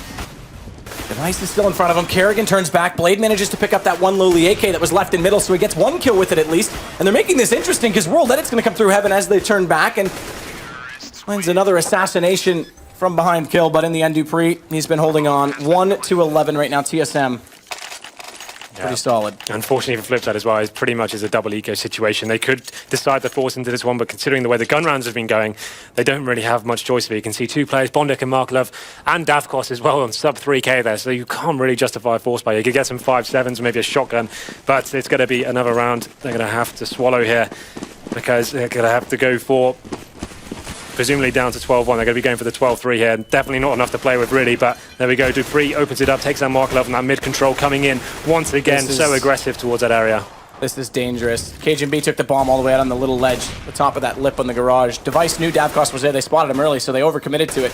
Now bomb's down. They've got to win back middle, but again, anti-eco situation. Not going to be a problem. Low HP for Dupree and 2 dead, but still 12-1 right now for TSM. Pretty solid stuff. Yep, so we saw the best setup. The one round Flipside have got so far has been with that double AWP setup. I don't think they can actually justify going into that one. So World Edit once again has had a reasonably strong game considering the scoreline. 12 kills for him. You can see the sniper matchup on your screen. He's actually taking down Device in terms of the number of kills for him. So they need to start utilizing him more. He is getting the picks, but it's just too little too late from him. He seems to pick up 2, but by that point the round's already slipped away from them. Let's see what he can do this round. Actually going to be moving his position back towards the A area. Going to be pushing Squeaky Door. This is what I wanted to see. Actually, just be using that gap, but Dupree taking down the first kill of the Marklov once again, but there it is. World Edit pushes the Squeaky Door. Blade chimes in as well, and actually gets the man advantage for the first time in a long time. Yeah, that's a very important note. Again, there was that round where World Edit didn't catch. I think it was Dupree that was heading toward the tunnel, or the vents rather. That would have been huge, but this is one of the first rounds they've had the first pick. And again, slowly they're going to be able to walk out mid. There's no one here to shut down TSM, and now they can try and split onto the A site. This instance is not such a big deal because they have the man advantage. They have mid A control towards the storage area as well, so at least they have information. Before, they were so stifled on the bomb side, they couldn't actually really commit as to what was going on. They couldn't really work out. But here we go then. This is clever. Going back towards events. Looks like Carrigan, though, goes CT spawn. This is perfect play from him. All he needs to do is hold here and wait for rotations, but he's going to be going in. Timing is everything. Does he spot Blade? No, and Blade was low HP, so just catches him off with the M4.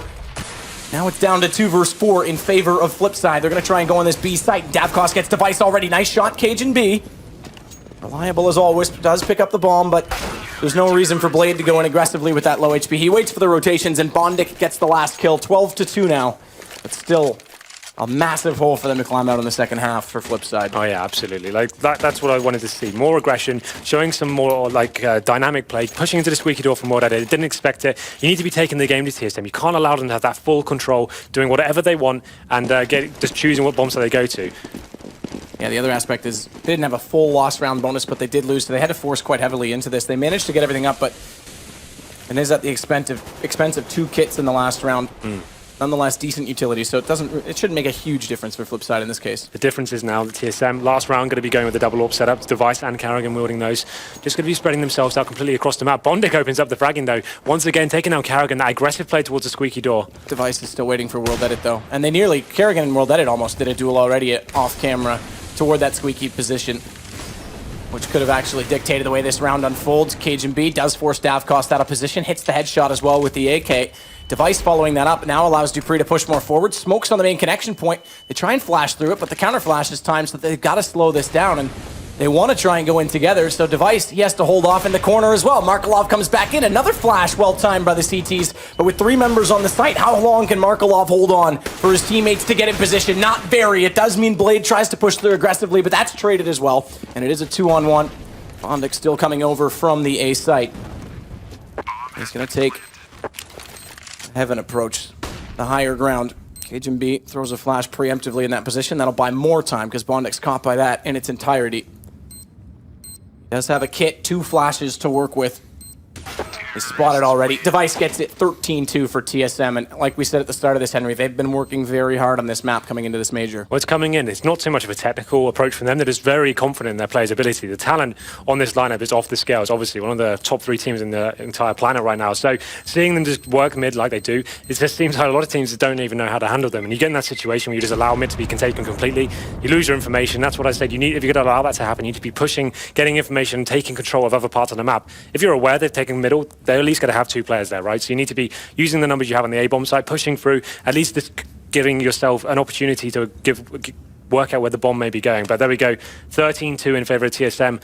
you can only feel this is going one way, Matt. This is a devastating start for Flipside here. CT arguably the easiest side here, very narrowly, I'd say, on cash, but 13-2 for TSM, very convincing result. No, I think they've hit the first 9 rounds clean before. Yeah, it was 9-1 before they got a single 9-0, like you say, before they got a single one on the board. But Bondic, or rather, excuse me, Dupree is stepping up tremendously. 23 kills for him. Not a bad first half. Not bad at all. It's going to be easy second half of TSM. They have to be very relaxed going into this one, going to the CT side. Just talking about what traditional T setups we'll see on the pistol from Flipside, I'd assume they'll probably try and do something maybe a bit faster going into this one. You'll see a lot of teams go for B rushes straight away on this map just because it's so viable. Unless it's like someone like TSM goes for like the B push or a B stack here, it's very difficult to hold off with the CTs. It's one of those situations then if you don't make the first frag, you're forced back to the bomb side and you're swarmed by the terrorists with all the Glocks going on, and it can be almost impossible to hold off at that point. Well, to converse on that though, that it's much easier to retake on the A side. So if we were going to see a stack or a bias, it would be toward that B defensive position and play the retake game on A. So some teams start to play mind games with each other, and you see teams that go for that B stack or go for that B rush, they'll stack it already, and then all of a sudden the T side, the one that makes the call, they go, let's go A this time. Yep. And then you just get that last second diffuse situation, which also means we need to keep an eye on if the CTs if they are going to stack B, if they pick up a kit, because that's going to be a huge part of the retake game on the A side. Let's have a look at the T side buy here. Flip side, of course, a massive amount of the climb. This is a must-win pistol for them. If they lose this one, I feel like this game may be over before this half even begins. But here we go then, World Edit. And Davkos going to have the armor player. He's got 3 sets of utility here. And there's no kit, just to make note of it. So they aren't going for that B stack. They can play a little more aggressively in A. They're going to flash in. No, 2 decoys. Passive stuff. Kerrigan's got a good forward position. Are they going to go for the boost? Cajun slowly getting up there. He doesn't want to run at this point, because if they are in mid-garage or on the A stairs, as we see they are, they'll hear this, so he's got to take his time to get there. They want to put him above. Blade's close by. Which direction does he go when he drops? It's going to be right into A main. He hears him coming. World Edit, so turns back, but it's too late. He's already dead. Luckily, Blade will come through and bail out Bondic, who is in A main. That evens the situation, but it does give a bit, not much information, but a bit of a read to the CTs to stay put. They don't have to over-rotate at this point. The problem for the terrorists in this one is obviously with the buy they've got here, they were going for a full-on execute onto the A side. They wanted to do 3 smokes onto the bomb side, players running out, and now you're a man down. That makes that push a little bit weaker here. Davkos looks like he's going to be the point man going into this one, but it's only going to be Zipex towards the A bomb side right now. Device will be rotating in, and here comes the smoke play. Bomb's still down towards middle area though, so whether they'll be committing to this one is yet to be seen. This is a good push though from Kerrigan. As soon as that smoke call was made on A, he goes for the information. Not only that, he'll be quick on the flank when they do execute, and they've yet to make it out A main. He's already at big garage. He's going to be hot on their heels before they even have the bomb in place, and everyone else is here now as well. So Flash comes out, Zipex tries to fight through it. Davkos slightly blinded as well, puts himself behind the pillar at the forklift. So no real damage done on that exchange, but there you go. Kerrigan, he's already on the flank. He's managed to take down one. It draws Davkos' attention, but he still manages to get Device, and Kerrigan can't find the angle on him. Bomb planted, 2 versus 2. Kerrigan bails his teammate, but Davkos is behind Dupree and gets the knife. 9 HP, mind you. And Kerrigan just needs to land 1 bullet, but is he going to be able to? He has to reload in the open. He doesn't even try and heal himself or get into cover and stay protected because he doesn't have a kit. He's got to force the issue. Yeah, that was a little bit sloppy towards the end there. It seemed like the CTs did exactly what they had to do. As soon as the smoke's coming in, Kerrigan pushing into B storage, that's the reaction you want to see normally from a CT setup. As soon as you predict something might be coming in or smoke's flying over the top of the map, that's when you need to go work out whether this is a true tactic coming in. But flip side, get the must-win round they required. And this is an interesting decision from TSM when you have such a huge bed of rounds to play with. I would be calling, we probably don't need to force buy into this one, guys. Let's make sure we just win this one as quickly as possible. This is a risky round considering the T's have gone 4 rifles, 1 UMP. It's going to be hard for them to hold off. Device of the Desert Eagle. We know what huge work he can do with this. Very fast play, though, from the T's. Getting that mid-control. Davkos leading the way, but Kerrigan opens it up. Takes down Blade. Nice headshot from the scout there to make it the 5-on-4 in favor of the CT side. No second aggressive peek toward mid because they know there is a second T player there as well, so they don't want to overcommit too much to that duel with Davkos. Bondic, meanwhile, does get Kerrigan in return. That drops the scout. But like you said, we know what they can do with these deagles, and it's the 2 guys that... Okay, well, Dupree's now picked up the scout, but it's the 2... Dupree and Device, the double D setup that's so good with the Deagles. Yep. Right then, Flipside is buying their time here. They want to make sure they don't make any huge mistakes here. CT's not being able to do too much with this. They have fully lost the mid-control now. Vacation B taking down Bondic. That's a massive pick for him. He pushes into A storage through the smoke. Goes onto the 3-on-3 as Markelov answers back as well. Ooh. But it's just a back-and-forth game. There's the Deagle coming into fruition. Device taking down Davkos. And now the man advantage going towards the Danish side.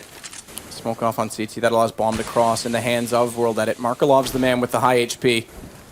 unscathed so far in the round, when he's going to hear them two in front. Does he wait and try and line it up? He doesn't even land the first shot. Xyp9x is there to trade it. So it's down to a 2-on-1. The man's on the side. It's World Edit, and they know exactly where he is. Flash doesn't fully blind him. The Deagle doesn't land the shot. It allows the Galil to come back out, but it's a rifle versus a rifle, and Device is getting tons of damage. He'll catch him on the edge. And he's got time. No kid, he's going to get this. It's going to go to 14 rounds for TSM. Yeah, that's a bit of a nightmare situation for Flipside. To get the bomb down so they may be able to do something in the next round. I think they'll have about, what, $2,500 average going into the next one. But TSM with that investment, I kind of criticize it going into it. But if you're talking about percentages and trying to win the game as quickly as possible, you probably want to just take the full eco, make sure you have those AWPs going into the first gun round. But they make it work. Karrigan, that great scout pick in middle, and the round kind of fell apart for Flipside. They get frags, but it just got exchanged straight away from the CT side. Completely picked them apart. And Flipside will be buying into this one again. So they'll be having Galils, AKs, and Tech 9 set up here. Have got a full utility though, so I'd assume they're going to go towards the A-bomb site, try and do that A wall of smokes once again and see what they can do with it. It looks like maybe a little bit faster than anticipated though. Two players will be making their way in. Bondic leading the charge there with the Tech 9. Not happening just yet. CT's just having a very passive setup here. Be interesting to see how these SMGs come into play. I thought they might actually invest more heavily into the SMGs rather than get out another FAMAS on Xyp9x. But we're there knowing they're going to be up against a Force buy, a Tech 9 buy potentially. It's not necessarily as big of an advantage to try and rush with them. Either way, where can they find information right now? They do have an aggressive player toward mid, and here we go. Karrigan's going to be the man that goes through. Thinks better of it because the smokes are already landing on A. He doesn't think he can get the rotation fast enough. They'll go for the stack defense. They're going to walk in towards the forklift, and Xyp9x is already there waiting. There's one down with the rifle. Blade wants to go over top of the red crate. Xyp9x is blinded, so he won't spot it, but does he manage to get behind him? No. He goes down immediately. That drops bomb on the side, and it looks like we will be on match point already. Not if World Edit can do anything about it. He's picked up 2 already, but finally Xyp9x will close the round, and it will be 1 to go for TSM.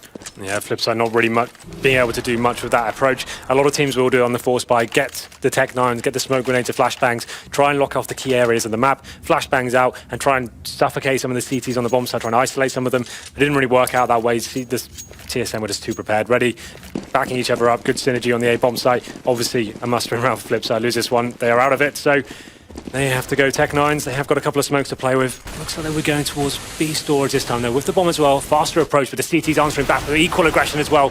Dupree goes down to the hands of World Edit. Just going to leave Cajun B on the B bomb side now. Smokes them off. This frag's going to be very important indeed as he's left there. Big kill. Can't really hug the corner, though, because his position's given up, so instead he shuffles back toward this checker room. Goes down in the end, but he's done sufficient damage, or has he? They're all low HP, but he's going to stick to the op. If he went to the pistol right now, if he knew they were this low, it's 2 bullets, and Karrigan does think better of it. It's back to the one-on-one. Bomb down on the site, and it's a shadow of a bullet either direction. Will win the round, and it's Bondic who finds his opponent first. And Flipside survive at least one more round. So there, the CT aggression meets the T's.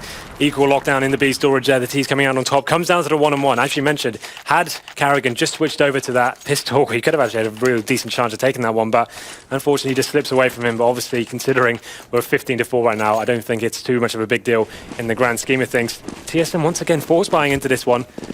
They have left themselves with Dupree with 2K. The rest of the guys fully forcing into this one. A kind of questionable decision considering, like I said, you just probably want to end this one as soon as possible, but we know how strong they can be, the Desert Eagles. Let's see what they can do with them. T's looking like they'll be boosting up towards middle and trying to gain that control. As Bondic's leading the charge here. Karrigan again, like you said, he's getting that aggressive play. Spotted up anyone just yet. Now that Squeaky's open, this should be more indicative that it will be an A play from the terrorist side, and they are playing very passive on that side. They're essentially going for the retake game with these pistols because they wanted to have that B bias. Flash will bounce out. No one really close enough to even be caught out by that. And the first kill does go to Blade. Bomb will go down in his hands now as well. It looks like Flipside have this round slightly more controlled than the last time we saw the Deagles up for TSM, let's just say. Yeah, absolutely. The fact they haven't got any kits here as well, they probably just want to save these Desert Eagles. They're not going to be able to buy next round anyway, so might as well take these to the next round, see what they can do with them. Seems like that's not going to be the play here. They're going to get taken down one by one. It's just going to be Cajun B, who did invest pretty heavily into that round. He does take down World Edit with him, but pretty clean stuff from Flipside there, making sure they actually took positional control of each area of the map, pinced it onto the bomb site, and that worked out very well for them indeed. As mentioned before, TSM are going to be on to a full eco here. Can't really justify much more than a few upgraded pistols. But at this point, Matt, I think it's just more trivial. It's kind of Flipside making the scoreline a little bit more competitive, at least. It seems like this game may be over at this point. You're just waiting for TSM to finish this one off. But we're going to round number 21 now. World Edit with the AWP has been very strong considering the scoreline. Yeah, 20 kills, I believe, was his total we just saw, so you're dead right. It's pretty respectable considering the top fragger. Dupree, he's only managed to get up 1 kill in this half. He's at 24 now. Remember, he was 23 at the halftime. Insufficient, or rather insignificant detail when you consider they just need 1 more round. That's all they're playing for at this point. Stats don't matter. Bondik's going to go through again with the Tech 9. He'll find Zipnix. Another swift anti-eco situation. Device at least takes down 1 gun. But even the economy game doesn't matter. Again, it's just 1 round. That's all they need, and they'll be able to buy back into this one. Yeah, it won't be the best buy for TSM. They'll be able to get rifles. A lack of kits, a lack of utility going into this one. You can see Dupree's the only one who's bought a kit so far. Interesting they've gone for the full head armor setup here. Obviously, they know they're playing against full rifles and an AWP. Probably wanted to get rid of the head armor, make sure you get that extra utility into your bank account, but they've decided just not to do that one. They've gone for the head armor here, and they're going to have 2 FAMAS as well, Zipnix and Cajun B. Carrigan famous for playing the mid area with AWP. He's a lot more aggressive than most AWPers in that position. And there we go. World Edit opens it up, takes down Dupree. Key frags them to get up, picks it into a 5-on-4. And now they can just buy their time a little bit, wait for the CT reaction to come in. And that is coming in terms of B storage. Cajun B does start to push in. Well, this is the interesting thing, is that they have such a heavy B bias right now. There's 3 members essentially on that side of the map, if you include Carrigan's access through the vents, that if they slow this down after the first pick and find this out, there's a good chance they can go back over to the A site, but instead they walk directly into it. And Cajun B's waiting in the corner. Like you said, he gets aggressive as a response to that pick, and now they've got the man advantage. It's turned completely the other way. He's low on HP. They're going to try and molly if that forces it, so at least World Edit's there to catch the kill on the way through, but again, they had a really good situation to work with, and it's kind of all gone for naught. Well, it's a 3-on-3 now. The problem is the CTs are well aware as to the positional play of the T's here. Bomb is still down. They have a big bank of time here. 45 seconds on the clock. AWP on World Edit. He's picked up the 2 frags for his team this round. Now it looks like they may be walking back towards the A-bomb site. And again, this is the play they could have gone for originally if they'd slowed it down and just figured out that next pick to wait for the rotations rather than try and rush in like that on the B site. Carrigan, or rather Cajun B, played that almost perfectly in a response, but send 2 out mid. Zipnix will be the one to spot this, and watch Carrigan. Right now, he's just waiting in the wings. He pops out. They've got no idea he was there the entire time. That vent position so strong, and the bomb is down in the clutches of both he and Device, who await the arrival of poor, lonely Markelov. He manages to at least smoke 1 off, but this has got to be the matter of time, and there it is. 16-6. It will be TSM to take the first map of their group quite convincingly. Yep, seemed like Flipside never really arrived in the first half. They're going down that so heavily, and the CT side as well. They weren't adapting to what TSM were doing. They weren't showing enough aggression there. They weren't being dynamic. They were just doing the same thing every round. A little bit of tweaking. They just left middle open, and at that point, it was actually working out worse for them. They actually weren't getting information and reacting to what the T's were doing. So difficult to watch. Maybe some first game nerves coming in there, but Hi. Oh, well, there we go. No one told me. Can we hear you and you can hear us? Yeah, we can hear you. I was just going to say, it's great to see that you obviously cast in your first major and you get, about 10 minutes. See ya. Hope you enjoyed that. Anyway, thanks. It was wonderfully cast, guys. We are back on the Intel analysis desk, and that's one way to get back on schedule. An absolute blowout there. TSM just asserting their dominance and superiority over Flipside, who, even on a map we thought might be close, might be competitive, just all at sea. They were just blown out the water. I mean, that was supposed to be like a good map for Flipside. Maybe we've got a chance here. Supposed to be not such a good map for the guys from TSM. That's a map that actually they don't have such a great win rate on over the last few months, but they absolutely bodied it. It wasn't even competitive in any sense. Yeah. No, and unfortunately, I mean, you can hide them a bit, but Davkos didn't show up in this game, unfortunately. Oh, you got a knife, but that's about it. That's not important. What is important is, TSM, the fact that they, as far as the top 2 that we've seen so far out of the top 4, Fnatic, TSM are looking way better than Fnatic. We haven't yet seen MV and Virtus Pro, but by the end of the day, we'll have a good idea of where those top 4, where they sit. But yeah, that was a tournament-winning team right there. That looked like a tournament-winning team. They just completely got work done. Flipside never showed up, including Davkos. I mean, the thing is, though, when we looked at the groups, okay, what's good is because of how the last major finished, the best 4 teams are all in different groups, so that's great. The difference is, of all of them, the only one that's an absolute 100% certainty to go through in first place is TSM. Yeah. No one can upset TSM in this group, and you've seen in this form here, this is not going to happen. Like, this should be the very easy group for them. For the others, certain matchups could at least be interesting. I mean, we saw here, Flipside had nothing for TSM. No. Well, I'll just get your quick thoughts, Anders, about the Danish Dynamite. Impressed? Definitely. I hoped actually that Flipside would show up a little bit more. They weren't really able to, and I think Henry's right. They didn't ever really secure mid control, and they were playing on the CT side, and TSM took full advantage. So yeah, really well played on the Danish side. Okay, well, we're going to throw over to Scott now, who's dragged Dupree out of the player pit. I'm sure he's going to be grinning like a Cheshire cat. Take it away, boys. you very much. Yes, I am with Dupree. And first things first, your first side, 23 kills, great first half.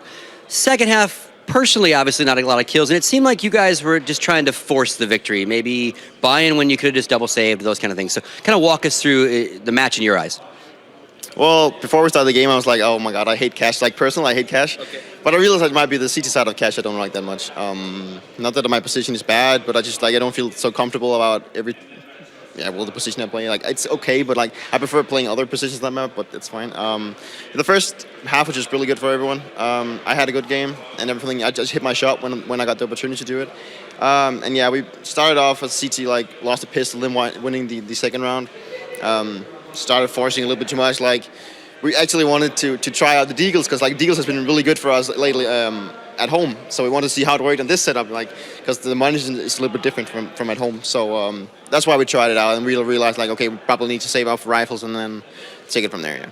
So obviously you take care of Flipside now, also in your group, G2 and Mouse Sports. So of those two, who are you most fearful of? Who don't you want to play in the winner bracket?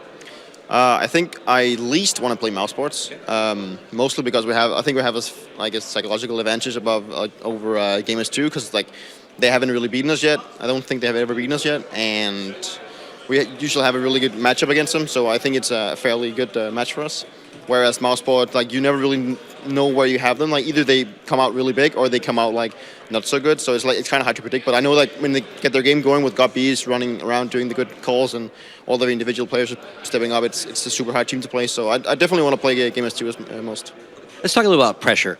Obviously, Fnatic's got their own set of pressures with having so many majors under their belt. You guys have, depending on whose rankings you look at, you're either number 1, number 2, number 3, but you don't have a major under your belt. Obviously, you're coming in as kind of, like, Fnatic is most worried about you, for example. So, like, how do you guys deal with that pressure? And then how did you prep for this particular event? Anything different? Did you boot camp or just same old stuff, online work and scrimmages, practices?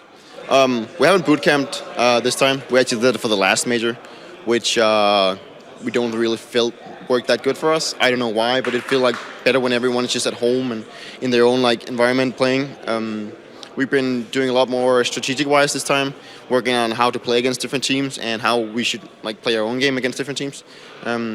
Overall, we've just played as much as possible. We have had a lot of online games playing in both the EC League and the Faceit League. That's been really important for us. So we've gotten a lot of confidence winning. We had like a 25 winning streak at one point, so that gave us a lot of confidence, obviously.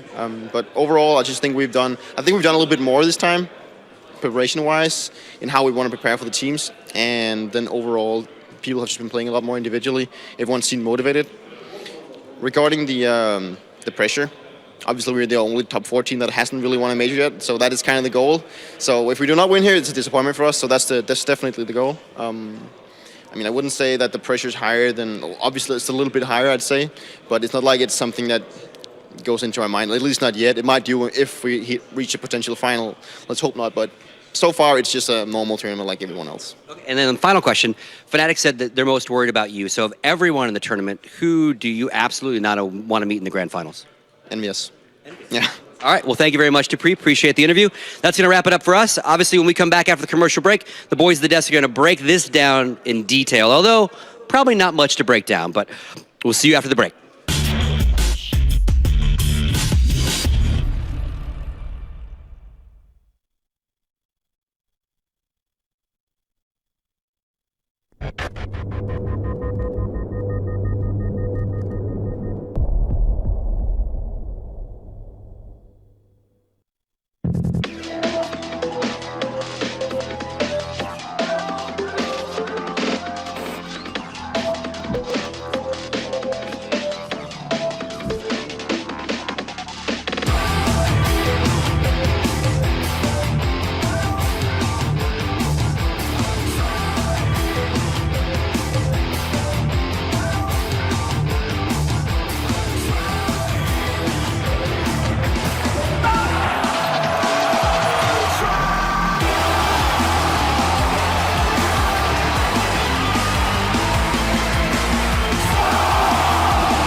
trust him. Hello, everyone, and welcome back to the DreamHack Open Inclusion of Poker. I'm Richard Lewis, your host. We're on the Intel analysis desk, and now we're going to break down the game that we just saw, which was a rampant TSM destroying a lackluster flip side. We got Thorin, Anders, and Semler. Let's pick apart the game then. What really stood out to you? I know it's always hard to analyze blowouts, really, but there were still lots of good things. I mean, as we said, TSM looked like they were a championship-winning team. I mean, Henry right at the end managed to cover some of the lack of mid-control from Flipside's point of view, and TSM, I think, were playing a really annoying style that's really, really effective, where they would be sort of initially aggressive and they take some map control, or part of the map where the CT side would like to hold, so it kind of forces them to eventually come and fight them a little bit, and then they would like slowly, like they'd ramp up the aggression afterwards, but like they'd have that pause right after the initial aggression, which makes it really hard to call against. Really annoying if you're trying to sort of, it's almost easy if some team is just rushing all the time, then you can try to adjust to that. If they're playing slow all the time, you can try to adjust, but that mix of styles was working pretty well. And just while the stats are on screen, I do want to remind a couple of people on the desk about the sort of pre-match discussion about Dav Cost and how he was going to go off, and maybe Bondic was a bad pick. Well, to be fair, he was correct. Unless Dav Cost goes crazy, they'd have no chance of winning. So you got that part was right. That part was right. I mean, I have to say, and I mean, I was half right because look at World Edit as well, right? So I mean, on the TSM side of things, though, if you look at PGL and now you look at this tournament, Dupree's in like peak form at the moment. I mean, he was having games there where he was dropping 30 kills on people. So in the past, it was like Device and Cajun B were the two big fraggers. Dupree's really come to play the last few months. That's why, for me, the whole team's just rounded out now. Like the whole squad's ready to win. Question for you guys then. In the sort of great entry fraggers in World Counter-Strike, where do we rate Dupree? Very highly. Yeah, I mean, always. Even when they used to struggle on T sides, he still got his numbers, you know. Yeah, but I mean, right now, is there an argument to be made he's the best entry fragger in the world? Is what I'm asking. I think you could, in a sense, because here's the thing: he's a consistent one. Like, okay, Apex, his ceiling's crazy. Yeah, He'll have like the 25. He's the first name that comes to mind. But the problem is, he can also have a game where he can have 5 kills. You know, so the difference is he's very up and down, and he has a team where it's a luxury. He doesn't always have to go crazy. Kiyoshima's still there. They've got good players. I think in terms of just pure consistency, he could be right up there. Yeah, and I'm trying to think who else is really there. I'm wondering if the big change is whether or not he's managed to finally eliminate this crutch that he's always had, which is the scoreboard. Like Dupree was one of those players who really needed a strong start in a match because he would have this habit of just constantly tabbing scoreboard, right? And he'd be looking, and if he's at the bottom of it, it just gets worse and worse, and he keeps tabbing it. It got to the point where I had a running joke with him where I was like, did you take your tab key out so you can't hit your scoreboard? Because if he's not looking at the scoreboard, if he gets that strong start, boom, like this is where he just takes over a map. And it was this mental challenge that he had constantly going for like a year and a half ago, right? And it just seems to, like, slowly, step by step, he's been eliminating that because he just keeps getting more and more consistent, along with the likes of Device, who also has had a lot of work done on his mindset to get over this whole choking issue that's always been the talk of it. Yeah, and Anders, I see you wanted to jump in there as well. So. Sure. Well, it was just to point out that actually that would be my one upgrade if I could sort of artificially modify Dupree. I would say maybe take some of that mentality out where he I won't say he's easily tilted, but he's more prone to it than I think the rest of the team right now. Whereas in like a different entry fragger, for instance, on Cloud9, Freakazoid will be mentally like in the game much longer. Like even if it doesn't work, even if his teammates are failing him with the flashes, I think Freakazoid will keep up like a really good level. Whereas I think Dupree will more quickly sort of become a little bit annoyed. But the thing is, on that topic of is he the best, like if we were going to rate him, the difference is he's the only one I think is like really consistent. Everyone else I think of on the top teams, like you got Bialy, you got I guess people usually say like on certain maps, Olaf might say usually JW though for Fnatic. You got Apex. These guys are wildly up and down depending on the game, and they don't always have to carry in order to win the game. Whereas Dupree, you have to expect at least a certain level of frags for TSM to win. But one of the reasons why they're super consistent right now is he's doing it. He's doing it game after game and map after map as well. This wasn't even, again, a strong TSM map, but they didn't need it to be.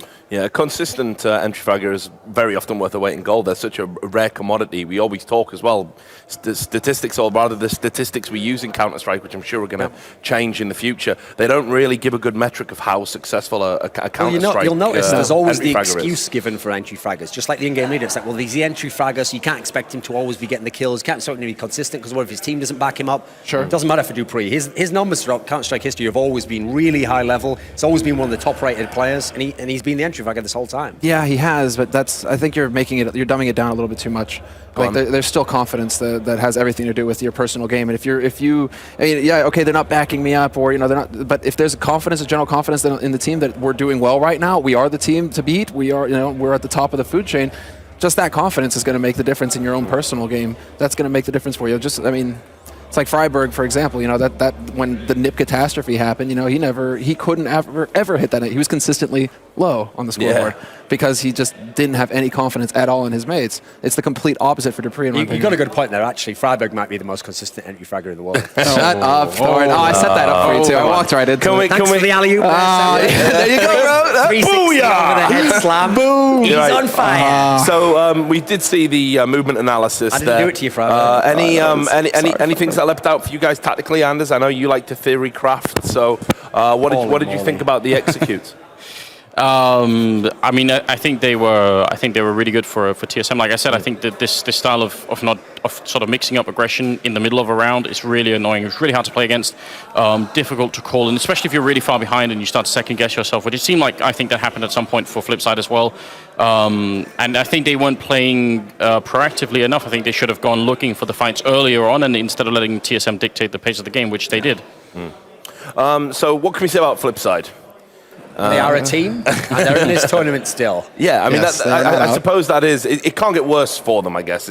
You know, they've had the tough game now, and not a lot to take from it. I guess it's just one of those games. I mean, this is why I picked them to be one of the teams I said aren't going to get out of this group. I think they're going out no matter what, because remember now they're going to play the loser of this next match. We've got G2 versus Mouse Sports.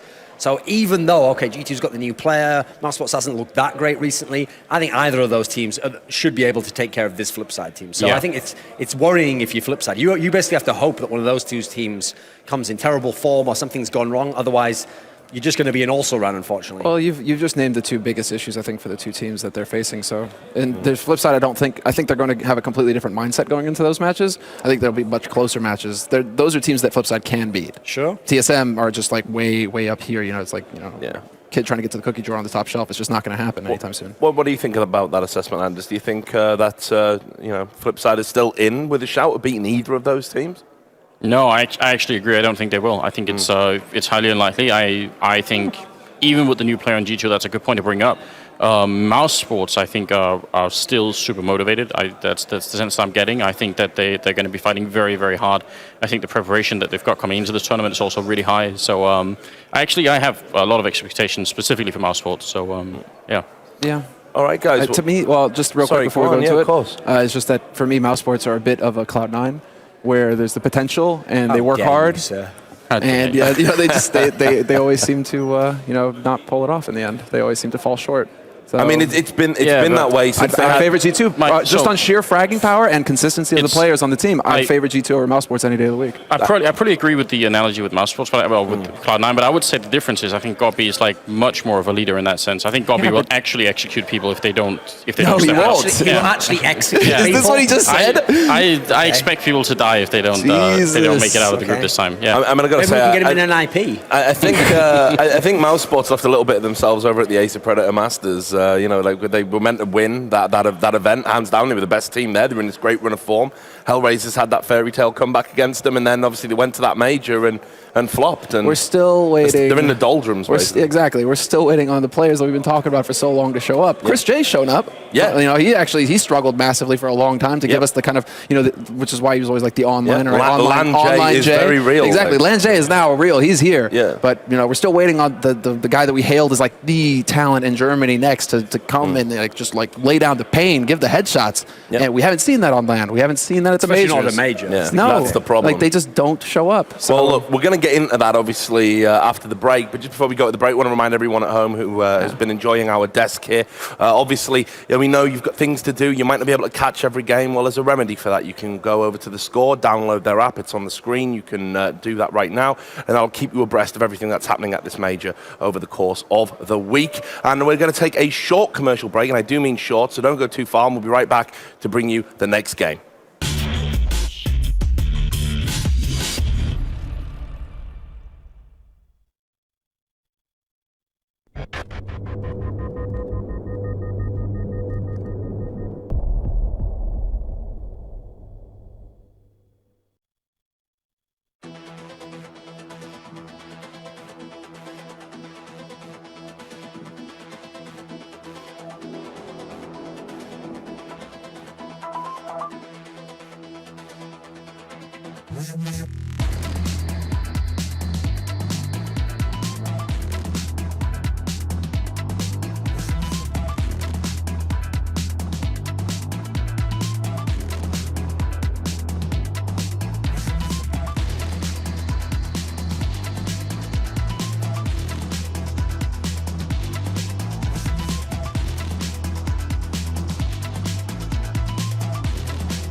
Child of virus, coming crisis. You're invited to come down. Silver skin cells, simply held in a cradle, hopefully found. And if you're honest with me, if you aren't a liar, then just give me what I need. Tell me where am I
I'm so sorry. That's my story. I know less than most do.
Hello and welcome back to the DreamHack Open Inclusion of Poker. I'm your host Richard Lewis, and you can see there on your screen Mousesports getting ready for their game against G2. We've switched up the analysis desk, so Thorin's still with us, of course. I'm sure you're looking forward to hearing his thoughts about this particular game. But we are joined by two more of the best of British. It is, of course, James Bardolph on the end, and towering over a very shy-looking Henry G.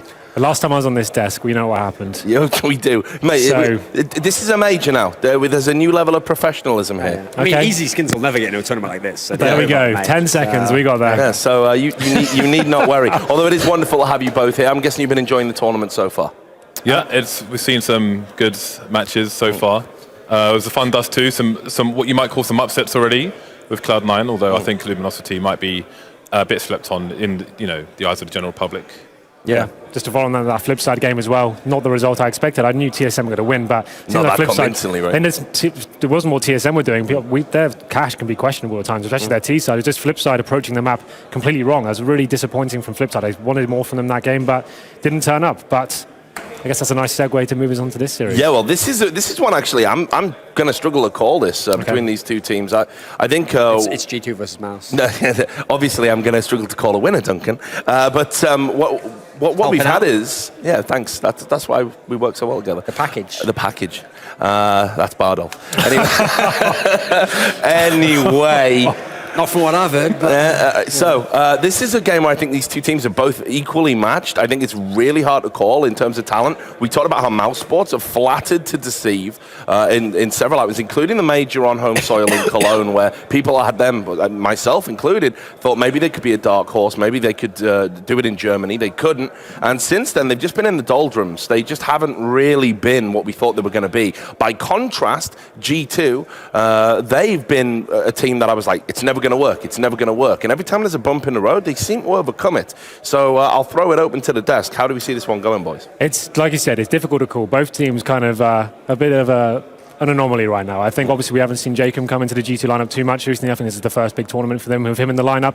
Mouse Sports, obviously, the last event they claimed was their most prepared event, the last major. They said, this is the one we're ready for. We're going to take it all the way. Didn't even get out in the groups. Disappointingly, I think it's Cloud9 they got knocked out by in the end, but it seems like one of those games where it's just going to come down to the individual talent. I think Mouse Sports, especially with the pickup of Nico here, I think he's one of the most exciting players in Europe right now. Absolutely. Him going hand in hand with Nex as well. On paper, that lineup is sensational. They should be able to do some huge work here. If those guys kick off, we're G2 are in for a world of pain here. But obviously, Jakem, he was actually the player in Copenhagen Wolves with DreamHack London and did huge work against G2 and knocked them out. Yep. And now, funnily enough, he's coming to this lineup.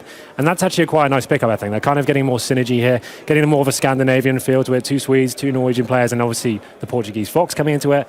I think their team's getting more synergized. It feels like they're in a happier place.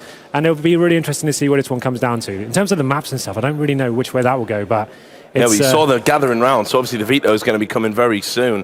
With that in mind, James, I'll get your thoughts as well.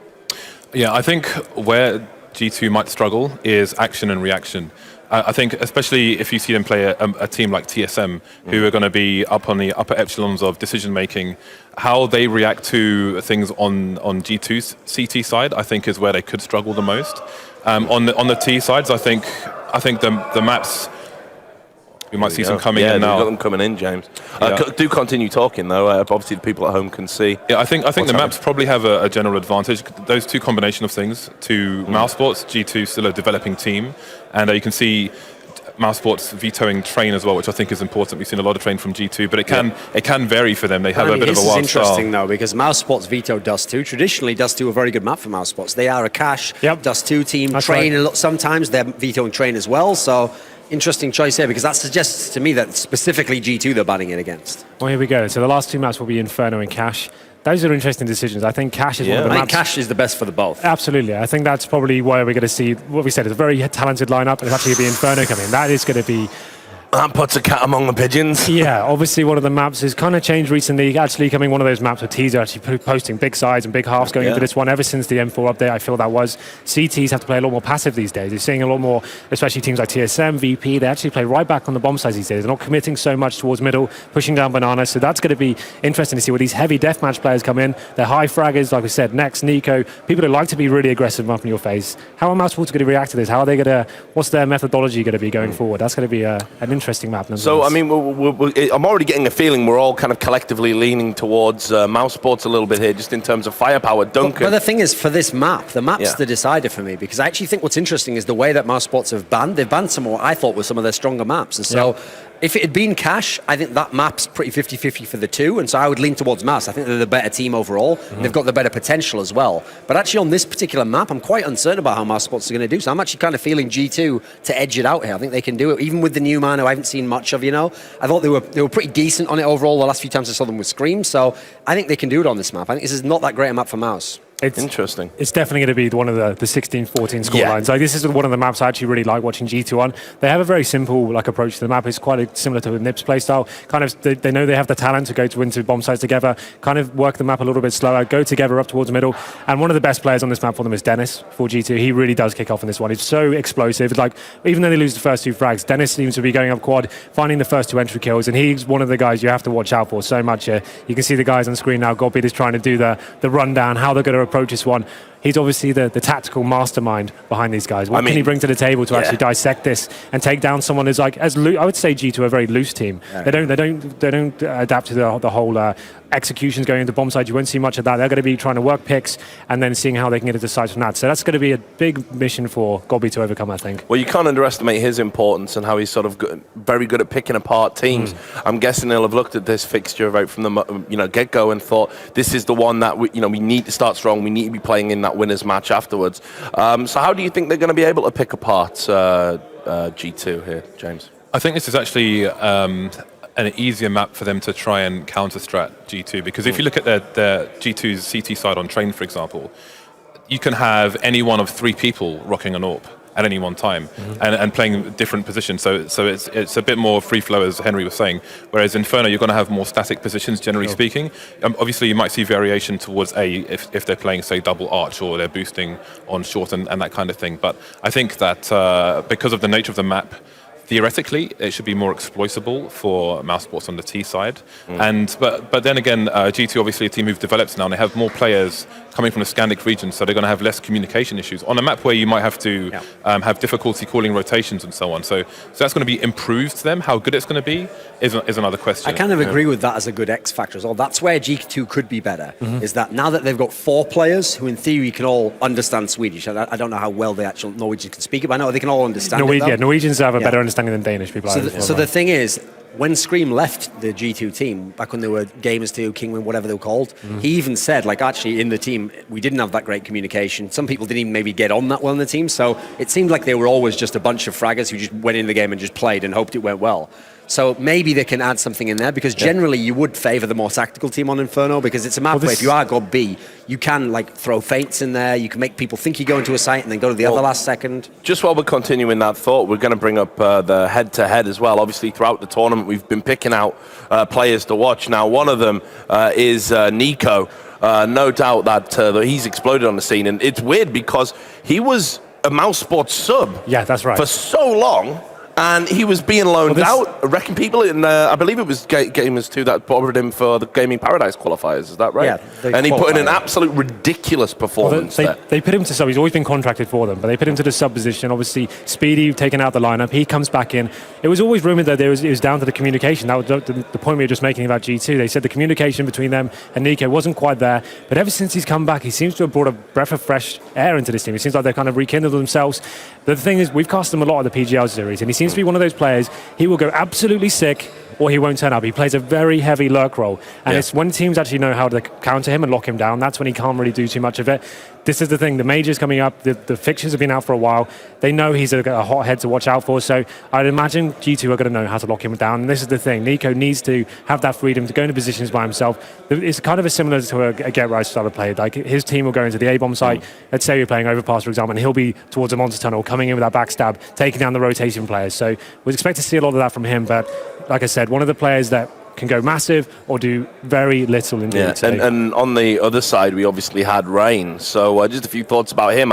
He's had so many sort of highlight reel moments, but overall, what does he bring to the table as a player? I mean, mainly consistency. The thing is, you look at Gamers 2, well, G2, the one thing they haven't really had throughout their history is the consistency, because Makalele's always wildly up and down. You never know if he's AWPing even, depending on what the month is. Other players in the team, Scream's never been a super consistent player. Rain, to me, was always like, he was like the stable player, where he just gives you the platform, someone else can go crazy. He's like one of the players you can pit on down long and dust to, and you know he's good for 1 or 2 frags pretty much every time. And he has phenomenal clutch potential as well. Obviously, we can think back to the highlights of him on Train, Virtus Pro. He can do that all day long. He's really good at clutching as well. So that's why he's so good to play those Lone Ranger positions, because you know he's got that clutching potential as well.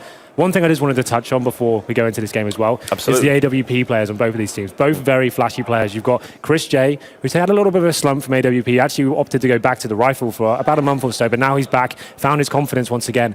And obviously in the other corner, you've got Makalele. These are 2 guys that are renowned for actually going for the really audacious picks, going for like questionable pushes and stuff like that. So that's going to be a huge factor, especially on a map like Inferno, where keeping the AWP as mobile on CT is a huge factor. Well, on that point, I give the edge to Chris J, not only just in terms of consistency with the AWP, but actually the fact he can pick up a scout. Probably is one of the best scout players in Europe. Just so good with that as a secondary weapon. The thing is, this is an AWP matchup, though, where it's hard to know who will actually get the best of it, because they both play such a risky, high, repeat style that you never know who's going to get it. It's not like there's a solid, it's not like Guardian versus Skadoodle where you know they'll be in static positions, they'll have the shot first, and if they hit the shot, they're going to dominate that matchup. On this one, it could wildly, within the same map, just veer from one to the other, and both of them sometimes will have games where they frag very poorly because they don't hit any old shots. The good thing about that is Mousesports, Chris J, when he's not having a good AWP day, he's actually puts his hand in the air and say, look, I actually won't be doing this one. And Dennis can pick it up quite reasonable as well. He can perform on the day. So that's the good thing about Mousesports is they won't force the issue too much. If Chris J is having a poor day of the AWP, they do have that backup plan to fall on. And Chris is actually a really, really strong rifler as well. His M4 on CT he's added that to his game. He's phenomenal with that. He's like a world-class rifler as well. So that's why I really like him as a player. But that's the matchup I think is more interesting to see on Inferno, how those two players are going to adapt and kind of how they, with the new meta I talked about, the more passive CT plays, how they're going to be approaching that one. So I'm going to bring James in at this point because you've been awful quiet there, thinking you're looking at Ella Henry's points. This is where you come in and destroy them. Well, I think one of the things with Gamers 2, of course, is that they have so many AWPers. Again, we see it on Train where they just throw it around randomly. You know, Inferno's a map where you'll have an AWPer rotate, so he's not always in a static position. Otherwise, he's going to get exposed with flashbangs. People are going to push him with rifles and so on. So it's not even that an AWPer necessarily has to rotate their own position. They can just throw it to someone else, if they have a good spawn, for example. But we have to bear in mind Dennis as well. He is one of the most aggressive players, generally speaking, in the game, and he is an absolute savage. Back in the days when he was playing for LGB, for example, every single round on T-side, he'll just boost onto on Cash on the boost straight away, always trying to go for the frag, completely relentless. Like it's like a dog with rabies or something. It's absolutely insane. And I think actually, I'm sure I like that comparison. Since he came back to play in the active play in King Win Gamers 2, he's a guy where it feels like month on month he gets a bit better. He gets a bit closer to that old LGB form. Whereas when he first came back, he was a bit raw still. But you see, especially online games, he's been having some wild highlights. So, guys, we got to do quick predictions. The players are ready. We've had the round of applause over there. They're all pumped and ready to go. So, who's going to win it? I am going to hazard a guess at G2 because I just want to see some savagery with AWPs. Okay. Mousesports 16-14. I'm going to go Gamers 2 edge it. All right, there we go. I'm going to go with Mousesports, and we're going to get into the game. So, take it away.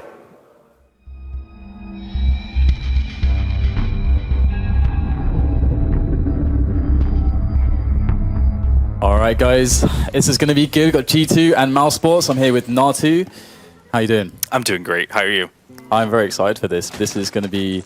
We were talking about this one whilst the analysts were just in our little caster corner, and it's very hard to predict what the hell's going to happen in this match. So definitely it is. I mean, Mousesports, the team that doesn't really want to play Inferno much, so we don't really know how they're going to approach this. But Pistol Round is live, so go ahead, Dan.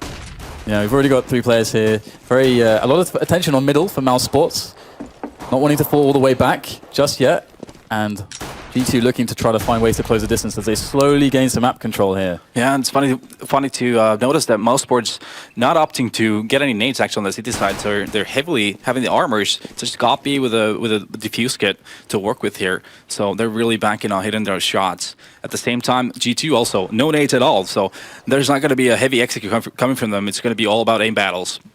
And it looks like they've made their decision. They're slowly shuffling their way up Banana, looking to get the push onto that B-bomb site, and Dennis is going to be the first player to spot this, and it's going to be chaos when they go in.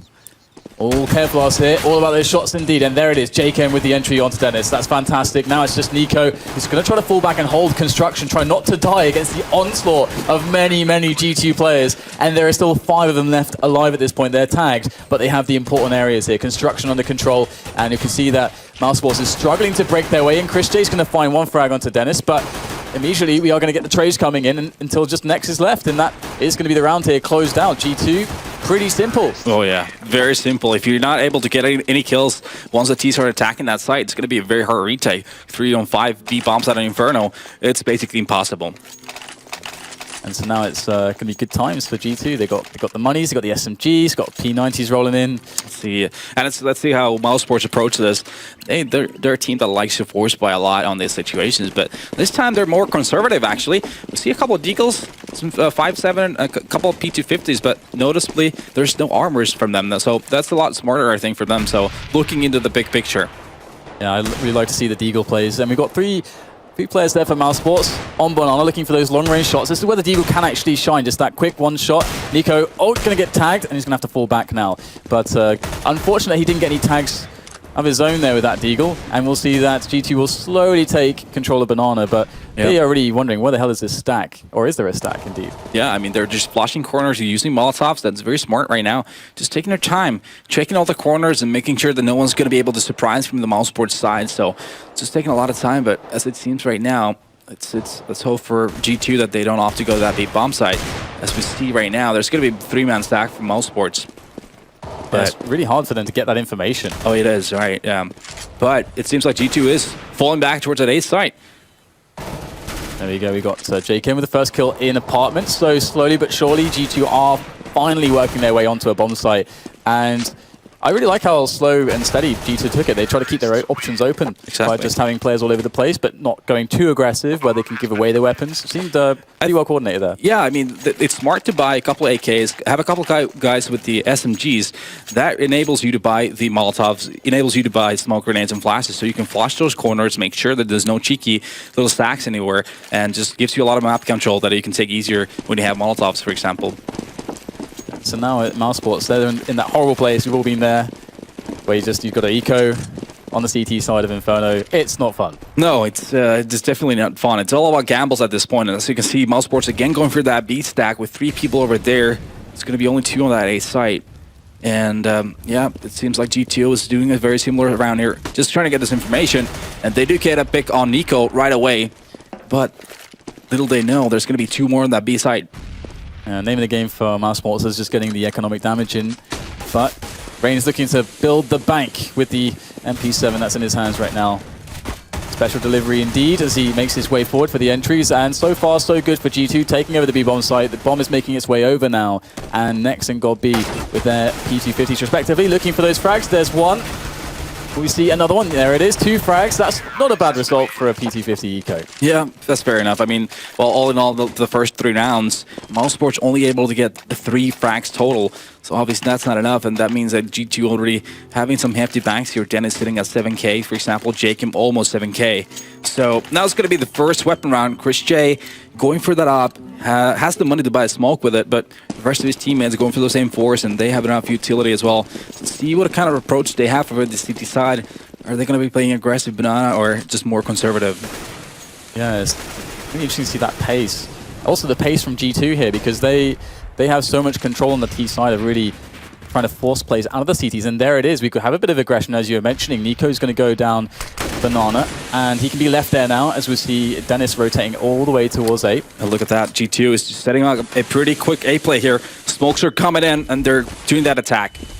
And this is perfect right now because Mousesports, they rotated that extra man already. 4 players for this defense as the push wraps its way into the bomb site. Got Gobby on the site here, looking for the first frag. He's going to defend against Fox. More players oncoming though, but it looks like Nex is holding down Pit. Key positions are being held, but for how long? It looks like finally Rain's going to open things up, but Nex is still alive at Pit. He's doing so much damage, and it's just Rain who's left alive at this point here for the T side. G2, they've got this one-on-one. Can Rain get that quad kill? Nico's coming up from behind. Rain has no idea, but will he get a clean shot? He just spots an elbow there just for a moment. So Nico, he will finish it off. It wasn't to be, but good damage there done to Mousesports. They got really close, and that's going to make a huge dent to Mousesports' economy coming into this round. It's going to make it really hard, actually, and it's going to be very vulnerable when it comes to Mousesports. But when it comes to a strat from T2, I think they should have, if they want to do a strat like this, just straight up AXQ. You want to do it even faster than they did. This just left Mousesports just enough time to have that 4th guy rotate in, especially when Mousesports was playing aggressive in banana. So G2, I mean, they almost got away with it, but eventually Nico managing to close it out. Yeah, we got that lovely shotgun on Chris J. That's going to be fun to see. Next is going to be taking over apartments as well, so we still see quite an aggressive stance here. Nico's going in on banana. He's going to get punished. Oh, indeed, that shotgun is going to go to town there. Chris J taking down 2 players in apartments. So crazy aggression both on apartments and on banana, and Mousesports find themselves 2 men up. Yeah, I mean, I think that's probably one of the only positions that you can think that the auto shotgun is really, really good weapon. Works out perfectly for him. It's going to make it into a 4-2 situation in favor of Mousesports. And right now, Michael is going to be working towards that B bomb site. And his teammate Fox towards that A site. So they're just looking for an opening, try to get a cheeky kill, and hopefully try to make work something out of this.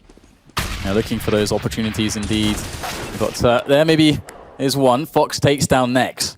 And now it's a 2 versus 3, so the odds shifting ever so slightly in their favor as Dennis is very aware that his flank is not covered, has to reposition, and that's create an opening into that B bomb site. And that is where the bomb is going here, on the back of Michael. Dennis will turn around as he hears the stepping.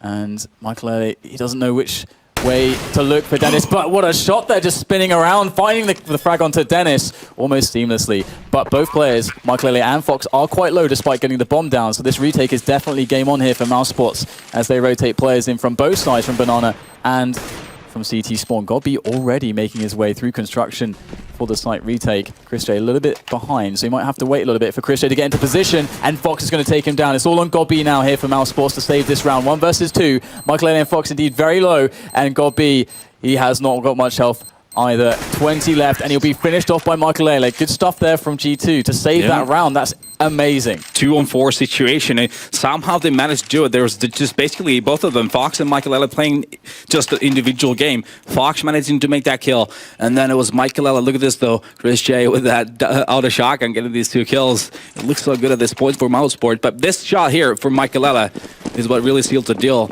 and made it possible for G2. And this is going to be a nightmare situation for Mousesports. They're actually going for that force buy because they have absolutely no money at all. Yeah, they just got reset. That is crippling. But Chris J, he's in the auto shotty again. And I mean, why not? It worked once. Yeah. Hey, he wants to... JW's got his sawn off. Right. Chris J making a name for himself with the auto shotgun, perhaps. What a nade. That is beautiful there. That was money. Yeah, good stuff indeed. And now it's going to be increasingly more difficult for Mousesports. You have G2 just opting to go for that map control just slowly, trying to get first, take that banana, give that opportunity to yourself, and make your opponents waste those nades, because that's when it gets problematic for the T's. If the CTs manage to save their smoke grenades all the way down to the very last second, so it's very hard to attack a site, but next picks up Jacob, so it's going to be a 4-on-4 situation here. Yeah, and after losing, man, they start to feel that pressure. Okay, guys, we really got to make a move. We got to get onto a bomb site, no more messing around. And Rain is leading the charge in that effort. Straight into the B-bomb site and looking for those entries. Now, where are these players? We've got Rain looking for first oranges, but it'll actually be Michael Elliott to pick up the kill. Nice trading into the bomb site, and that's a 3-on-2 situation. And, of course, this should not be possible for Mousesports. And, indeed, Dennis will take down next. And this is a 1 round hit for G2, so they're looking so strong economically right now. Mousesports, what are they going to do with no money? Yeah, I mean, they're going to have to save at this point again, and that's going to be putting G2 in a very, very good position at this point. And so I think G2 should just opt to go for this map control kind of play. So far, I think that's been the better of the two. Just take over the banana and then force the occasion, take that battle with Nico that's playing pretty aggressively there, and then work things from there on out. And if your team is able to clutch the situations like you just saw Michael and Fox do in the previous round, obviously going to be in a very, very good position, and it's going to be putting G2 into a 5-1 lead. Yeah, it's very intimidating to be in this position. Again, if you're a CS player, if you play a lot of competitive matches as well, this is like one of the scariest positions to be in. It's like you don't have the you don't have the smokes, and the money for the smokes. Yep. That's what really on the favorable side. Yeah.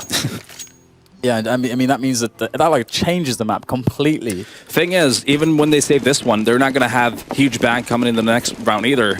So there's going to be some decisions to be made after this round. But knowing Mousesports, they're definitely going to go for the buy, but it can really just spiral out of control at this point for Mousesports.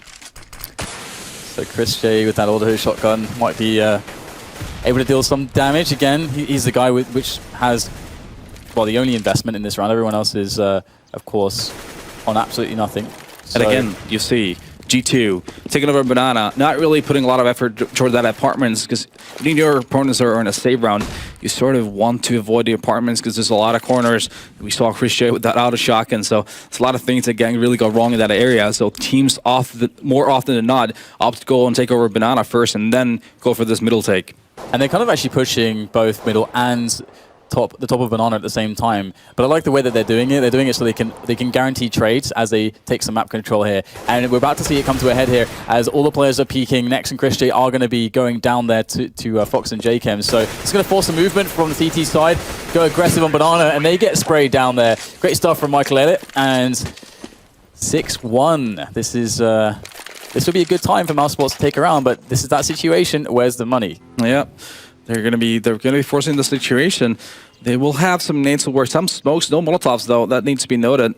See if they keep doing that that banana push. I think G2 is going to still try to go into that banana. So I think if you're Mouse Sports, early on in the round, you want to maybe push even with 3 guys to banana and really force that occasion there. And we will have some basic early round grenades just to take that map control, deny some control out of the hands of the CTs.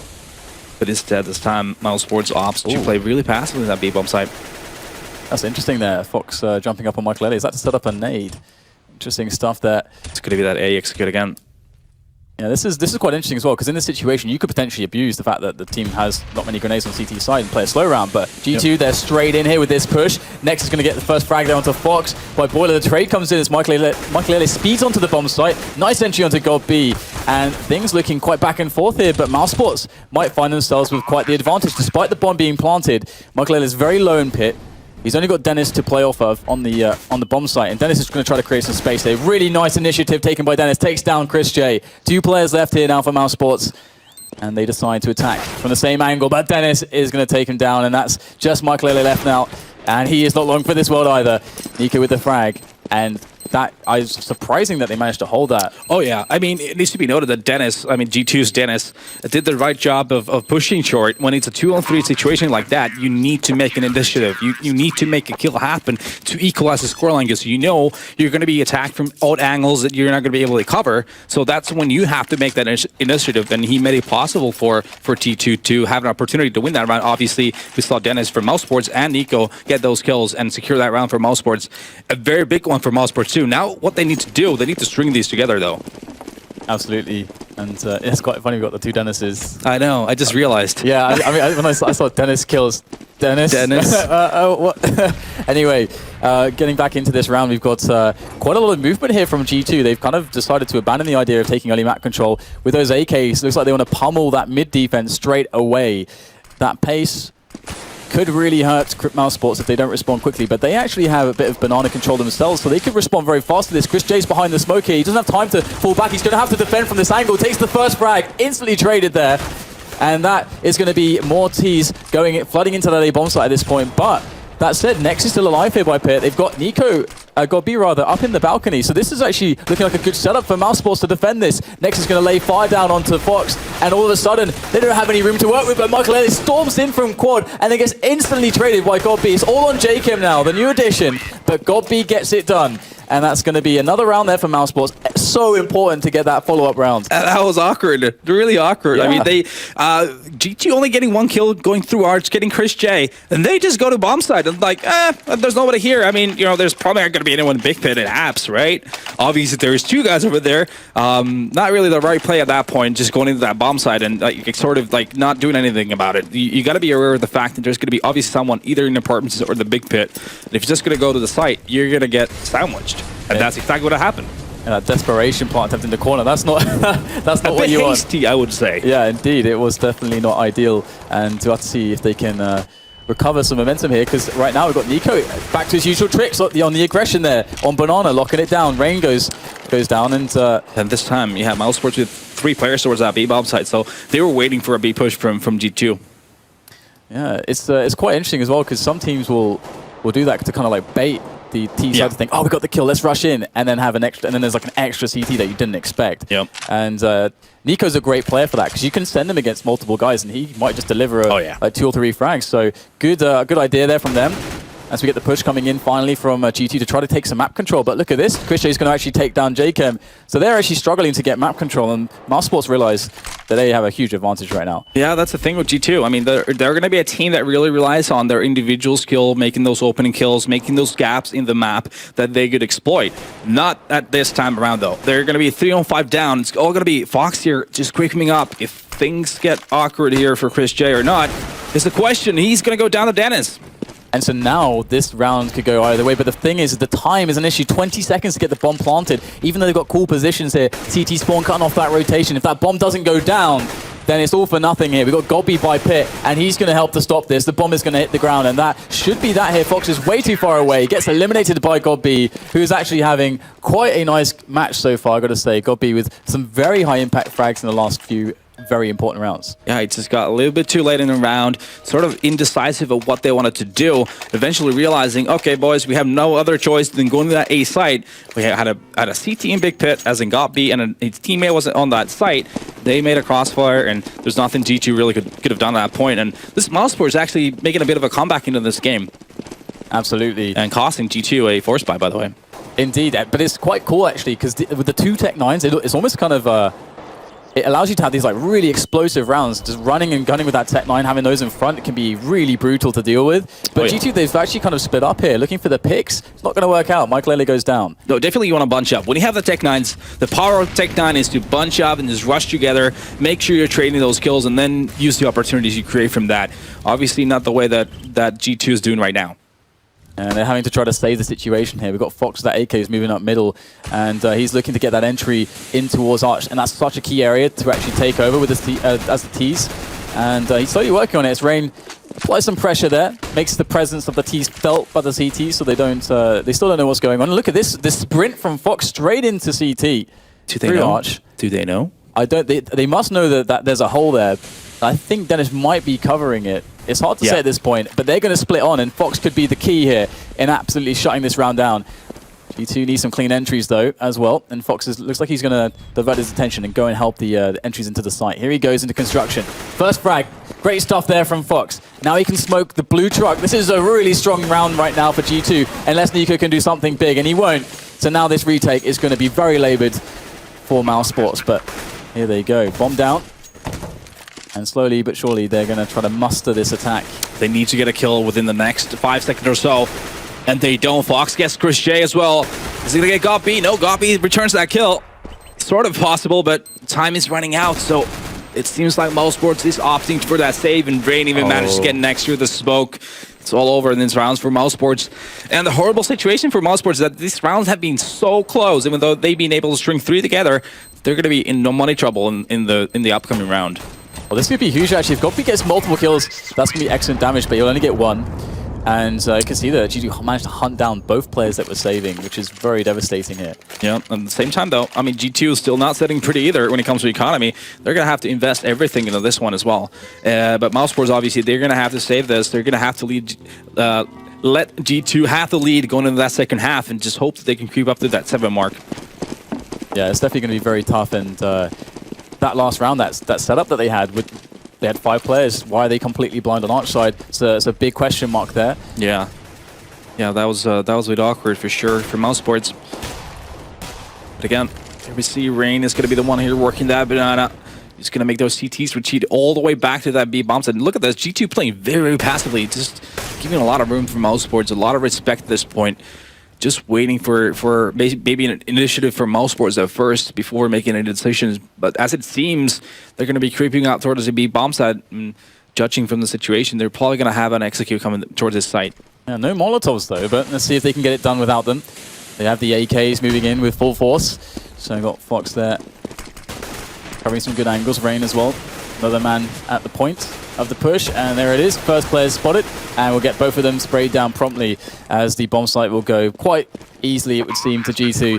And this should be a quite a shutout here. I would not expect any frags at 1 from next there, but the trade comes in immediately. So negligible damage done. G2 8-4. They've got a good lead going into this first half. They seem to be very decisive when they're attacking a bomb site. They're making sure they're trading the kills properly, and they're going as a one wave instead of what we saw, for example, earlier today from Fnatic, how they were just jumping 1 by 1 to the drop room, obviously not being the best way to do it. Instead, they're going together, making sure that even if there's a trade kill from the CTs, they can always have the opportunity to get that trade back. So they're really being impressive so far, actually. And they've also respected the situation here. They're saying, you know what, we can't get this done without full grenades, full everything. So they're actually deciding to actually go for another save here, and they invested a little bit. I mean, it's really hard in Inferno to haul on CT when you don't have the nades. Then you're going to have to make a lot of gambles, and they'll have to go just spot on for you to have the opportunities. But next is going to pick up a kill on that with that Deagle. Fox returns it to make it a 4-4. Yeah, so this could actually happen here. Mousesports with an extra kill or 2. And you never know which way this one's going to swing as G2 try to find their way into positions. And middle is the first call. There it is, Fox, as usual, is leading the charge here. He's been quite good at creating opportunities for G2 in this match so far, and he will find himself on Archway again. And that previously has been a bit of a sore spot for Mars Sports, sorry. Yeah, I think the great thing for G2 so far is that it's been very level, like very even between the players. Everyone's had an impact on this.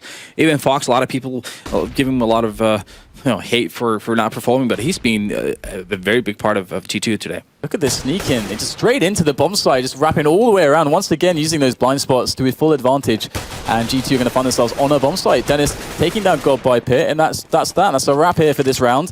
As the bomb can make its way over, be planted. Niko's going to come in and try to get some damage, maybe sneakily steal a weapon away, but that's pretty much the best you can hope for. Oh yeah, and probably not even that. Oh, he does though. He gets that kill on Dennis and Rain as well. Where did that come from? Steals an AK. He's got an AK, he's got some Kevlar here, he's got no kit. So time is really, really important. If Niko was to clutch this, that would be absolutely absurd. But here we go. Michael in a good position by Pitts, and Fox also playing off of him. These angles are so impossible for Niko. Time is a really big issue. Niko's going to find the last player now, killing Fox. Michael just toying with him at this point, knows time is an issue. Looking for the peak, sprays him down. But how on earth did Niko pull 3 kills out of that situation? Yeah, that's like a rabbit out of a hat, wasn't it? Even getting those kills that should never have happened, but that's the kind of player he is. He's a superstar player. He's the one that's supposed to do these kind of plays, but obviously, it could be in a situation where it's a little bit too little, too late. Look at these shots. He's making the second one right here, picking up Brain as well. It's just like a lock on his head. Gets that kill. It's going to be a 9-4 situation here in favor of G2 on the T side of Inferno as well. So it's a pretty grim situation when you're Mouse Sports at this point. Yeah, and they're sending Niko right down Banana once again. He's going to take down Rain, and that's going to be a nice situation for Mouse Sports. Early round advantage. Now they can just play passively, can fall back, and take less risks as they can just sit on this advantage. And hopefully Venom use less grenades. That would always be nice. But G2, their response seems to be big push up onto middle. Take that away from the CTs. Yeah, Mouse Sports is giving them a lot of room. They're just leaving that middle for G2. They can just do whatever they want with it right now. Chris J waiting patiently again. Archer's been a problem for them. Chris J misses that first shot. Dennis is going to take down Dennis, and we've got the push there from Godby, just keeping that check on Arch. They've got a much better handle of Arch at the moment here, do Mouse Sports, and they've managed to kill 3 players of G2, so they're looking really strong at the moment. It would take something pretty impressive from Jacob and Michael Ele to open this one up. We need nothing but stellar fragging power here from Michael Ele and Jacob. Michael Ele and Jacob going to get one each, actually, so making it into a 2 versus 3 with 30 seconds on the clock. And that A side is totally open, and he gets that kill on Godby as well. Wow. It's just kills back and forth. Chris J, man, what an excellent shot onto Michael Eilert. Bomb goes down though, Jacob finds himself in a 1 versus 2. Niko and Chris J are creeping up here, and they're going to tap him down.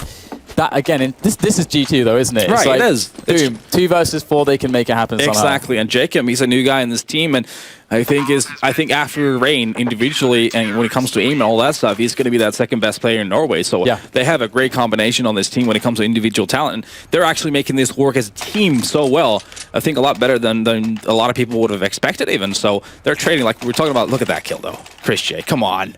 I mean, that's just disrespectful. But yeah, G2 just playing their lights out right now, and they managed to get a pretty decent buy for this last round as well. They have all the utility they would need to make a good execute if they wanted to. Seems like they're going to be sending 4 people towards the second middle, and it's going to be just one guy. It's going to be Michael Ella towards that primary middle, and is it going to be a good old just creeping out of apps kind of a strat happening here?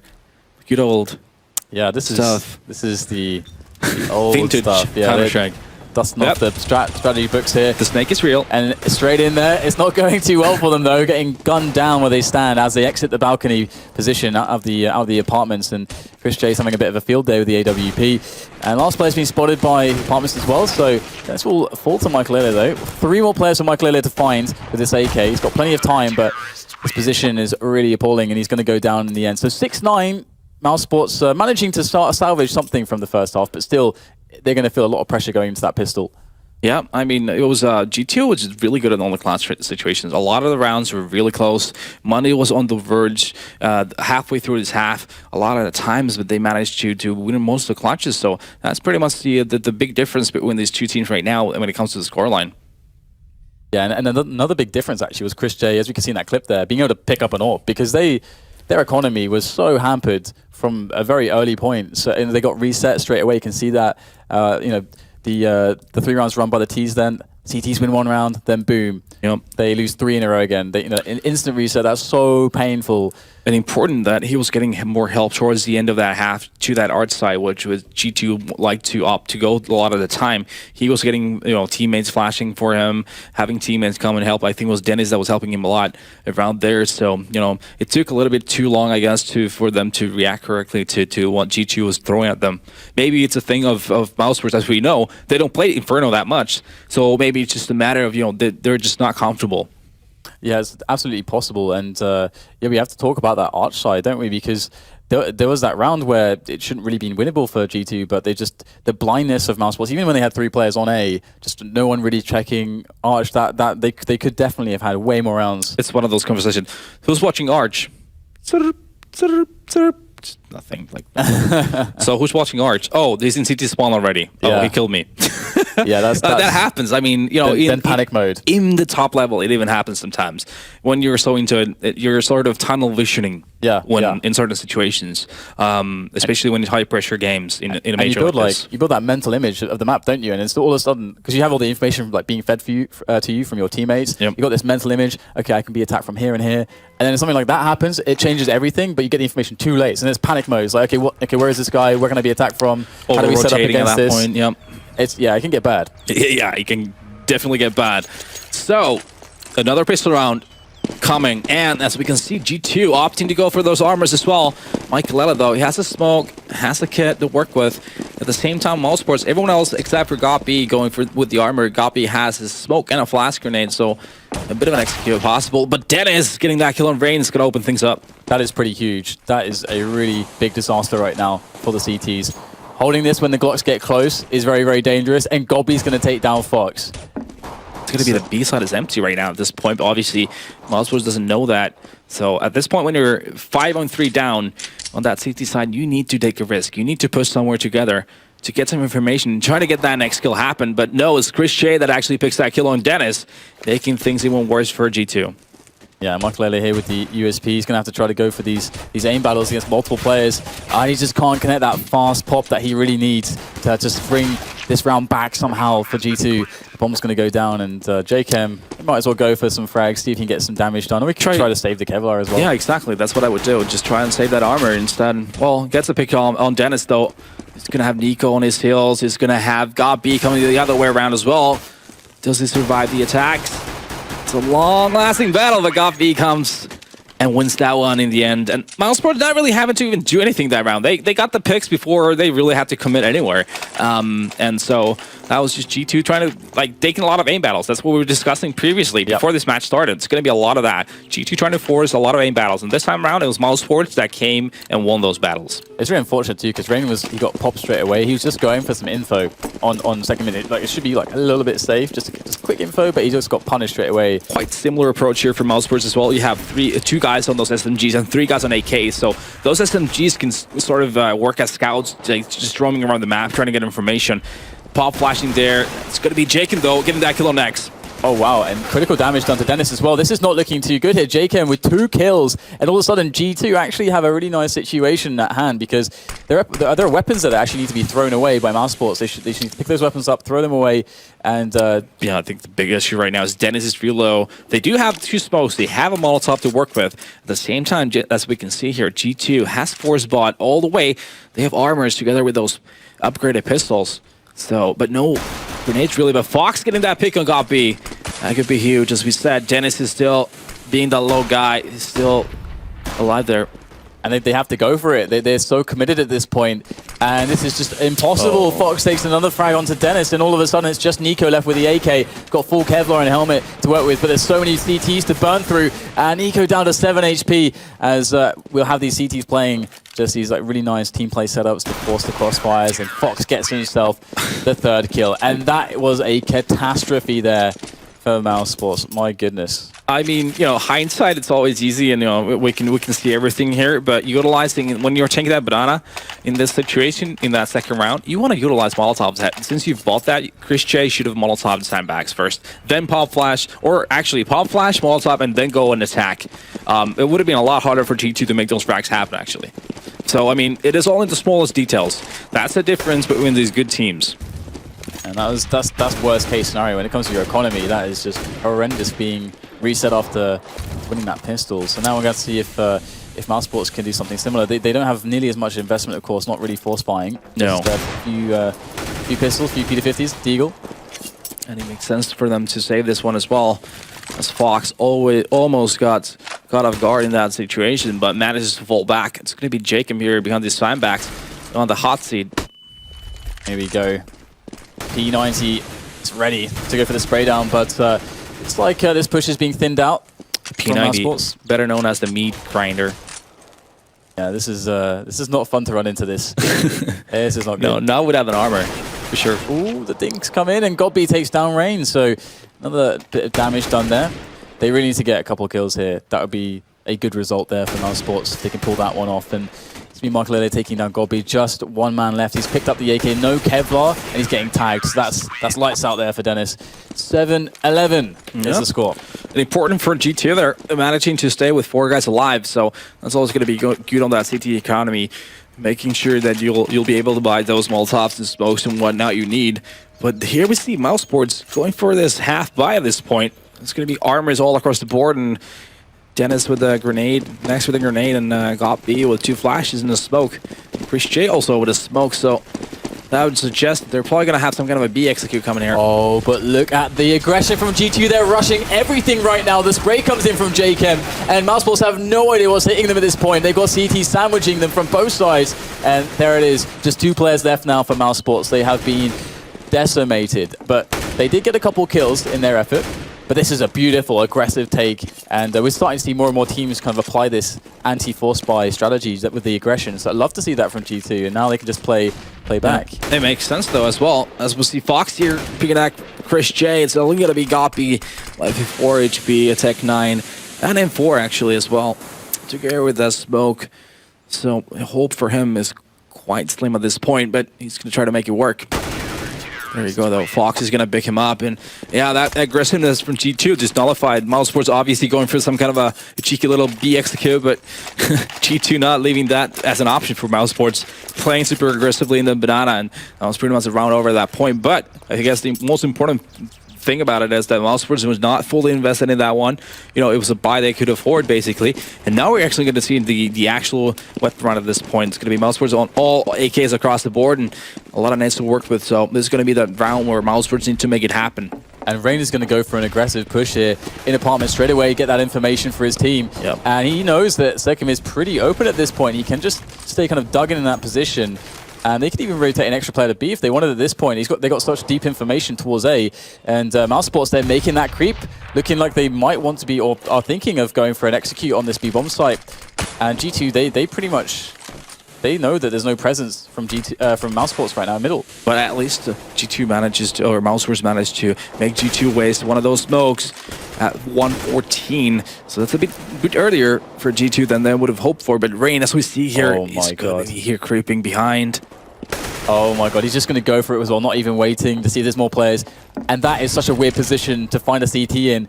And if his teammates attack from middle right now, that's going to cause so much confusion. He's going to go out for the promise and get instantly dropped by Chris J, who indeed was distracted. And G2 not able to fully capitalize on Rain's position there. Good battling for Mouse Sports back into this round. And at this point, when you're G2, just play passively, give Mouse Sports the room. You're 4-3 up at this point. You have the hell advantage. Obviously, they don't know that, but they have the man advantage. That's the most important thing, so just play it safe at this point. I think it's a good positioning right now for G2, actually.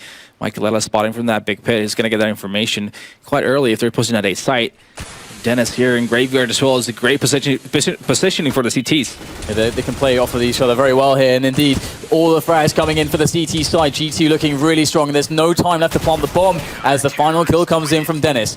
And this looks like a really strong half right now from G2 when it comes to the economy, when it comes to just holding these pushes. They seem to be a step ahead of Mouse Sports. Yeah, it's the risks they're taking right now are just paying off beautifully.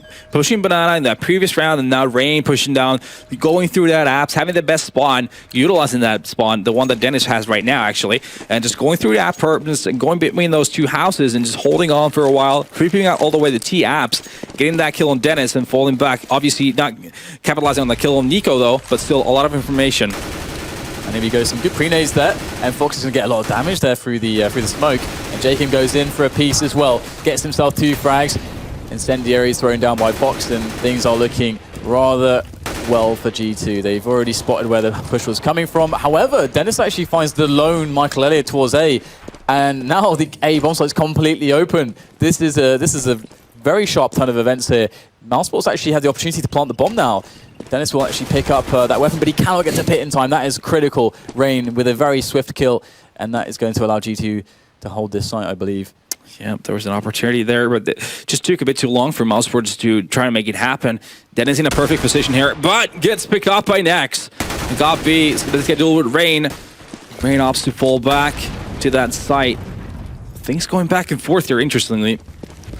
We got the setup from the CT, so it doesn't look too shabby actually, with Fox going in from Arch, but he gets shot in the face by Nex's Deagle, and they're going to rotate straight back to B. They've got time on the clock to do it, and they know that site is completely clean at this point, and that is such a crazy turn of events here. And Nex is setting himself up for the next shot with the Deagle. Oh, he's going to connect it as well. Nex completely saving his team this round with that Deagle, the magical Deagle of Nex, and that's going to be Mouse Sports 8 to 13 of G2, and that's going to be such a boost for them. I don't know what even to say at that point. I mean, Nex, look at this shot. He's making it happen. That's, you see, Fox is 100 HP. He made it, like, I think, yeah, last 2 kills he made with 6 HP left. And this move here, just even taking this line of sight, it's pretty risky considering its HP and everything, but he makes it work. Nex dragging Mouse Sports along, but it seems like they're going to be done for, but no, he's giving Mouse Sports another opportunity at this point. Oh, these HEs are a bit brutal there. Chris J receiving over 50 damage from one, but it's going to be okay. Fox was going to be able to take down Godbeat, and looks like Mouse Sports just want to bully their way. They want to play contact into the bomb site, but all these peaks here coming from G2 are perfect, and now the smoke goes down, and the kills are in, and all of a sudden, Mouse Sports are left with nothing. This is a terrible situation. Yeah, for Mouse Sports. Looking for another miracle, as we see Dennis kills Dennis and helps out Rain in that situation. That's going to leave Chris J alone. Does get a pick on Rain, but Dennis picking Chris J out, and it's going to be 14-8 scoreline. And Mouse Sports is, yeah, it seems like, I don't know, it's just they're not comfortable. Their choices are very interesting. They're just going through smokes, just dying way too much one by one, and it's G2 playing really smart with their aggression, just utilizing they've noticed obviously that Mouse Sports is not very comfortable at this point.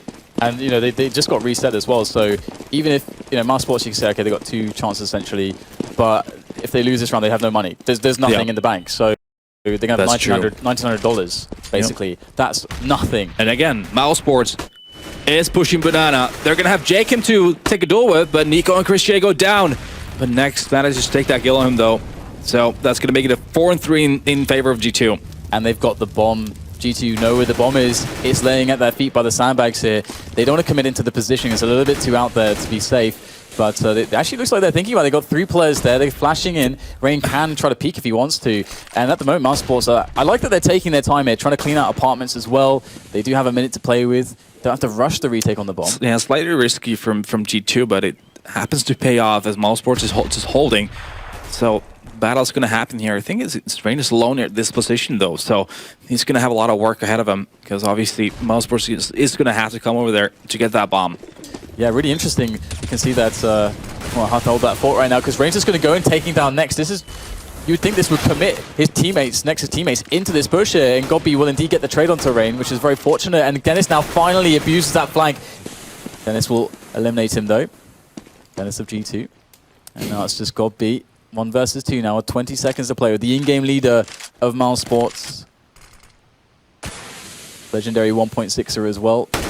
of Mousesports fame too, and looks like God B is going to go down to Michael, but what a weird situation that was, and having the bomb go down at Sandbags just completely just screwed them in that round. Yeah, definitely. Then such a one-dimensional Mousesports right now on that T side. Not really have a lot of going on. I mean, they won the pistol round, and that's pretty much it for them. I mean, trying to force allocation in Banana and just getting dismantled time after time, it's not really great for them. So they're not showing any executor to that ace side, not really trying to possess any middle control. As Fox picks Chris J as well, just making matters even worse for Mousesports at this point. Yeah, and look at the aggression coming in from G2. They are going to fight fire with fire here. I mean, Mousesports understand with their loadout, all they can really do here is just get close and try to hit those shots. Not a single rifle for Mousesports, just Tech 9s and SMGs. And now that they're down to 3 players, a 2-for-1 trade is not going to be a nice reality for them. And Dennis into a very weird position, finds that kill onto Michael now, and he's going to be able to pick up and enforce. So 2 rifles in the hands of Mousesports now, but Dennis can punish. There's the spray. God B will trade straight away. So now 2 versus 2, and Mousesports might just have a chance here. But Fox is in to shatter dreams as he takes down Dennis, and it's on God B now again, 1 versus 2. Again, he does have some time to play with, and this time it's much better. Does have the AK, and he's on the bomb site, so there are definitely some options here, and the bomb will be planted into the site. And Mousesports, very tough position for Gopi at this point, but you think that duel is getting dinked, and he's going down to Fox. It's gonna be 16-8 G2. G2 going to take this Inferno, and didn't think it would be this crushing, but that said, no. I mean, you said it to me before we went live with the game. Inferno is a very cruel mistress. Sometimes she's with you, sometimes sometimes she's against you. I mean, as we can see here, the fact is that Mousesports obviously wasn't able to string those rounds together on that CT side, and it makes it super hard. You're just working with very limited equipment. You don't have the nades you would need. You don't always have the op. Once Chris J managed to get that op later on the half, that's when they started to pick up a few rounds. And before, they were struggling. All right, guys. Well, now it's time to throw to the Intel analyst desk. Thanks a lot for that, Dan. Of course, you know a thing or two about cruel mistresses, no doubt about it. So there we go. It didn't go the way I thought it was going to go. When he injured his hand that time? Yes. Mousesports were really lackluster and bizarrely one-dimensional. They didn't seem to have a lot going on tactically. They were really trying to force that banana issue. Very, very disappointed. It was. Sorry, you go first. No, I just was imitating you. Right. Thanks very much. Synergy. So, it was classic Mousesports when we see them in their peril. Like, their CT sides can be really hit or miss. If they let their economy go the way it did that game, Chris J doesn't get the AWP. For some reason, most of the gun rounds, he had an auto shotgun. Definitely viable in some rounds when you're trying to kind of catch up. They're trying to do some situations, but they kept force buying over and over. They weren't allowing themselves to get that AWP set up, get the rifles there.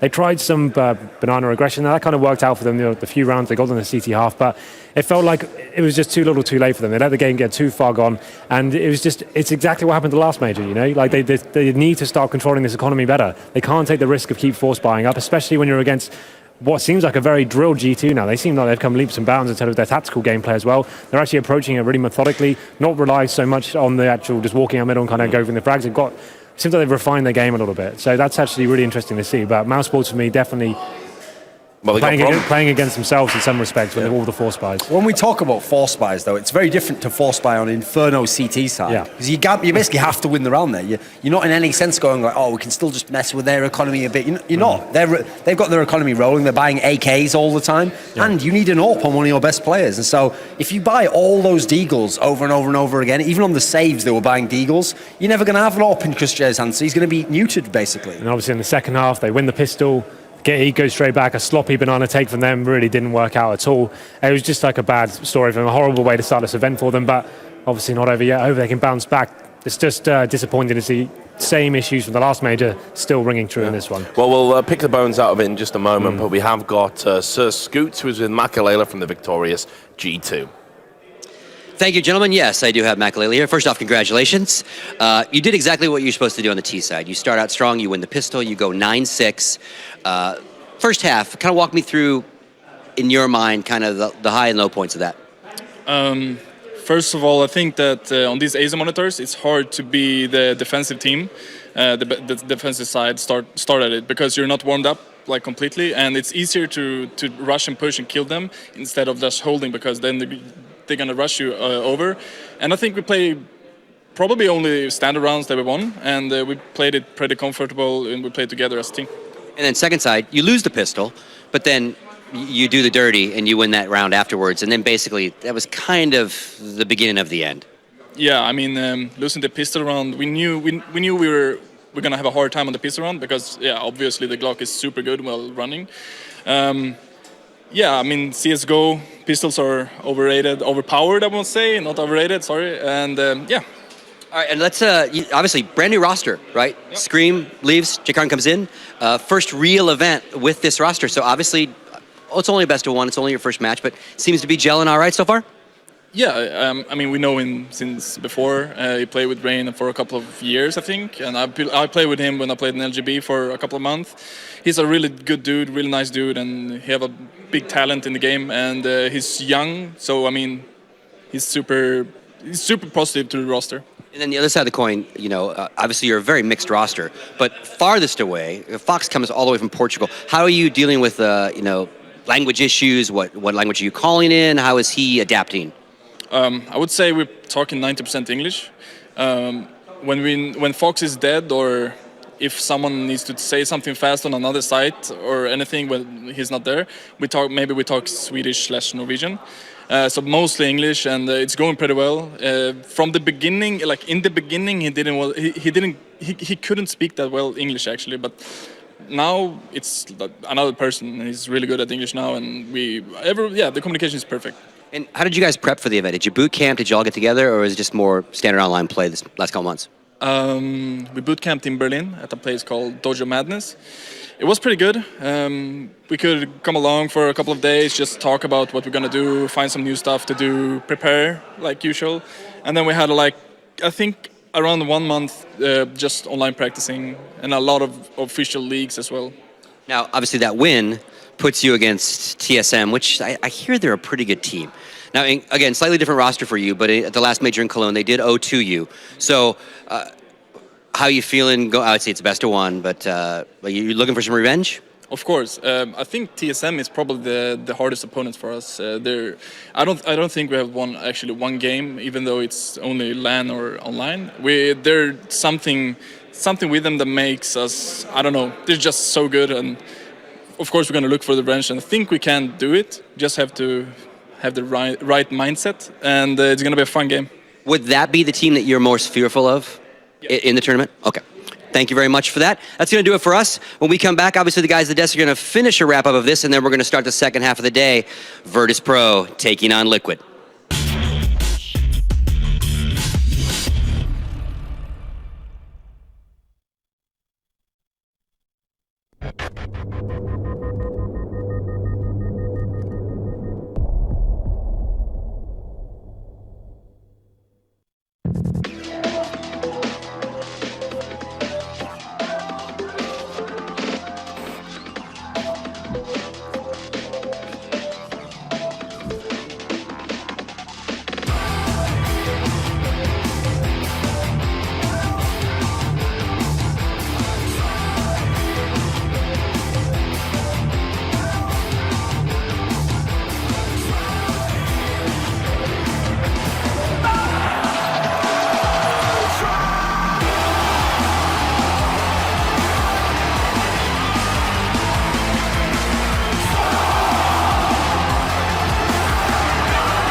And welcome back to the DreamHack Open Inclusion of Poker. I'm your host, Richard Lewis, and with me on the Intel analysis desk, we have got Thorin, Henry G, and James Bardolph. We're now going to pick apart the game that we just saw, which was between Mouse Sports and G2. And as we were saying, Mouse Sports were a sorry sight.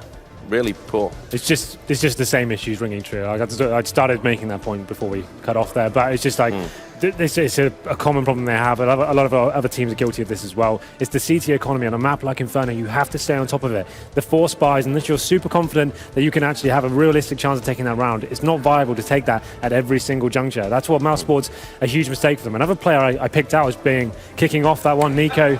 Very lackluster there. Like we expect him to be the MVP. Next as well had some impressive moments with the Desert Eagle, for example, but ultimately a pretty quiet game for him. When God B is your top fragger, that's how you know something's gone wrong. Now, here's something I need to do. Obviously, myself and Duncan, we've talked about G2 a lot. They're one of those teams. They're always kind of in the headlines, lots going on, and a lot of fan favorites. And it's got to be said, Fox turned up here. The player that we thought maybe might be the one that's kind of, if there were any more changes to be made, maybe the Glock dropper's the guy to go. But he showed up big in this game. Yeah, a good performance overall. I mean, you noticed in general, the fragging was all on the side of G2. I mean, so little overall for Mouse Sports. And even the kills they did get, there was so few like real impact. It's not like they were getting down to like 1v2s all the time, getting down into 2-on-3 situations. They either won the round or they just weren't in the other rounds. So it was quite, even the score didn't show like how off the game was, I think, for them. And there you go. That's Fox with an MVP for that match. James, obviously, you'll have seen him play quite a bit. Just a few thoughts about this player. Well, there was, before I get to Fox, I just want to mention, I spoke about action and reaction, which normally I see as going against Kinguin, against a strong team like TSM.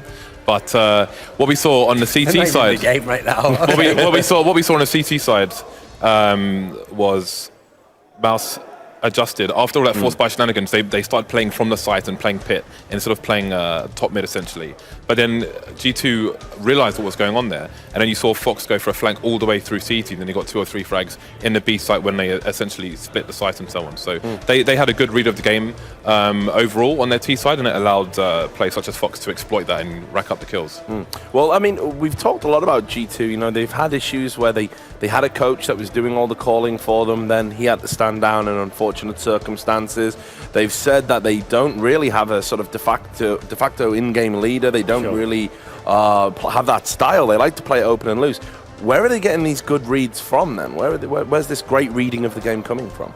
Well, it's difficult to say really. Obviously, it was Legia, the last event we saw him, and he's been removed now. I think it's been about 3 weeks. I can't remember the name of the new coach, but it escapes me right now. But that's always been their methodology, right? They've had the in-game leader is the coach, which is kind of strange, really. Like normally the role of the coach is someone like Natu who's coming in with suggestions and kind of giving the reads and giving the strategies of what the other team might be doing.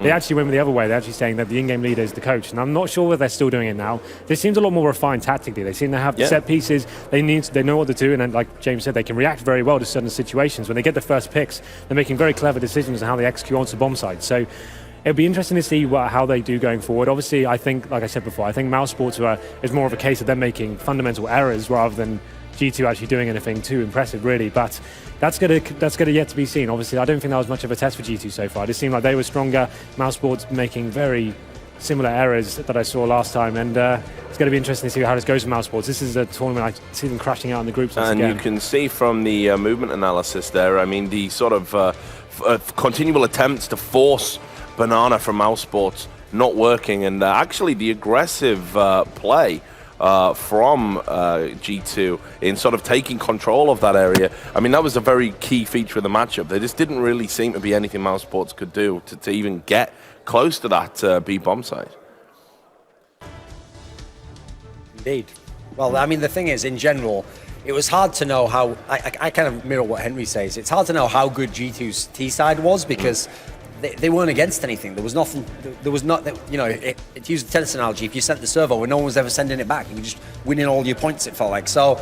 It really needed to be more of a test from Mouse Sports. Like they needed to be able to hold sites and make you go to the other one or make you do something different. G2 just played a loose style, and then it looked like they were making great reads all the time because there was no resistance. You know, everything they did almost worked to a degree or could be made to work from whatever initially happened. So I feel like against the other teams, going forwards to the winners match, that's where you're really going to get a test because playing against a team like TSM, there's going to be a lockdown CT defense. And I see you've got a point you want to make, James. Yeah, you saw on that previous overlay that Mouse had those 3 rounds in a row. That's when, on the CT side, that's when they started playing in the site itself. But then once that was figured out, then it all fell apart for them again, essentially, and their economy never got off the ground there. So, but I think part of that is just, I think that shows some good communication on the G2 side, obviously, because they have people trying to pressure top mid, and they're struggling once they start pushing the site, and then they realise, hold on, they're not actually holding top mid, they're just holding from the site, and we're, you know, spending loads of time going on and so forth. So at least that shows good communication on the G2 side. But again, the question is, when they have more stress against a stronger team, is that communication going to break down, or will it continue? We'll have to wait and see. So Henry, do continue. I'm going to bring up the bracket for everyone I just at home wanted so to we can touch see on what it Fox means. one more time. I think Who he doesn't? Yeah, I think he gets a little bit of a bad rap within this team, really. You saw him there, how adaptive he can be. He was actually going for the actual CT AWP as well. It just goes to show you that they actually are considering their options every single time. It's not like, I'm the AWP for this team, as in Michael, like I have to warp every single map. It seems like certain situations when Inferno, as we discussed before, has become a lot more of a passive map now. Yeah. It seems to make sense to have Fox in the AWPs. He's actually willing to hold angles and not try and push through smokes and stuff. And that's what you need on Inferno.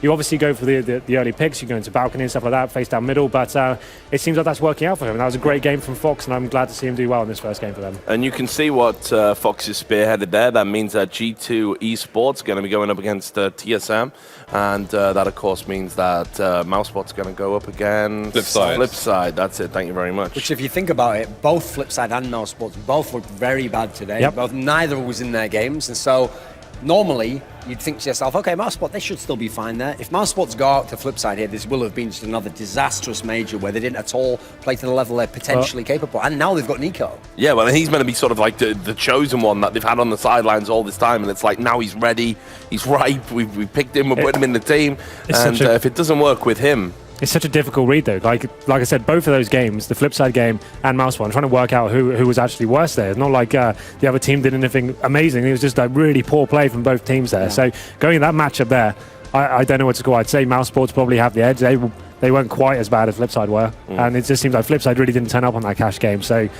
that's going to be a really interesting match coming up. A bargain basement battle, if ever there was one. Well, anyway, thanks a lot for your thoughts, gentlemen. We're now going to go to a break. While we're having that break, while you're doing that at home, what you guys can do is you can check out all the coverage over at The Score, or if you're on the move and you've got things to do, you can download the app and follow all the live score updates. How to do that is on your screen right now. We're going to take a short commercial break, and we are now past the halfway point. So when we get back, we're going to bring you the 5th game of the day. Do join us.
never ever said to love, but I can never love, no, I can never love.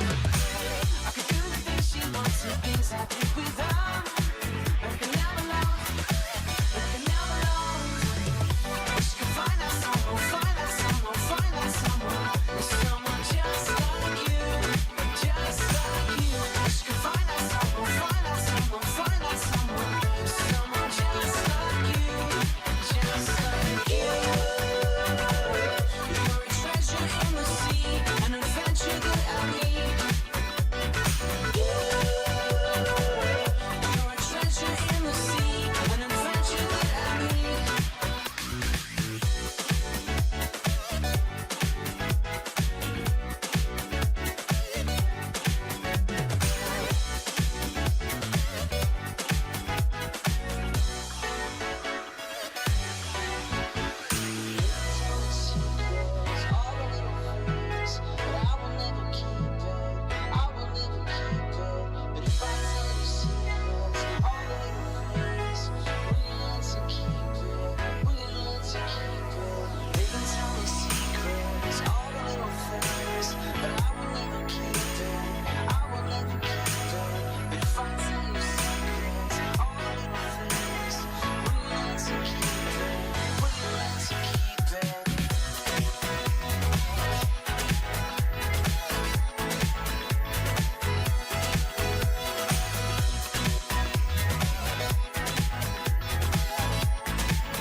Wish I could find out someone, find out someone, find out someone, there's someone just like you, just like you.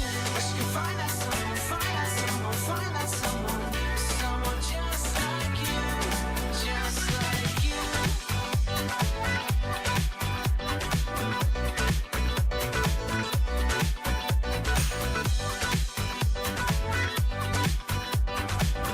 Someone just like you, just like you.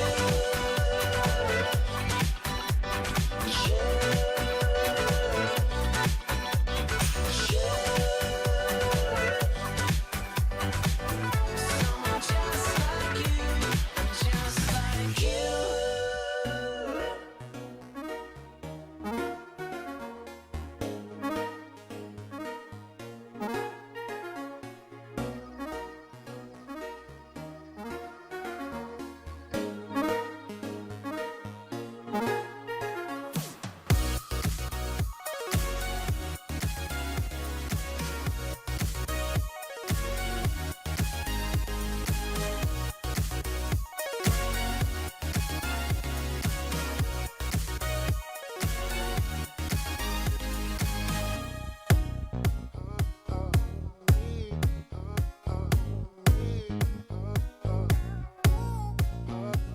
Cause we got wasted, and we chased it. Cause we got wasted all the time, and we chased it all night. Cause we got wasted all the time, and we chased it. Been trying to work out what we did just the other day. Don't give it up to care. Been trying to work out what we did just the other day. Hello and welcome back to the DreamHack Open Inclusion of Poker. I'm your host, Richard Lewis. We're at the halfway point of the day, and once again, we have switched up the Intel analysis desk. Thorin is still with me, though, so sure everyone loves that. Stars and stripes out there? Indeed. Only going to see those for the next 2 days. I hope that as each NA team goes out of the tournament, we can like lay one of those stars and stripes over them and then just send a little box off. One of them, guys. One of the blasting blocks. We honour your service. Thank you. I'll get the bugle ready. Anyway, joining us now, we've got Sadikist and Natu. Obviously, they've been casting some games. Sadikist a little bit disappointed that the game he got to cast was a bit of a It's fine. monumental No, bar. it's fine. It was a good one to start off with, actually. You got to ease me into it, right? Well, let me just say, it's great to see you doing a major, buddy. Thank you. There It's we good go. to be here. Awesome. It's good. So let's get into this game. It's going to be Team Liquid versus Virtus Pro. We said right at the top of the broadcast that this was the group of death. What have Team Liquid done to deserve this? But actually, I'm starting to see some people, crazily in my opinion, are sort of saying, wow, Team Liquid, they could be the surprise element of this tournament. What do you guys think? I said actually coming into it, when we were talking with various people throughout the last few weeks, I've said that Liquid is the dark horse in this tournament. Unfortunately, I said that before the groups came out. Right. I actually think Vexed could be in Group A right now, just in the way that's shaping up. But nonetheless, I thought Liquid had a really good chance. They put up good numbers. At the qualifier, they looked fine. Most sports did beat them, but there was no doubt that they were going to make it through. They've looked really strong in North American games. And then PGL was the big test just about a month ago, the PGL Season 1 finals. They made it through against LG and CLG the night before, not to be confused. But they looked a whole different team. That was just after Hiko came in. In this group, they've played against Virtus Pro, and it was at PGL. They lost only by two rounds, 16-14 on Overpass. So they proved they put up the numbers. Whether they can get out with a best-of-3 decider map, yet to be determined. But in terms of upset potential, it's there, for sure. Not it? Yeah, I mean, they've gone a long way from being a team that was handily beaten by all of the European teams, basically. They were losing 16-2, 16-3s against NIP and Fnatic and teams like that. But now they've changed their playstyle a whole lot. They're playing a lot looser. And I think one of the factors into that is you guys were discussing previously how Hiko has to clutch a lot of rounds, but on the other side, he gives a lot of confidence to their entry.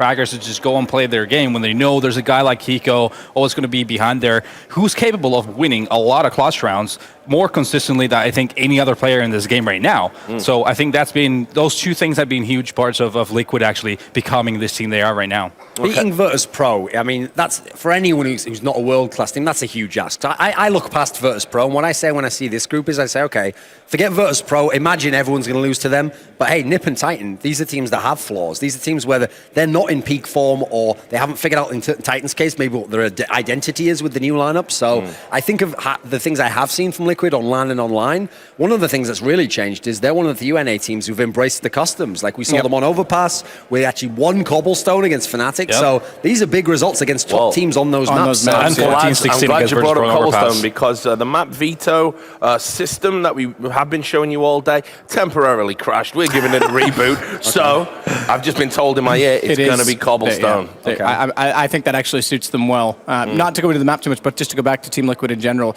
Yeah. A lot of people attribute, like you were saying with Hiko coming into this lineup, that it does give them structure and someone behind them. Definitely does. But in my opinion, it also helped them re-identify themselves and shuffle the roles in a way that makes sense. Nitro before was kind of saying, I want to be that lurker. He's not going to argue with Hiko. So by putting him in the entry and having a Liege coming in right behind, the team just makes sense structurally right now. I think that's been their biggest improvement. Not just Hiko's presence obviously helps that, but it's not just Hiko. It's the fact that the whole team's actually clicking with chemistry right now. I think specifically on this map, Cobble, what really was surprising about Liquid is the fact that their attacks, the way they were attacking was very, very nice. They played this as a team. They really made sure they were trading kills properly, and they were always in a favorable situation where things could turn in their favor. They could manage to take that bomb site. They managed to get a bomb plant, an active plant situation that favored them. So, if they play in that manner, if they manage to get the first kills, and if they manage to do the trades in their favor, there's always going to be opportunities. And you can see with our head-to-head matchup here, we've had Snacks, who's had a godlike return to form lately, and of course that man, Hiko, who has spearheaded Team Liquid's resurgence. And I've got to say, looks like he's had a visit from our makeup lady there, Hiko. Lovely rouge cheeks. But the two of these players are both sort of iconic in their own way. You'd have to ask yourself, maybe he's born with it. Maybe it's just Maybelline, though. Maybe, mate. That's pretty good. Reference game on point. Yeah, all the ladies out there. Yeah. Or men. Oh, men. Not privileged. Yeah. So Snacks, obviously, as well, we picked out for Virtus Pro, as I said, had this godlike return to form. At the Dubai tournament, he was just on another planet compared to everyone else. I mean, even Gfinity, where they lost in the semi-final, where it was only a 14 tournament, to Envious, he still carried his weight. He was still absolutely fragging every map. So at the moment, it feels like the old Snacks is back. The guy who really was one of the absolute best players in the whole world. In every game, his imprint was on it in some sense. The guy from Virtus Pro that I feel is questionable is actually Neo, because he's the one who had to transition to this new role. And at that tournament we're talking about there, Gfinity, he had a really poor tournament. Actually. He kind of let them down on a lot of the maps. And he even said himself, I was talking to him at the tournament, as I do, like about other players who'd had problems, and he said, I can't talk. I had a terrible tournament, you know. So he knows it himself that it's not working for him at the moment. So I think you've got a good contrast there. If Neo does decently, VP's extremely dangerous. Snacks, though, I can rely on him. I know he's going to be a big-time player in all these games. Yeah, it's really weird, actually, because, you know, Neo did move to picking up that AWP. It seemed to, again, give Virtus Pro this resurgence. We saw how just, you know, they lost the previous major to Fnatic in ridiculous circumstances. It just looked like they were going to do the unthinkable and beat Fnatic. And that was with Neo, you know, with this AWP in his hand. Why do we think he's had this dip in form? I can't specifically speak to Neo. The weird thing is with Virtus Pro is that there's been so many different tournaments. We haven't actually seen them scale up quite as much. PGL was another good indication, and Fnatic there had a slump, so you couldn't read too much into it. But to go to the other side of it is that Pasha's on the rifle. I think that's a huge improvement. I think he's been awesome. I didn't think he was going to be that good when he picked up the AK and the M4, and he's been absolutely, I think he's been sick with them. Yeah, I think the in-game leader's individual performance is going to live a lot with how the team is feeling as a unit. And I mean, Virtus Pro has been talking about how they've been trying to find their ways, they've been switching styles once again. And if they're not performing well together as a team, that's always going to hinder the play as an in-game leader when your thoughts have to be in that strategic side of things a lot of the time. That's always going to take some of your effort from the individual play away. Yeah, it's going to be a real tall order of Team Liquid up against this team. So let's just talk about firepower. I mean, Virtus Pro, they've just got so much in their arsenal. Are they going to blow Team Liquid away, or are Team Liquid going to be able to hold here? The thing is, one of the reasons why we always say Virtus Pro love to play NA teams is it feels like when they play the NA teams, they can really go into that like no respect mode where they play like we're just going to get on you early and we're just going to bully you completely. We're not going to play like safe or passive, or we're not going to just say double save and stuff. We're going to play super aggressive, and basically any NA team, except maybe Cloud9 at some points in time, if you buckle, you're just going to get completely wrecked. And that's an intimidation factor if you're the NA team. This is something that's been a problem for Team Liquid in specific as well. You go far back, obviously different roster iteration, but far back as MLG. When Fnatic played them on Inferno, they just kept running and running and running down mid as CT side, trapping them in Banana, and went 16-3. And the problem with Liquid is every time they get out of a map like that, mentally, they very, very seldom get back into it. Only recently have I seen games where they've actually come from behind to win. Usually they have to have a big start to win, so that's something we're definitely going to have to watch. And on this map particularly, I always make this point, I actually referenced it earlier, it's a map where when you look at the raw stats, VP don't seem to have a sick record on it, but then you look, they only are losing to like world-class Cobble teams, Envious, Fnatic, so forget that. VP's an extremely good Cobblestone team, and I expect them to show it here. I've got to get your predictions quickly, guys. Who's going to win this? I mean, if Liquid is going to have an opportunity, I hope they start on T side. They get to dictate the pace of the game. They get the early rounds and start sort of rolling from there on out. I feel they can make it close if they start on T side. But I do feel Virtus Pro is going to take it. It's going to be around lines of 16-10, 16-11. Okay. I think that Liquid needs to play with speed. Sometimes they sit back and try and get a little bit too complicated. Play with speed. If Nitro's hitting his shots toward the B platform, they have a really chance of getting rounds. But again, Virtus Pro, I think 16-12. I think it's going to be hard to beat Virtus Pro here. They're also famously good at clutching as well, so I think it's going to be a confident win for Virtus Pro. All right then, guys. So we're going to jump into the game now and take it away. I believe it's Anderson Semler again. Thank you. Okay, I can stop screaming into my mic now. Yes, we're live with the pistol, everybody, and no, we don't need to pause because, well, we basically missed the pistol, so welcome back. This is going to be the match, Virtus Pro versus Team Liquid on Cobblestone, and VP, we're getting the replay now. They just slaughtered Liquid, who tried to run in through Underpass. So my name is Semler. I'm here with Moses. Now we can get things going normally, Moses. Now we can get rolling. Yeah, Here we are. Now we're all right. Breathe. That was an absolute slaughter. They just ran right into a crossfire. There's nothing they could do. The first two members go down immediately, and you can't recover from that. No, exactly. That was what we saw on our side while we were like slamming the desk. Is yeah, they just kind of ran into the blender there, Liquid, and so. I mean, we have to see if it's true or not to what he said. You know, he says that he hopes that Liquid are going to get the start on that T side, that they're going to be on the offense, that they're going to get to dictate the pace, and that kind of strategy. It seemed like that was what they had in mind. You know, we're just going to bowl through the defense. We're going to go right through VP, through Underpass, very blunt. And well, it didn't really pan out for him. VP looked pretty pleased to just execute that crossfire perfectly. Yeah, and now they're just in a second round they bought. Adren's the only one with a bunch of utility, and they're going to go for a heavy drop play here. Molotov to get some players out of position. Nitro's just waiting over towards the platform.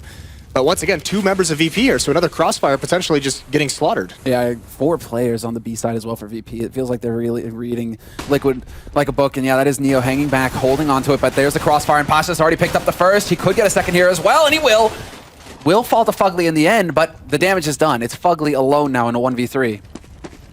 Yeah, this is a scary situation, and you mentioned it, Neo pushed all the way up, you know, from that A bomb side. You get all the intel, and they get to cheat 4 players over there. That's something that Liquid's going to have to be very careful for, is watching for those kind of pushes with that kind of map control. Taz is just going to clean off Fugly, but they can't let, I know it's just a second round force buy, but they can't let Virtus.pro just be that aggressive without any fear of being punished. Yep, you're absolutely right. And it's fun. I mean, we're seeing a lot of Cobblestone already, but you're seeing the more experienced teams, and that's where the land jitters might be coming into play, where they're forgetting some of the fundamentals. Like, you know, these European teams, if you give them space, they will push behind you, they will catch you in the back. And just taking Fnatic versus Vex as an example, you know, that those 2 teams were watching for those kinds of plays. And that's exactly how Virtus.pro, you know, edged out that match against Liquid on Overpass. When it was 16-14 with Snacks just pulling off huge flanks on Overpass. So once again, the same kind of style Virtus.pro bringing out here, forcing Team Liquid to have respect for that map control. Well, this is a hard eco coming out from Liquid in the 3rd round. Unfortunately for them, the force buy that we saw in the last round didn't really pan out. They got 2 kills, but that's not exactly what they were looking for. They were definitely hoping for a bomb plant at least. So Neo's going to pick off Nitro. That was an underpass. Bialy pushing very aggressively. He actually drops the bomb carrier. And well, this is just going to fall apart as they get caught. And yet another Crossfire. Like, Virtus.pro is so good at just supporting one another right now. Yeah, and this is that no respect style that Thorn was talking about. Just being aggressive, just always looking for a fight to get into is Virtus.pro so far in this matchup. Interestingly enough, talking to the Liquid guys, this was the map they wanted to play him on. That win that they had over Fnatic made them supremely confident in how they can perform on this map. So this is the one they are so happy to be playing Virtus.pro on it. And hopefully they have a good game plan set up. But right now, these Crossfires, you're right, they're just brutal. Every single time. Liquid focus on one guy, and then they're taking bullets to the back.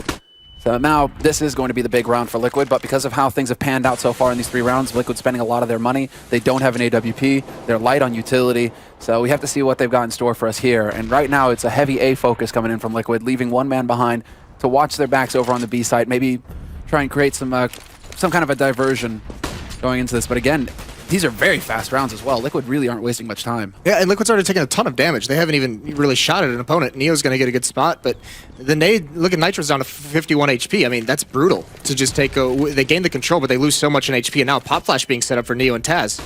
Yeah, Taz, though, the flash from Liquid actually blocks him from using that, so he's not able to follow up on it. Smoke goes down to block off connector. But there are currently 3 players over on the A side of things. Liquid, though, they're 1 step ahead this time. They're rotating that bomb through the halls towards B site. Fugly's still been lurking around here. He hasn't seen any kind of push come in from VP. So VP's still kind of playing in the dark. But they've also rotated a man off as well, VP. So they do have 3 players here on the defense. And again, double and drop. That approach, this style from VP, they do not want to give this up to Liquid. No, they don't want to have to deal with it whatsoever. And then that's going to be huge, because even if platform is taken, they have players in great position to help out that B bomb site when this hit comes in. Well, they spot Fugly already. Smoke goes down to block off the tree. Nice little detail there by Liquid. And it is going to be 2 big entry frags. A 3rd one as well from Hiko. Bialy's up here, and he takes 2 with him, but the damage is done. It's going to be Taz, the last man alive here, trying to hold off from the A site, but Fugly catches him rotating. 3 players survive at the end of the round, but that was a very nice, clean bit of work there from Liquid. That's the strength of Liquid. That's what they need to be doing this entire half, is this front line of Nitro, Fugly, and Elige. These entry fraggers just need to get out and find their kills, at least get the trades, open things up for Hiko and Adren in the late round situation, but it works out perfectly. And that's what happens when you don't just dedicate your entire team towards one bomb site. They go clear out A, they make a presence. That forces Neo and Taz to be honest. Stay at that A bomb site. They can't cheat over the way they did, you know, what we saw in the 2nd round. So that's good stuff from Team Liquid. And now VPR going back to a similar approach. 4 players on the B site early. Anti-rush nades going out as well. So they actually, it's going to be a little bit more tricky for Nitro to sneak his way out through the smoke on a plateau. We already have Bialy in position as well, but he's taking a bit more of a passive approach, realizing he's a little bit late. He messed up the jump. So instead of committing and maybe running into a bullet face first, he's actually going to back off and support his teammates from the site. Yeah, it looks like he spotted one as well. That allows Pasha to get up close to the shotgun, but he can't land anything quite yet, and he's missing his shots. There's Adren going to take him out. This sets it up nicely. Snacks is still alive on the site, and now he's going to be focusing on drop. He hears the step, so you know somebody's close, and point blank spray manages to pick up the 1. He's got the AK now as well. No luck through the smoke, and no luck at all. Elise with the double headshot to close the round. 2 key wins for Liquid, back to back once they got the rifles. Now they put Virtus.pro on the back foot. And a save out of Virtus.pro. They may want to upgrade some pistols to try and do some economic damage, but Elige having a good start to this match so far. He's at 4-1, but he got a triple kill in that round, or 4-4, excuse me, but he's the player who online in North America is just beasting right now. So for him to be showing up so far early on in this match, this is huge for him. Those are just very nice kills. Yeah, very clean work from him. This is going to give Liquid some breathing room. They're fully aware of the economic status here for Virtus.pro as well. I mean, Nitro skimping, going for the Mac 10, wanting to make that extra money. $600 per kill with that SMG, over 300 that you would get with a rifle or a pistol. So worth it when you know that the opponents aren't going to have Kevlar, that you can kind of just lead the way and hope for an easy frag. Again, Virtus.pro stacking on the B side as well with 4 players. Only the single man Neo left behind over on A, but he's usually the individual, the solo wolf, let's say, for VP. And because he actually pushed out and spotted, once again, there was a 4-man stack over towards that B bomb site. Now with these pistols, it's not going to be as effective, but Neo just didn't fall. He just went and peeked out. He's like, all right, guys, I see nothing top mid. No reason for anyone to rotate back. Just stay there and see what you can do. Now Liquid's got that decision to make. The bomb is back over towards the B bomb site, but 3 players putting pressure in middle over towards the connector, towards that A bomb site. Now you can see Pasha and Taz rotating back. Snack's playing close up, so Liquid in a really good spot here. Yeah, full rotation off. In fact, 3 players rotating over to the A site for Virtus.pro.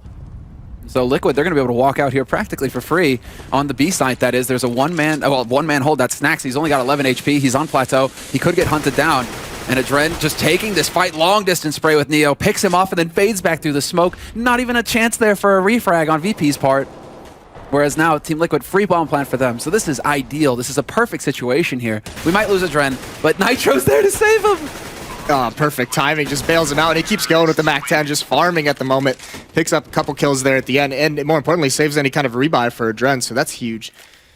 And this is going to be interesting to see how this half plays out. James, the coach for Team Liquid, has actually mentioned that they want to play a relatively tricky T-style. They want to do a lot of fakes. They want to make a lot of pressure on one side of the map, remain silent, and rotate back. They want to try and keep VP honest because, like I mentioned, they know that they've been, murdered by the flanks by VP in the past. So their entire game plan is to neutralize those kind of pushes and see what they can do. That's what he mentioned that as well, the fact that he personally really likes Cobblestone. Hiko likes Cobblestone. And so between the two of them, it seems like they are really having that positive impact on the team. At least so far that we've seen with the 3 rifles picked up. Jump in, but the timing is just off there by Nitro. Pasha spots him before he gets flashed. The opening kill goes VP's way. Follow-up is going to be picked up by Bialy. They could get the boost for Pasha as well up onto Plateau. That's exactly what's going to happen. And well, now Snack spots the lone man over and drop. So this round, unless we see some big, just frag real kills coming in from Hiko, it's most likely going to go VP's way. Still a 2-on-4 situation here for him. Yeah, this is going to be the big question for Liquid is how do they respond to adversity in these rounds? Losing, Nitro and Elige trying to get kind of those picks early on and trying to work that platform. So where do they go from here? They just get bottlenecked in this choke point, and these 2 members, they have to commit here, but all of VP's here. So this is looking heavily, heavily favored for the Virtus.pro. Yeah, Bialy's still holding very passively from the site, just peeking out. Taz is up close as well, so Bialy, he's just like, pay attention to me. The defense is far away. Nobody's lurking up close. And well, then Snacks comes in the party, and Taz is going to be there as well. So very nice, clean finish to the round in the end. VP with 3 players left alive, so that's going to be solid for their economy. They can carry that over and just drop some guns for their teammates. We should get a pretty solid buy out of VP this round. Whereas Team Liquid, they had so much money that it's not going to be a problem. I'm curious to see if Adren is going to go up to that AWP, but he doesn't. He doesn't really like to op on the T-sides very much. He's more of a defensive opper if he brings it out at all. Okay. There have been matches where he hasn't really touched it whatsoever. So that will be interesting to watch, especially because Neo, once he gets an op in his hand, if he chooses to, this is kind of the thing with Team Liquid is that they struggle sometimes to really neutralize oppers just because they don't have one of their own who's very strong, especially against dueling. He's good at holding angles, a defensive opper, but they're going to have to find ways when Neo does bring that out to take these A hulls because you can bet he's going to grab this angle with an op when he gets the money for it. Actually, it's pretty fun right now. Neo, he's using an AUG to start things off. This was like a voluntary buy, it seems, from him. Not sure if it was a miss or not, but you guys can see a bit of the COD scope going on. We don't get to see it too often, actually. This gun is very rarely picked up, apart from a brief time when Delpan became legend. He used it for 1 game that pretty much ended his career. So, 4-3, the score. VP still in the lead. But Neo's been picked off, and now Taz, this is it. This is the kind of risky play that you need to make in this kind of situation. He's going to be pushing very close in underpass. He might be able to pick off Fugly, and yeah, there we go. Clean kill for him. And the rotation is already coming in here from VP. Yeah, and Taz's position actually means there's 2 fronts on this retake, so Liquid's got to be careful. They're stuck into this bomb set. They haven't really been able to fall back. Taz is containing them pretty well. Finally, Adren gets over towards those A hulls, but Taz is the difference maker here in this round. And well, Snack certainly isn't going to be one. Hiko's there with the instant headshot. Pasha attempting the wallbang, and there it is, the follow-up. We're into a 2-on-3 now. VP getting whittled down. Taz trying to find the headshot, but he's not going to do it. Nitro is going to be there instead, and Bialy caught out in the open, 1v2. This should be an unlosable situation now for Liquid, unless they choose to take fights individually, as we just saw there. Nitro going for a bit of a risky peek, but Bialy should be able to back off now. He's trying to get at least one kill out of that. That might have cost him in the end, but still, the important bit is that Liquid, they pick up their 4th round, they tie it up at 4-4. Even more important than that is they reset the economy of Virtus Pro. So now that win in that round is going to force another save out of VP. They're going to upgrade some pistols, obviously. Only really Neo with any kind of money there. But now moving forward, they have control of the economy. You know, if they don't go on a losing streak, they can really command what Virtus Pro can use against them. The smokes, the Molotovs, and these choke points early on. They can start, you know, it opens up all the different tactics they can use. If they want to go fast-paced, they're not going to be running through Molotovs. So cool stuff from Team Liquid right now and a good advantage. That's what we're always talking about, right? With this plateau defense, you know, you need to have nades on that CT side. You're absolutely right. Well, now Liquid, they're taking full advantage of that. Very quick push here from Elige out onto plateau, looking for that shot on the B defense. Full 5 men here for VP, but this is pistols for them. Hard eco. So they don't have the best firepower to repel this attack. It's kind of curious to see now if Liquid are going to commit to this. I mean, if Elige starts getting headshots, that's certainly going to make things easier. Right, but he can just be patient. He hasn't even had to commit to anything so far. He knows he's got the advantage in terms of AK, but Bialy, what a nice shot from up top, right next to the tree. He finds him around the edge of the smoke. Now it gets a little bit more scary, but still, so many AK-47s, but look at this, all Virtus Pros here. And so is Team Liquid. They haven't fallen back. Another nice headshot from Bialy, so the damage is being dealt. Yeah, they're getting whittled down. They can't just keep feeding one guy in after another, or, you know, the pistols will become dangerous. There's so many angles on this A site that Liquid will have to worry about if they try and push through. And they're running out of nades. They've got a single flash nade to maybe make their lives easier here, but Fugly, with the bullets, he gets the job done, taking out Snacks. Neo, Bialy, and Taz still alive here for VP, and there you go. 2 shots coming through. Neo and Bialy picking up kills, turning it into a 2-on-2. Neo nearly executing the flank there with the AK, and it's going to be down to Adrian and Hiko, but look at their HP. That was totally possible for Taz to come through with. Very, very risky. Very risky for Team Liquid. Like you said, ran out of smokes, ran out of nades, ran out of any kind of utility they wanted with just one flashbang, and just taking so much damage from those pistols, so not being super aggressive, trying to get off that B platform, taking the long-range fights, and Bialy, he punishes him for it a little bit, so that got very scary. Nicely done there by Elige, but yeah, this was the key frag right here for Bialy. Made it pretty expensive, and it is going to be a quasi-buy in the follow-up here for Virtus Pro. So we're getting the replay. Hiko going to work. A very quick play so far from VP. Neo takes that scout that he just bought, goes into underpass looking for an early shot, but he takes a nade to the face instead, gets dropped down to 22.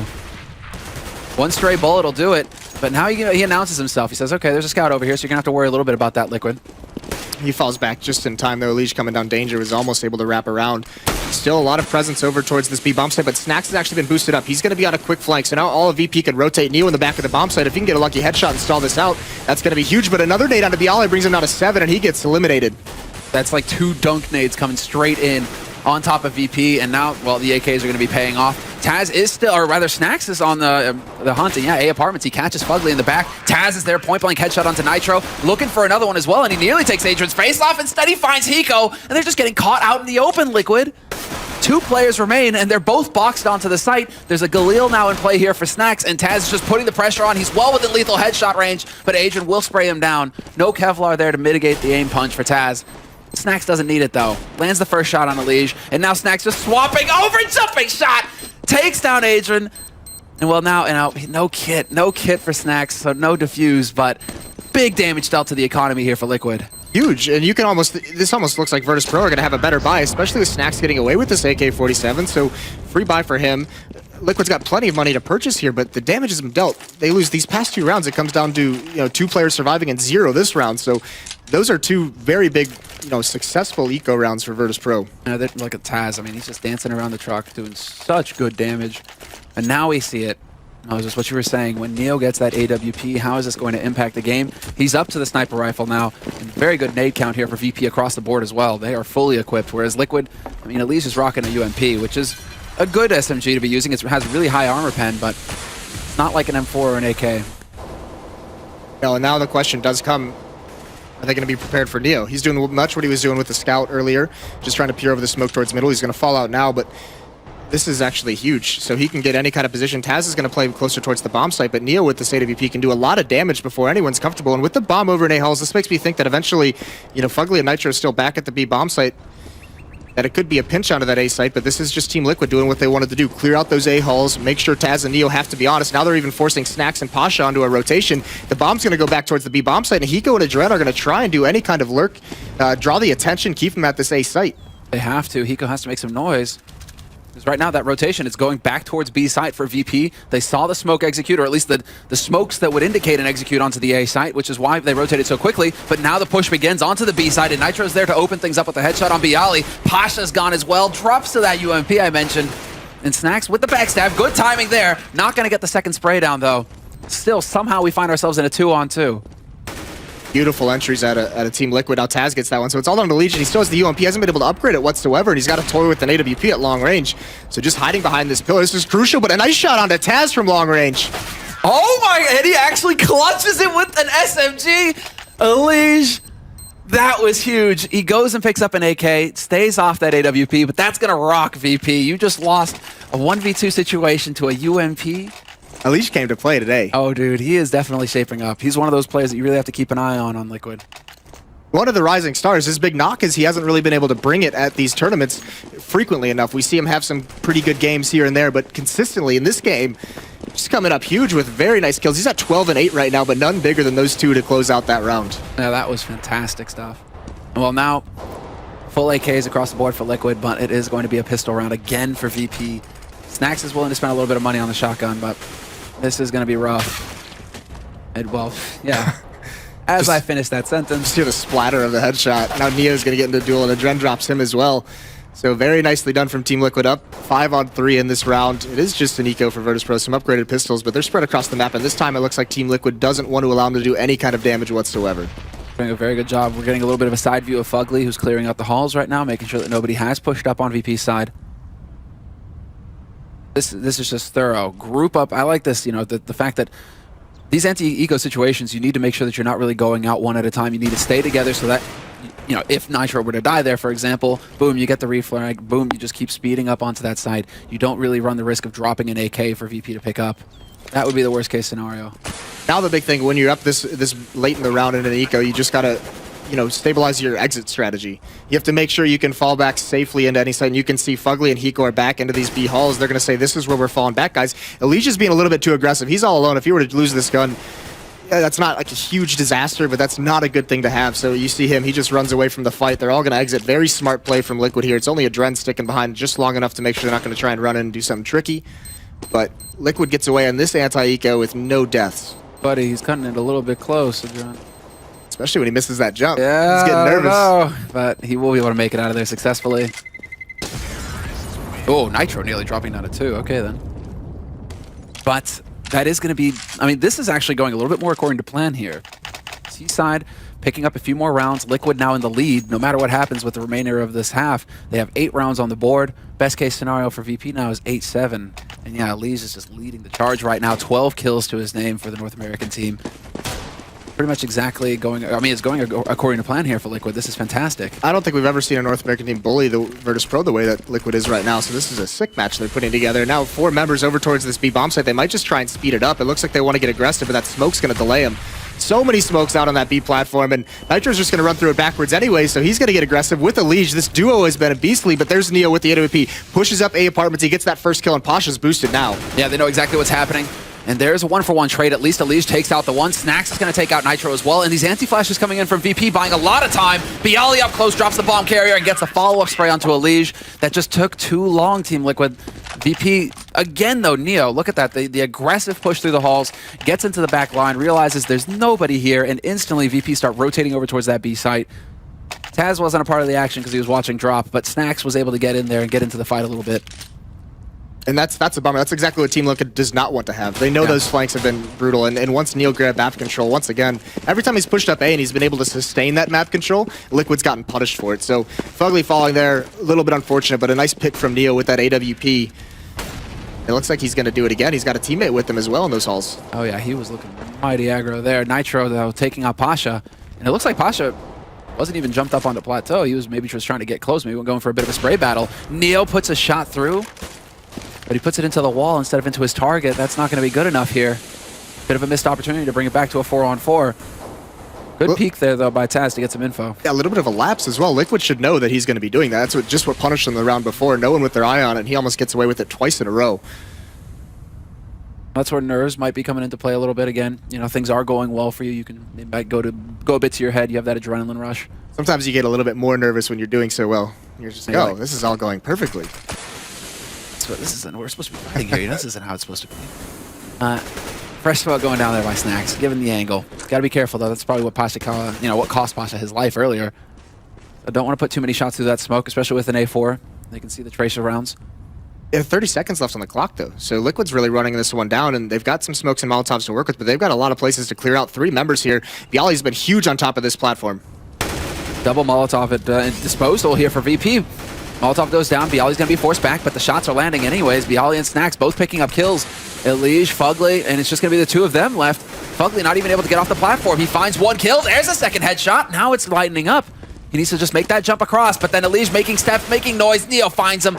They will not be able to stop that bomb plant from happening, but an easy recovery there for VP, and they will be picking up a 6th round for themselves here. That's where you start seeing Team Liquid the pressure coming in. As that clock is running down, they throw a Molotov to clear that tree spot out, and just one peek, just a second or two too early before that Molotov actually hits.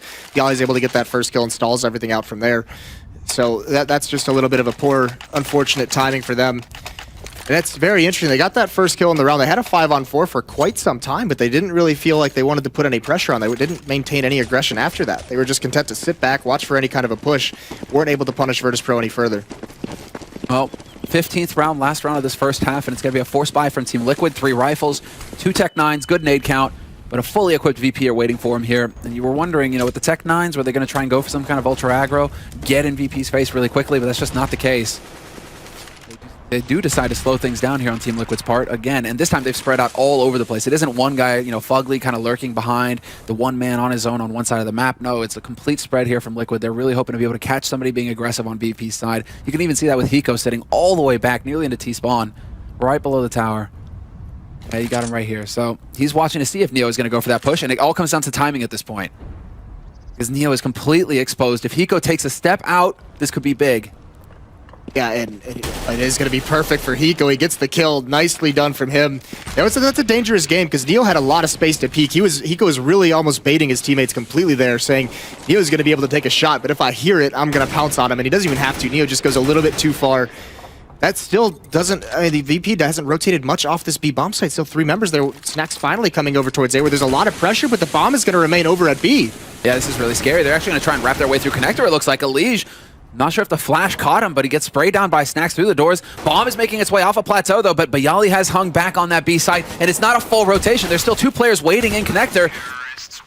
Before I can even finish the sentence, that's it. All the kills go Team Liquid's way. They just completely sandwich VP in connector, basically, between the A and the B sites. That's the kind of aggression you want when you get that first kill that Hiko got. We saw the round before, they killed Pasha over at the B bomb site, and they just stall themselves out from there. They play very passively. This time, they get that kill. They know they've got some space to work with. They work their way at mid. They make a good call. And they just, they just beat Virtus.pro on the fact that they had to rotate, and they were just a little bit out of position, and it punishes it.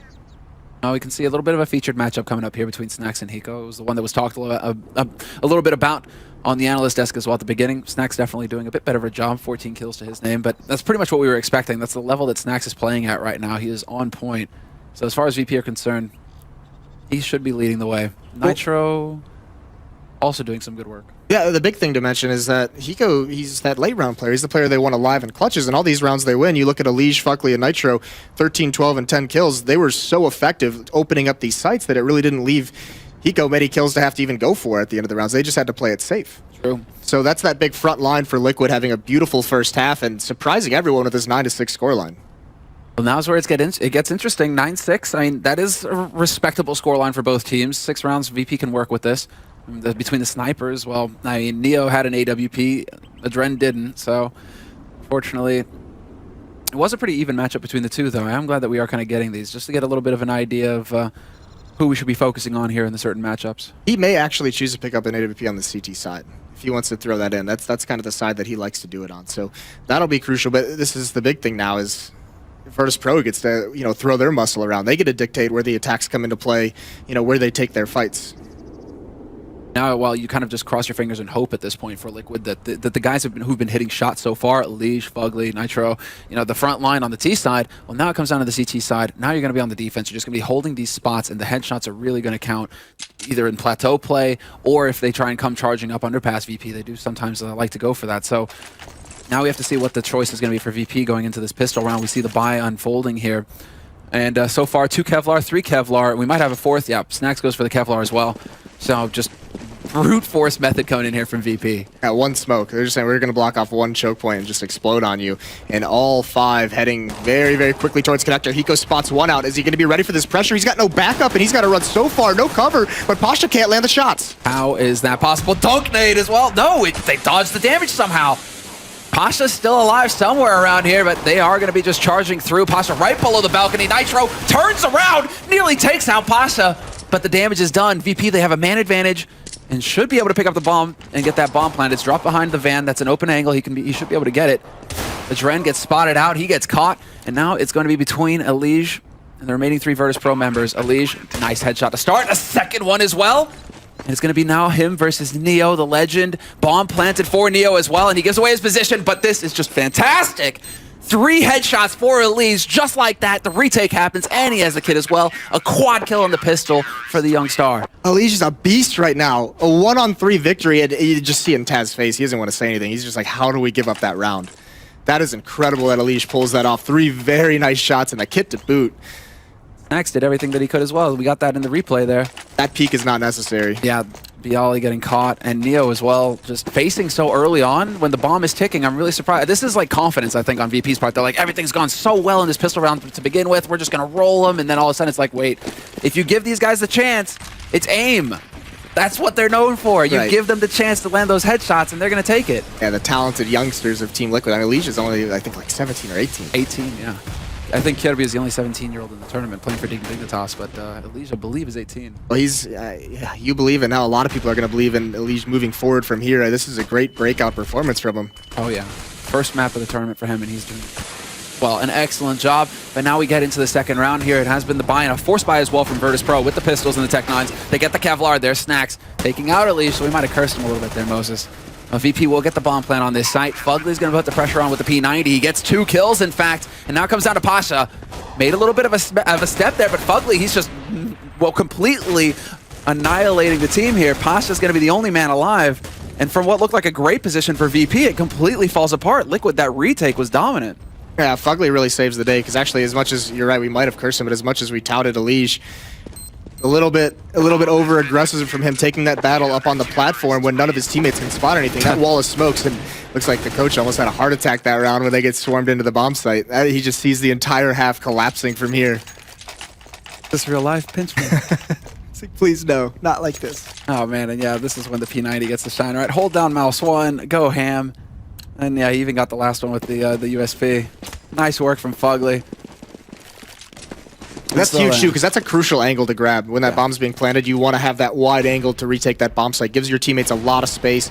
They don't have to worry about so many peaks around that fountain. So it was brilliant play with that P90, and now a heavy drop play out of Virtus Pro. Virtus Pro, actually, they kind of mess up the drop in the smoke. So now the timing is off, and Fugly, he must have heard some steps. That's close enough, and you can see him just ready in case they drop around. He wants to land that headshot immediately. Virtus Pro with a little bit of a fumble, and now all they have to work with is a flash, a single flash to get them onto the site.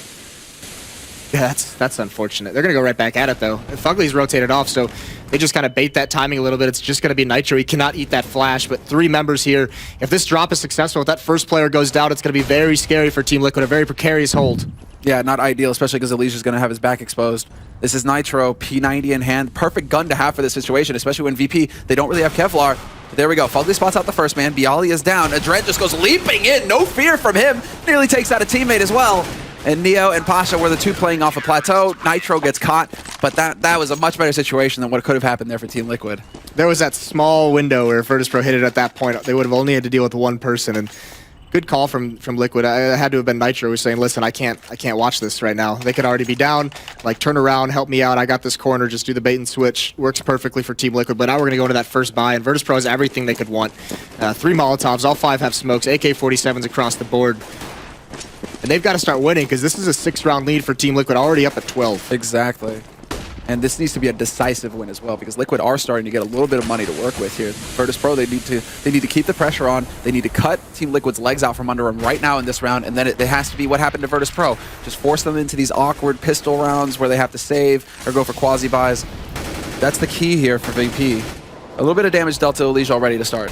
This is pretty aggressive from Team Liquid in the sense that letting Hiko basically man this entire A bomb site, this entire half of the map, all by himself for this long.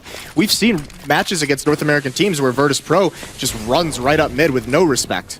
And if they get into that habit and Hiko's going to be the only one there, you run into a situation that pistol round and you're not going to be able to retake against AK-47s. Now VP have a lot of space to work with. They've got control of the halls. They have control of underpass as well, and very passive hold here in response coming out from Liquid.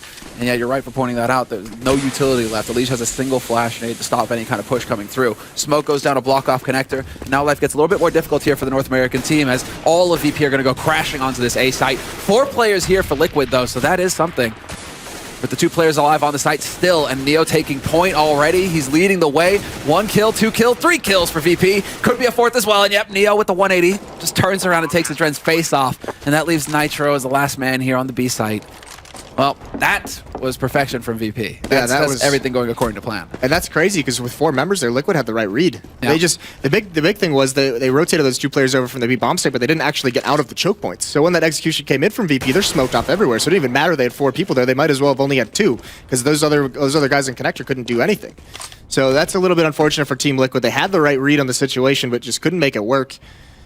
But you're right, VP had so much space. I mean, no pressure put on. Hiko's there alone, so he doesn't get aggressive whatsoever. And then when the rotation does come in, they're pretty much confined to that bomb site. Yeah, that's the awkward place to be, because once they get close enough where they can get get eyes on balcony, then they get that line where you're just going to get that crossfire onto the site itself. And that's where you saw Neo go, and he was like, okay, there's balcony, check. Whip around and take the man out on the site. It's nasty stuff. They do have enough money to get a buy out of this, though, Liquid. And yeah, there is that AWP for a Dren. But again, they have to be... So like, what happened to all the nades for Liquid, right? Did they go aggressive in anti-plateau rush where they just chucked everything? Yeah, they were out. VP were going to be there? They were out at like a 1-minute mark. Yeah, that's just a little bit of fear of waiting for that explosion more than likely. Using them quickly just to make sure they don't get blown up in those first 50 seconds. But you have to be able to take some... You have to be able to be confident in that kind of a situation to have those nades later on. I know, exactly. And just that right now, look at this. I mean, they're still really light on the nades. 4 flashes, 2 smokes. That's all Liquid have here to stop any kind of aggression coming in from VP. It's all going to come down to, well, the hard work of landing the shots, and Adren's going to miss the first one. Hiko decides to get a little bit closer here up in apartments. He's kind of trying to hold this angle up close in case VP try and chuck some smokes over, but right now, actually, it's kind of open. Yeah, once again, though, they didn't have as many nades this time around to begin with, but Liquid's already down to 1 smoke that just got used onto a Dren. 2 flashes with 50 seconds left. This is a tough situation in these late round executes. If Virtus Pro is catching on to this and they just keep slow playing everything, they're just going to be able to grind out the utility and be able to do whatever they want. How did that smoke go for a Dren? I think it must have gone up into apartments. Smoke clearing an underpass, though, and all of VP while they're making noise over on the A site. And there it is, pick off onto a Dren. Neo doing great work. This is going to keep the man close in connector as well. That's Fugly a little bit late to get to the party over on the B site, where it's about to get underway. VP just running right in through the smoke, though, not waiting for it to clear, and Fugly takes advantage of that. But 4 players about to go crashing onto this B site for Virtus Pro. Again, though, Liquid made the right call. They have 3 players here to try and hold this off, make it expensive for VP, but Pasha starts it off strong by taking out Elige. Hiko with a long-range spray duel is going to take out Bialy, though. And we're into a 3-on-3, but they've taken so much damage, Liquid. It's not done yet, though, and the time is ticking. 6 seconds, 5 seconds, and they're going to start that plant. Taz is there to hold the line as well, and it goes down. VP, they found a way with literally no time left on the clock. They actually managed to force Liquid. Well, now, yeah, Taz with all 3 kills in the end. That's just beautiful cover from Taz, because you could see Liquid... They just felt a little bit antsy. It might have been smarter for them to let that plant go down instead of just pounce on it, but Taz was ready for that, because with 6 seconds left on the clock, Liquid's just like, all right, this is what we got to do, last-ditch effort, let's just rush the plant or try and get the bomb down. Hiko stayed so far back in case they were successful that he could just run away, but Taz with a perfect cover. Beautifully done. Yeah, this is all Taz, and that's a lot of faith on Snax as well. I mean, faith, basically, he had no choice. Get that bomb down or lose the round, but still, great work there by Taz, who also individually has stepped up his game going into this major. So, a lot of talk has been about Snax, but can't forget that Taz is sitting there with 17 frags right now.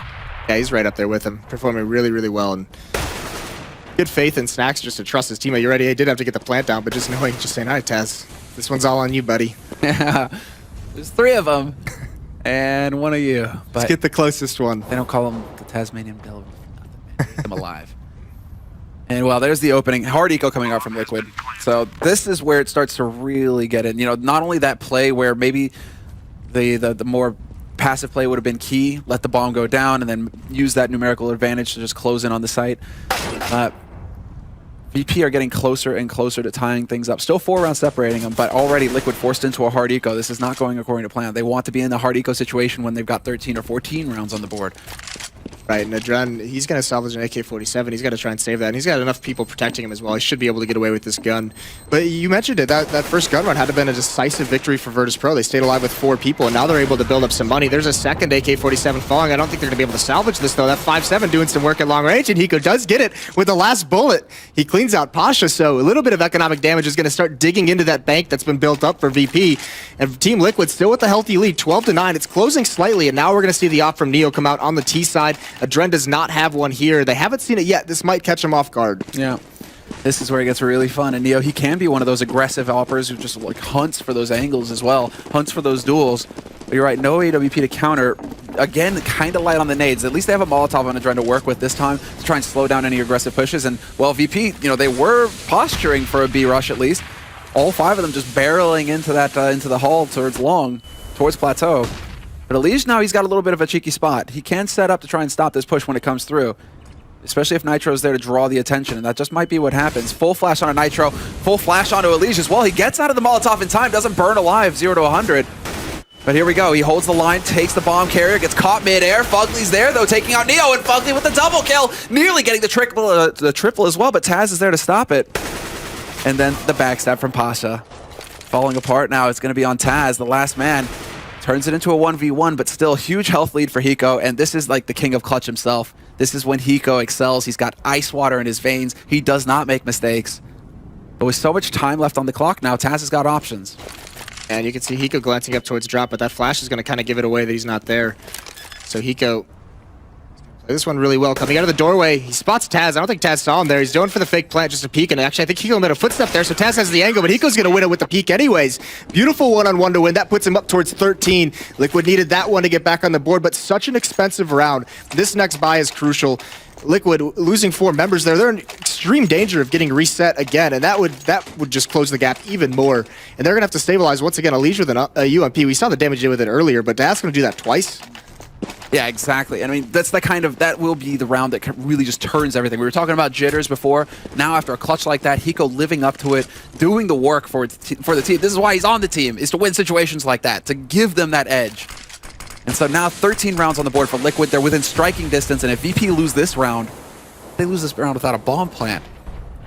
We're looking at real odds for Liquid to pick up this map, so this is it. Can VP just keep their cool? We have to, you see all those long years of experience come into play here for the Polish team.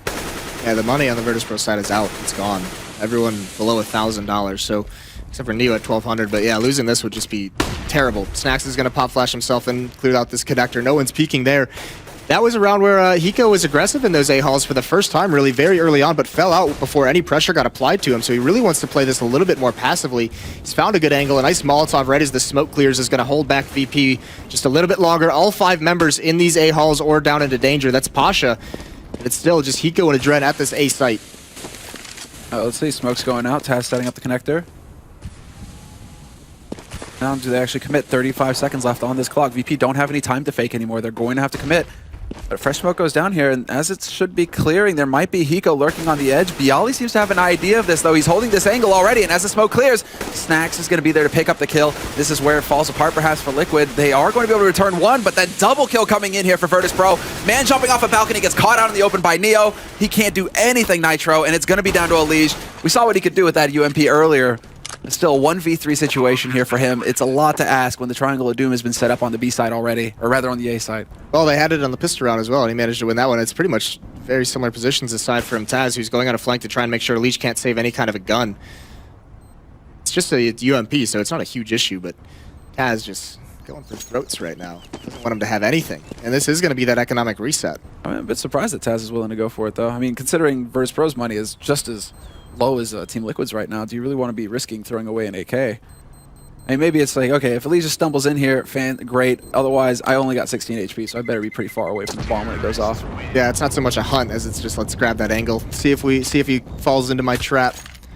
But either way, Virtus.pro take another one away onto that A bomb site. In these situations, with those 4 kills in that round that Liquid won, it's their CT sites they've been just running out of nades. They just haven't been able to buy full kits quite yet. So Virtus.pro is keeping the economy in check, even while they're so far down. And this could be another double save situation for Team Liquid. So this could get up towards 12 rounds for VP. And then down the home stretch, it's anyone's game. Yeah, exactly. It's going to get way too close for comfort. And that's where the experience, I think, is going to weigh out for VP, where they're going to have that edge. And again, we see the smokes being used here by Virtus.pro. They're just going to go running straight onto the B site. It is a full B site stack here for Liquid, though. Elysia's here with that UMP. Couple of, well, one P250 and a 5.7.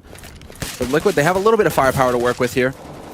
Yeah, Elysia's actually boosted up. He's going to grab that first kill onto Snacks. He got boosted up in a drop, so that's a good start. Now VP, they look like they want to commit to this. They have 2 members out wide on the platform, but every member of Liquid is here. But Pasha's going to do some work. There's Fugly with 1 more kill, so evening it up into a 3-on-3. There comes the UMP. Can't get that kill at long range. He's dealt the damage, though, and 1 member in Chicken Coop could kind of steal the deal here for Liquid. He could surprise him. Again, the patience from Hiko. And he gets him to line up as well. So much spray, and that sets it up for Elige. Neo is there, and again, we're in a 1v1. But this time, Hiko is at a severe disadvantage. He's only got the 5.7. He's picked up the AK, but no Kevlar, and no luck this time. Walks out, and Neo will get the kill this time around. 11-13, and what a close round again. Yeah, Hiko had to make that play too. In that Chicken Coop, everything's spammable. If you get in any kind of a gunfight, you'd have to commit to it. And with no armor and just a 5.7, he goes for the AK, but Neo, like you said, the experience wins out in the end with a very nice headshot. Now an up as well. It's like Neo, Taz, I mean, obviously Pasha, but like Hiko is pretty much the most experienced player on Liquid. So that's why he's going to be able to excel in those kinds of situations.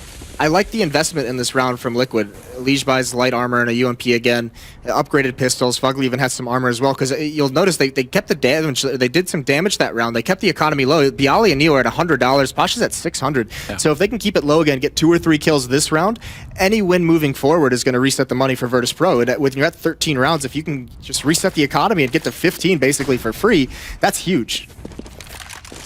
Well, they're trying to change. I mean, they're saving it up again. Neo is looking to see if anybody's going to try and pull a Neo on him, try and go for some kind of aggressive information grab by pushing out through the A halls. That's just not the case right now. Liquid perfectly content to just sit back, try and let Virtus.pro walk into their trap. Their defenses have actually been very passive, especially relative to Virtus.pro's, and they're just going for these calls, trying to grab the information at stack bomb sites, but they're not pushing for it. They're just trying to read the play as it develops. And unlike Neo, who was pushing out towards A halls, was trying to gain that map control and able to cheat that way. They aren't exactly making their jobs easy, are they? No. So, well, Nitro is able to pick up 1. He was lurking on the site, but he is gone, and this is going to be a free bomb plant now for Virtus.pro. They realize what kind of game Team Liquid were up to there. I mean, they have upgraded their pistols, Liquid, but again, no utility, well, they have a Kevlar and Fugly, but it's of no importance. Very, very little. So now it's going to come down to whether they can actually make it happen in this next round, Liquid. And yeah, I think you hit the nail on the head there, Moses. The fact that Liquid just are not, they're making their jobs harder by not pushing for info. They're not actually making the kinds of calls that VP were making, where VP were like, okay, we can actually have that extra man over here without any risk because Neo's pushed into mid. He's gotten us all this information on the setup. Right, and we've seen times where Liquid's made the right call, but because they're not being aggressive for that info, they get blocked out by smokes and choke points and they're on the rotation, so they can't be quite as effective in cheating into the bomb sites. But either way, this is the big round right now for Team Liquid. They're going to have all the utility they need. And this is a good call. I like this call out of Team Liquid. The pause here, the tactical pause. They know this round is huge. They're going to talk things over and come up with something. The question is, are we going to see Virtus.pro switch something up in their own pause? Yeah, exactly. That's the thing. VP are too savvy. Neo, sneaky guy. Snacks as well. I mean, right now it's actually pretty even across the board, it seems, for both of these teams as far as the frags are concerned. Adren is lagging a little bit behind, but everybody pretty much in the mid-teens, getting into the 20s as well there for Snacks and Elige. But you're right. I mean, VP are going to be a team that could change things up completely as well. Just go for a straight B rush. That would be actually, something that they'd be willing to go for and really just try and catch Liquid off guard. Well, this is the scary part. I don't even know if Team Liquid realizes this at the moment, but they've only won 1 gun round.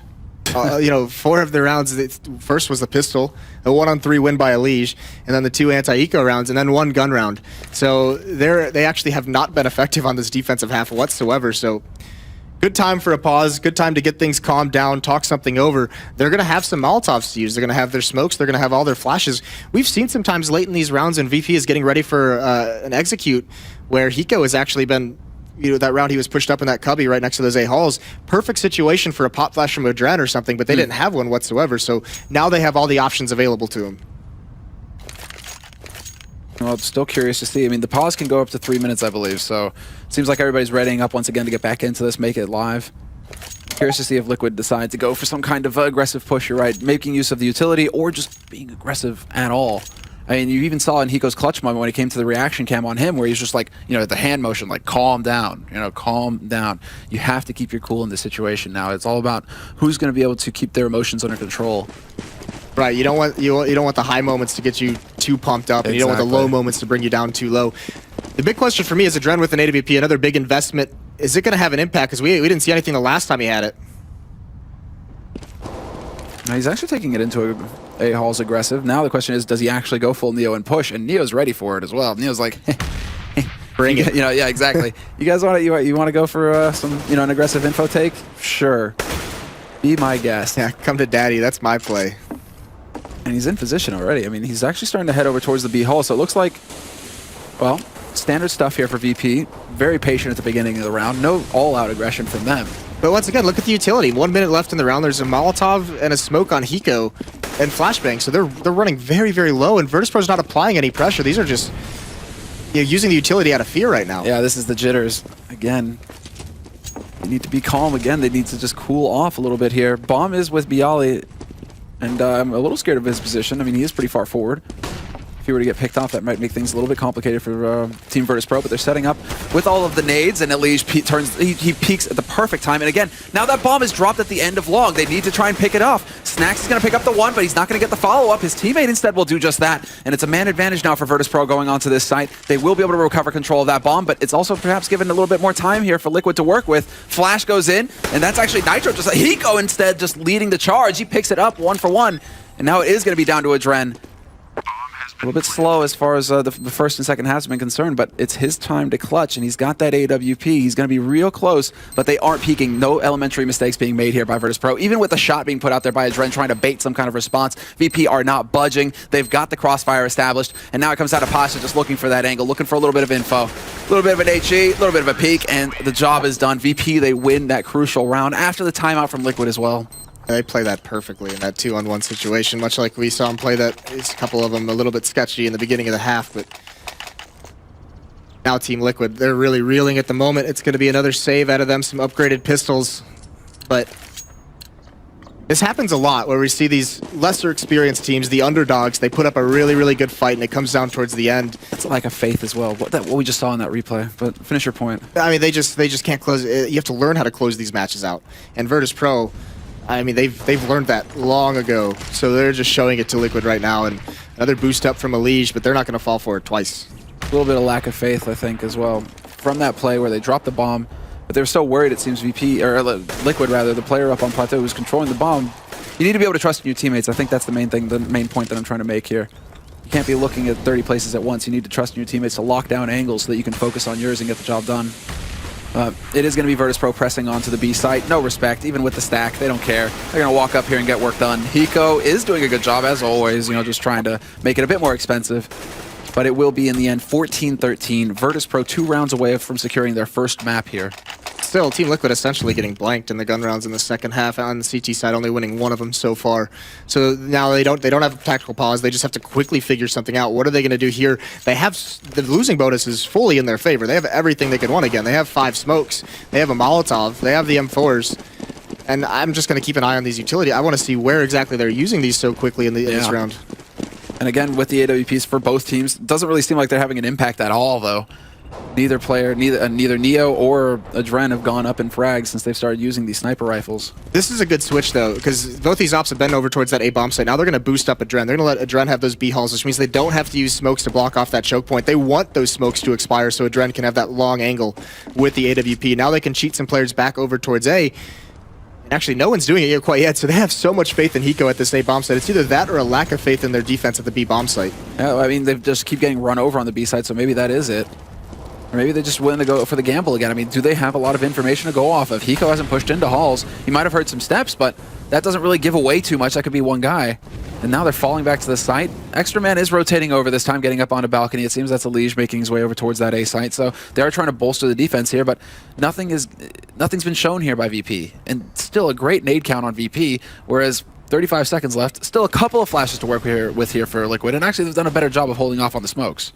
I don't like this, though, by Adren. Falls off that B platform. Now he doesn't have an early shot for information, but there's Hiko with the first kill. That's crucial, because now they know it's clear. And now they're like, oh, we've had 3 members over at the A site. Nitro's got to do some work, and he can't win out against Snacks. And it's all going to come down to Adren. He needs to either stay alive or land the shot, and he takes out Pasha. So that's a good start. Fugly's here as well. The cavalry has arrived, and there's a crossfire, but Adren doesn't need it. He picks up the second kill onto Taz, and Elige with the final one onto Snacks. 14-14, and this time Liquid make it work. Yeah, beautiful switch up. Now the question is, do they bring Adren back towards A, try and be mobile with that AWP, or do they put him back in that B bomb site? So Liquid gets there just in time, and more crucially as well, they keep 3 members up, so there are not as many rebuys. Their economy is still very weak. They haven't established anything. But once again, a situation where Virtus Pro, if Team Liquid still win this, the last round is going to be a very sketchy buy for VP for both of these teams. So it's incredible just how close it is right now between the two. But just the replay there of the last round. Both teams full bot. 14-14. Now good nades going out. And Liquid, I mean, they had nades to work with towards the end as well last round, so let's see if they can reproduce that. And they're still holding on to 3 incendiaries and a good number of smokes. But here's the full execute coming out from VP. They messed up the Molotov onto the tree, so now Elige, he's free to sit up here, try and pick them off as they come jumping off a plateau. Nitro to stop Snacks, Cold and Neo and Pasha getting low on HP as well. And all 5 members still alive here for Liquid. They just have to keep their cool as this bomb gets planted. It has to go into the retake now. And this is communication is going to be key. Who is pushing where and at what time? But there we go. Elige just leaps in. Bialy with 2 headshots. It's a trade. And Nitro, though, does manage to pick up 2 to bring it back. Neo still alive on the plateau, and we're into a 2-on-2 hold now for VP on the site, and Taz, he did it before. Not this time. Adren is there to take him, and Neo falls as well. Liquid, they have the time. They both have kits, and they will be picking up the 29th round. Oh, huge round. Beautiful retake. Oh, they stayed so passive away from those smokes. Just let it expire, because that wall from VP was beautiful. It covered everything in that bomb site, so they get the bomb planted, but they can't hold it back. So many nades left in that retake, so doing it as the stretch, the closing stretch of this match, Liquid's done a much better job holding onto their nades. They had Molotovs, they had smokes and flashes to work with, and a couple baits set up really well. Elige just rushes in first, gets killed, and they're able to trade him off relatively quickly, and from there, it's just well done from Hiko and Adren. And they're the 2 players who survive into the late round to win those situations, so that's exactly how Liquid wants these rounds to play out. Yeah, that's fantastic. And well, now it's going to put the pressure on VP. They go for a buy. They still have 4 rifles and a Tech 9. Overtime, definitely a risk here for Liquid. And you're talking about, learning how to close out maps. This is it, the moment, the make or break moment for Liquid.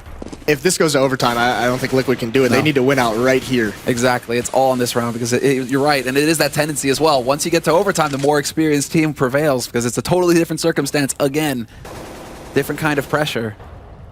Let's see, 4 players on the B side early on as the minute mark ticks past. And now they start rotating an extra man back towards A. VP, they have the nades necessary for an execute onto the A side if they want. Snacks actually thinking about throwing that smoke to cancel out that Molotov, but he isn't going to give away his position, and now Hiko might be a little worried here. Is there somebody close? Flash goes off, ineffective. Hiko goes leaping in, point blank into the Tech 9, but Fugly's there to trade, and Fugly getting close, but he's going to get flanked, and Pasha's there to take the fight straight up, and Dren will take out Taz, though, but Bialy right back into it. The trade frags, they're going VP's way. Liquid are now down a player. Elige and Nitro are the last 2 alive here for the CT side, and that bomb has just been planted on the A site with all 3 players alive here for VP. All comes down to the timing now. Who's going to land the shots? Elige, he's been doing fantastic work so far, but he's down to half HP. Good flash there to give Neo the chance to dart under balcony as well. So now there's a backstab component here that Liquid have to worry about it. Neo's there to take out Nitro. Bialy takes out Elige, and it is going to be the first overtime that we have so far in the group stage. Hiko's got to be so frustrated his Molotov does not reach Snacks in that corner. He knows he doesn't get flushed down. He's just like, man, now this is trouble. It was a nice pop flash from Fugly to help him out, but Snacks just peeks at the right time and it just barely blinds him. That kill was crucial onto Hiko. Yeah. And as well, he even goes further than that. He even gets more damage dealt onto Fugly, brings Fugly down to 20 HP, and it's just an easy cleanup. So Virtus Pro, even though there was 3 members at the same bomb site, they just steamed through the defense. And look at Elige, 26 and 22 for him. Snacks, on the other hand, 29 and 18.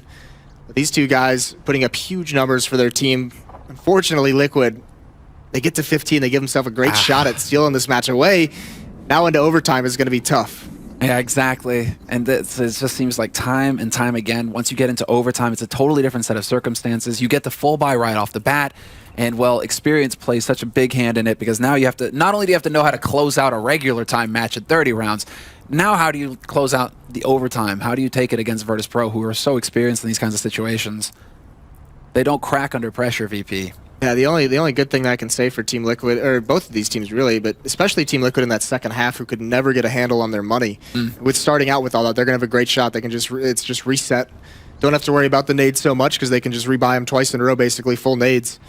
The question is the op doing it? Is that investment they're putting into the AWP, is that worth enough in this overtime? Because we've only seen it be effective for a Dread like 1 or 2 rounds in this half. I think that's why we're asking this question, is because like the one round that we really saw it be effective was on that key round where he held the line on the A side and got the 2 kills. Right. But then we didn't really see it again, did we? Yeah.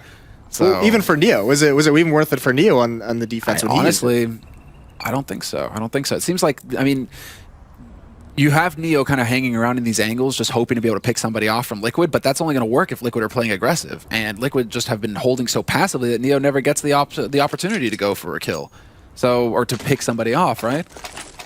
If it's going to revolve around the quick executes, the big explosive plays a la VP, you kind of have to go for the full rifles. And yeah, we are seeing that change already. Adren will go for the M4, and I think this might be more about managing the money than anything. Yeah, very well could be, definitely. But now you can see, look at the Liquid side. 4 Molotovs, 5 smokes to work with. VP doesn't pick up an AWP on Neo as well either. And look at this, very aggressive towards this B bomb site, it looks like, but they're not going to commit to any kind of really fast play.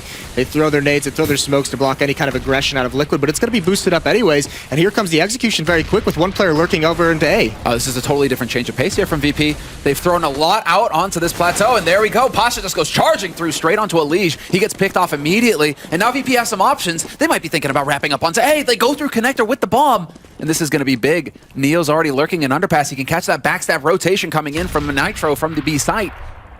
If Neo gets that kill, oh, this is big now. 4-on-4, and the bomb is going to get planted for Virtus Pro. Where is Adren?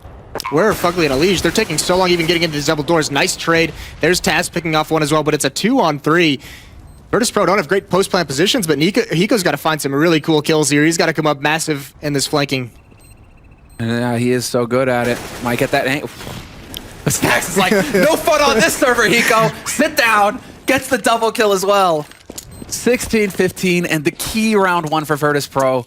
That's going to put Team Liquid in the hole. They can full buy this round, Moses, but if it goes to 3, I mean, it will go to 3, but if VP win this next one, they're going to be in very deep trouble. Even if they lose it and have a weak economy, but we are seeing the op buy out of Adren. No nades on him, just light armor and just snacks, just clotheslines. He just has no joy, Hiko. And Hiko probably, for a split second there, he's probably like, yes, he's not looking my way. It's and then Snacks is like, nope. That's just another passive situation for Team Liquid where, oh, look at this Molotov going to prevent that boost, but actually Adren doesn't take too much damage, he just falls away off it, but it's done its job. Yeah, instant smoke there as well. So Pasha's going to be able to clear out these angles, but again, Virtus Pro, they're just totally changing up the pace. Now there's the lack of respect is being shown. They don't care. They're just going to go in here, get aggressive on Liquid, put the pressure on as much as possible, and Pasha actually getting shot by his teammate there. Neo strung a little tight. Fair trade so far. Dren finally coming into play with that AWP. So it is a 3-on-3 retake scenario now for Liquid, and they are knocking on that bomb site as the bomb gets planted, so they have plenty of time to play with here. Comes down to communication now. They have a smoke, a Molotov, and a flash to work with as well, so they actually have some utility going into this. But it's just going to be straight shots, straight duels, and you run right into Snacks. Nitro gets caught. They've got to save. Yeah, they really do. This AWP, I mean, Adren even taking a huge risk there, risking the wall bang. Yep, they got to fall back. Alicia's going to get that kill. That might prompt him forward, and that's a little bit scary because there's just a nice setup from Virtus Pro and post play. Now Adren, no option. No kit on him as well. He probably could have picked one up if he somehow manages to find some of those miracle kills, but just Liquid getting brutalized in this overtime now. And you're exactly right. No respect. Something that's been happening at this A bomb. So we've talked a lot about how Virtus Pro is able to just overrun this B defense time and time again in regulation. Even in regulation, dating back even to the terrorist pistol round that Virtus Pro had. They get up into that A bomb site so quickly. That defense is so weak that they get a player underneath the balcony so fast. And that's what happens when those rotates from Team Liquid come in. Where do you go? Because Neo's already sitting under balcony just waiting for that headshot angle to pop up. He's in prime position, and that's just the weak defense planned out by Liquid at the moment. Hiko just playing this solo a lot of times, relying on those rotations to come in, and the timing's just not going their way.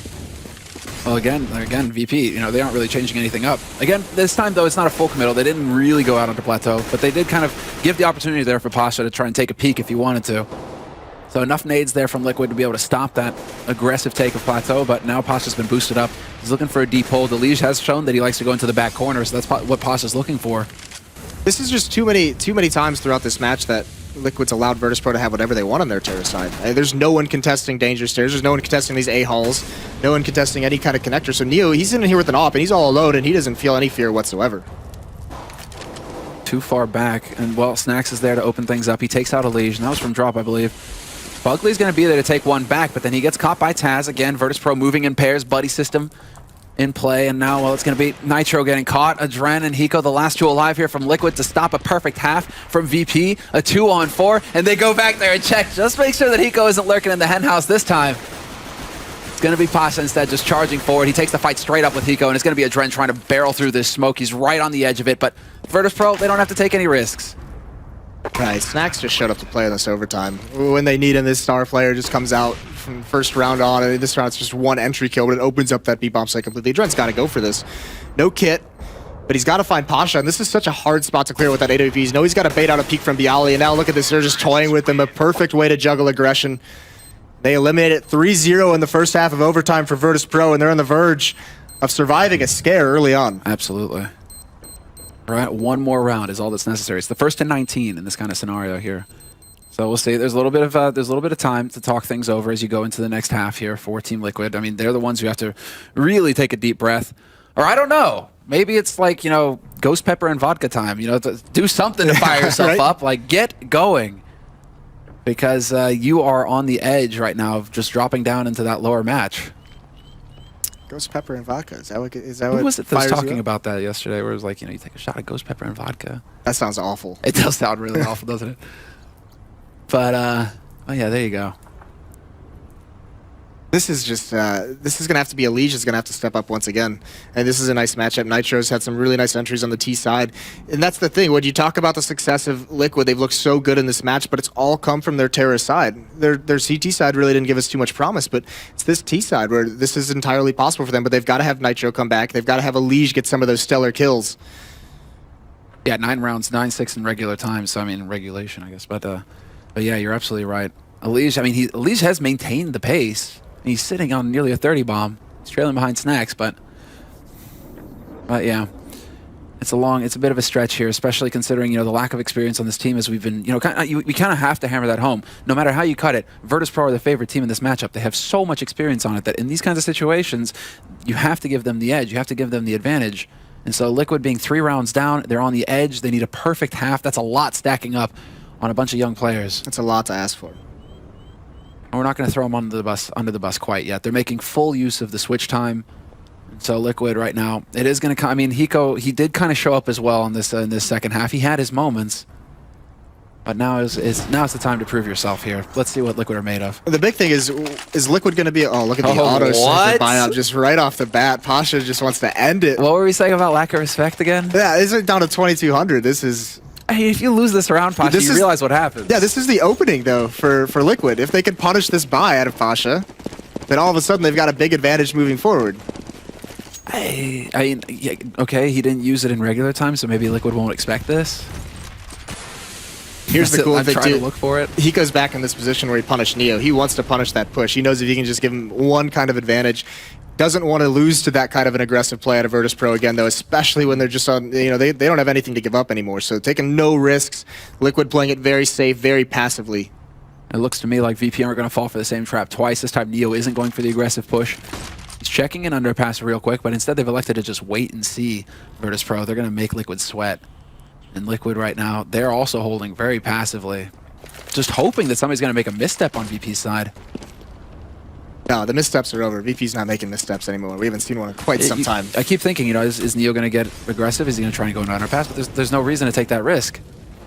Team Liquid are the ones who are showing nerves right now, so if you make their lives more difficult, this could be it. Neo's rotating over towards the B site. Now Bomb is up on Plateau, about to make its way there. They haven't committed, though, and Taz is there to stop Elise from pushing in from underpass. There's the rotation coming in from Neo. He takes out a Dren. Effective trade here for Virtus.pro so far, and there is a little bit of an over-rotator mean, but it's still a 2-on-2, and Pasha's still here with the Scar 20, and Fugly's about to get a pretty rough surprise. There it is. Pasha not even taking a point of damage, and what do you do now, Liquid? What is the answer? You take a bullet to the face, you sit down, and Snacks is there to pick up the last kill. Perfect overtime half for VP. 19-15 the final score. And we had a little bit of hope there for North America. They had the flags, but you know, they fell on them this time. And like, let's not take anything away. That's a very, very good match out of Team Liquid, especially to open this tournament up. Really but, impressive. You know, the analysts talked about, let's just forget about Virtus.pro. They're going to beat everyone in the group. They got a little bit of a scare here, but they end up with a win. So this just bodes well for Liquid moving forward into this group. But you got to imagine if you're Team Liquid, you're not going to be seeing Cobblestone probably anymore in this group. Exactly, right? Or you kind of showed your hand already. And you can be sure that they're going to be frustrated about that Liquid. And it's not going to get any easier because, you know, the other teams in their group. Dip and Titan. Yeah, this is a fantastic group here. Group C. This would have been a brilliant match to steal away. And I bet when they heard that auto sniper and Pasha, their hearts just sank. Yeah, well, guys, we're going to go ahead and throw it over to the desk, and hear what the analysts have to say about this match. Yeah, well, thanks a lot for that, Sam. I think we just got served the game of the day, no doubt about it. It looked like it should have been a stomp, actually, for Team Liquid. They were so far ahead, and then, you know, Virtus.pro managed to claw back, show guts, force that overtime, and, of course, win out. So heartbreak for Team Liquid. I think we saw a lot of the elements we were discussing previously, before the match. Liquid not getting the start they wanted on T-side, lost the pistol. They were 3-0 down, but that's when they started really playing. And their attacks, like I pointed out before, they were attacking very much together, and they were trading those kills effectively, and they were making sure they were managing to get those afterbound situations and coming out on top of most of them. Elise was playing crazy, Fugly was playing really good, and Nitro was doing some stuff here and there as well. But it was more their CT side, playing way too passively, giving Virtus.pro way too much room. That was the huge struggle for them. The funny thing is, even though it's a round that actually ended up being a retake that Liquid won, the round that showed me like they're just not going to be able to win this CT half was the one where VP finally did the full wall of smokes, ran out, and they managed to get into a scenario where with 4 people, they got all 4 in alive, planted the bomb, and then all 4 people from Liquid who'd all backed off, who were all in the site. In theory, they'd rotated correctly. In fact, one thing I noticed is on CT, they always did rotate correctly to which site it was going to be. But VP just executed every time, pretty much. That's reminiscent of a they got Katza earlier this year when they played flip side. Off, right? Get smoked out, and they got a problem again. I think there's a problem in the economy. The problem is that they don't progress on the rotation.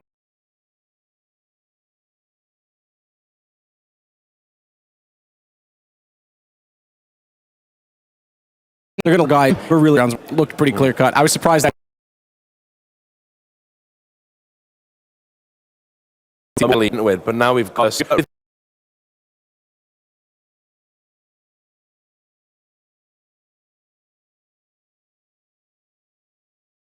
you very much, gentlemen. I am joined by Ted. Kind of came out strong, 9-6 first side, but then, you know, you guys, the veterans, if you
Never in a million years I thought I would be one of the guys that people would look up to, especially in CS and actually in whatever I would do. I'm just very lucky to have this as a job.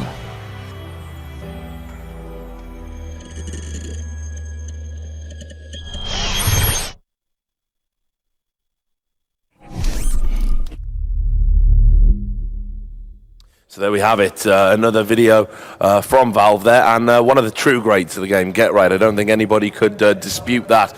Had a wonderful career, even though right now things not really going Nip's way. They've been in quite a remarkable slump for some time. Your thoughts, gentlemen? I mean, his career is still far from over. I mean, you Oh, of course. still see tournaments. Dubai was an example where he'll just have stellar maps, and you're like, this is the Get Right we know from CS:GO. I mean, for me, I did my list of the best players of all time, like who I thought was where I had him number one, because he was just in the first period of time. You talk about someone like Olofmeister, and we're like, wow, how did he do it for 6 months to be so good? Get Right did it for like a year and a half. He was just absolutely unreal, and so for me, he's the best CS:GO player ever. And I don't think it's over quite yet, because as you kind of say there, it's the team that's having the problems. not Other him. players are in all-time slumps. Maybe you put the right players around him, you put him in a new environment. I don't think it's necessarily over for Get Right as like a great player. I think there's still more. He could still have more trophies in his cabinet at the end. I agree. Yeah, that's absolutely true. It's not like he's ever had he's had some quieter performances recently, but he's still, at the last 6 months, still up there as the best player within AIP. And I think that's still true with a lot of the players. Like it's Get Right, Forest, and even Alex Wickstone now having some big performances posted. It's just the team aren't seem to quite close out these big finishes in the big tournaments. They get to like the very finish line, just can't seem to finish it out. So it'll be interesting to see what they can do at this major. I want to see them do big. I've always been a big fan and see what they can bring to the table. Here we are, James. This is where I get to bring you in. Okay. It's another trip to Cobbletown. NIP versus Titan, of course. Yo. Tranquille et toi? Ouais, ça ne peut qu'aller, hein. J'ai eu la Cobalt Case tout à l'heure. Moi, je l'ai ouverte, j'ai eu de la merde. Ouais, non. Ouais, je la vendais, ça me faisait que 20 €. Vingtaine d'euros. Bah les couilles.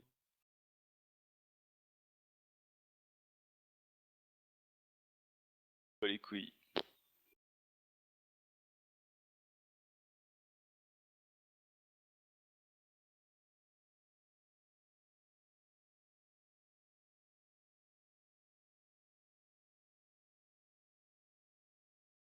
Ah bah bien sûr que je suis les matchs, gros.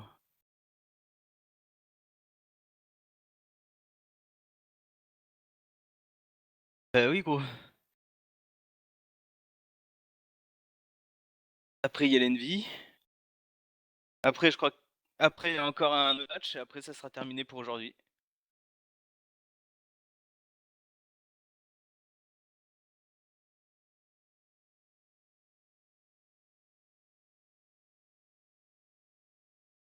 Mmh.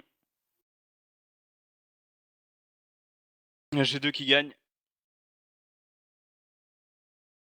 VP a gagné, mais c'était plutôt mal parti, hein, mon gars. Il y a eu un overtime.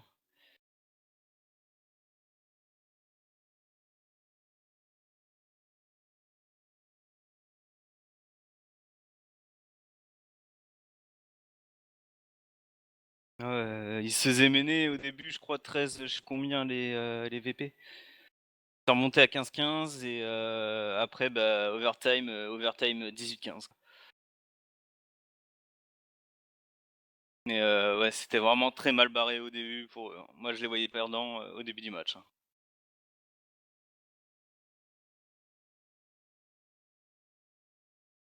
C'était Cobel.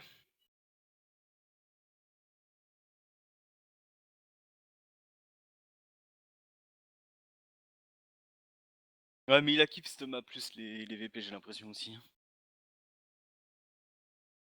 Et là, c'est encore Cobble, temps NIP. Voilà quoi. Encore une chance d'avoir une box peut-être. Ah ouais, ils vont jouer sur Cobble là.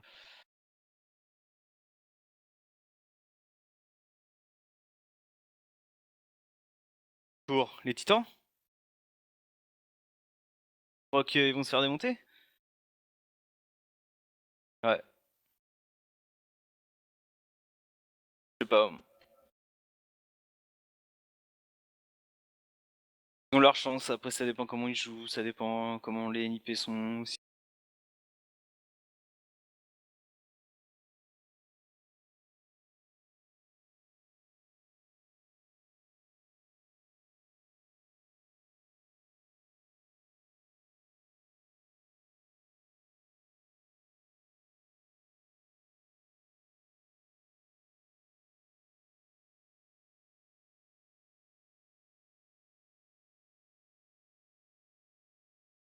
Ouais, Scream, mets-nous des têtes dans tous les sens là.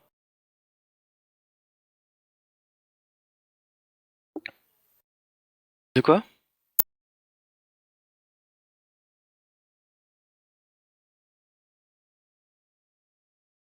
Ah.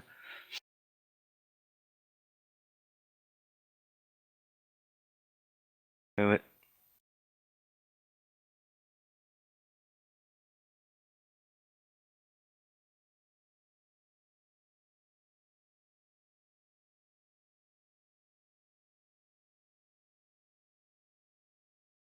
Carry NIP sometimes on this. We saw Red Divinities in the past, even when they were up against the ropes against teams like SK. He was the one getting the 4-mans, the 5-mans, keeping them alive in that series. So I expect to see big performances from both all players here, mainly from Alu, but I think Smiths is going to step up as well.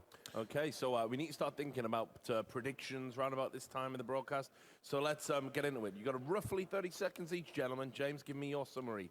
Well, I just saw all the players are just in this direction, for those of you who obviously can't see at home, but I just saw Existence open up like a giant dossier and pull out a few pieces of paper. He always does that. So and I know they work on a lot more things than other teams, like... Il y a quoi comme knife fallu? Parce qu'il y en a un qui parle de son knife. Go for like an eco buy where they're just trying to get a bomb plant and so on, you know, things that not many teams aren't doing in those kind of situations. So I'm going to say Titan are going to take the map. Okay. Considering it's Cobble, and I think Titan will be working their socks off in this one. I really do think their playstyle going into this hybrid of like the looser playstyle, but still with the tactical execution. I think that can be really important towards the B-bomb side, for example. I think they're going to get a lot of T rounds here. I think the CT setup is not going to be strong enough. They need to be much more aggressive, and I think they will be. So I'm going to call it 16. Tout le monde qui se trimballe avec baïonnettes, des couteaux de chasseur. I'm going to take Titan. Les Shadow This is more in their wheelhouse. It's never really been a map that I thought Nip vibe lui with. avec son petit couteau They won a major de as a result of it. That was the old version, which is a lot more CT-sided. I think there should be a Titan win. It should be closely contested, but the map is what favors them. Okay, all right, let's get into the game then, gentlemen. Il y a que lui qui fait tâche avec son couteau et This is the one we said was likely to be the game of the day. Let's hope it delivers. NIP versus Titan. Au papillon carnage comme RK, tu vois. Calme.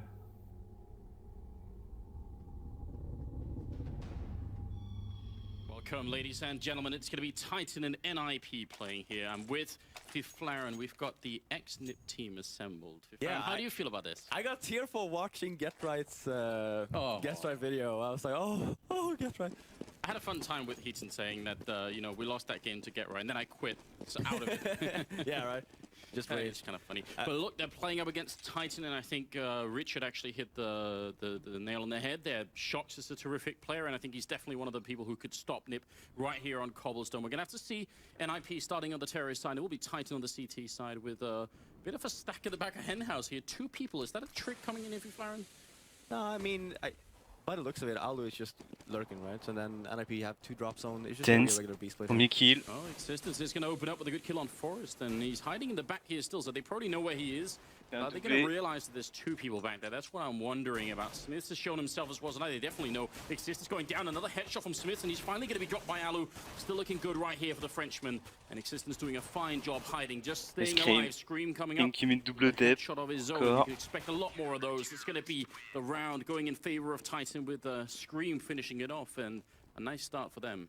Yeah, I've actually never, especially on pistol rounds and on Cobble, I actually never really liked the fact that, you know, Alu was just covering the flank.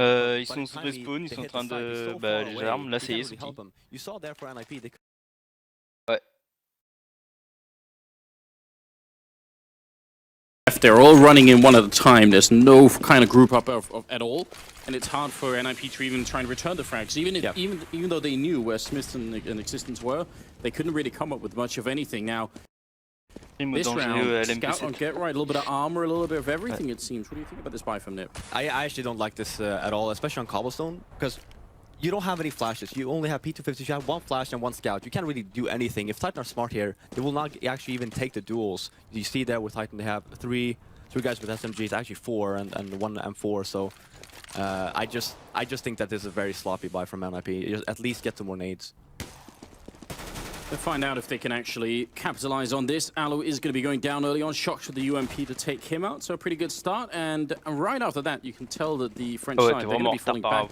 They get that one kill, they don't want to risk anything more. Maybe, no, I actually don't think Alu had any armor, but they're probably going to realize by the time now that some of them will have here. Shocked, getting a shot in there, but not going to be able to get the third kill. Still not a bad trade. 34, 33. Yeah, no, for Titan here, that was actually close. I was going to say, when Titan then realized that they actually full bot with armor on the second guy that went down, they should just fall back. Because they don't have anything to go with, right? Just keep the corners and work with the SMGs. They're going to be RPK to finish off there. So Shock's got 2 SMG kills.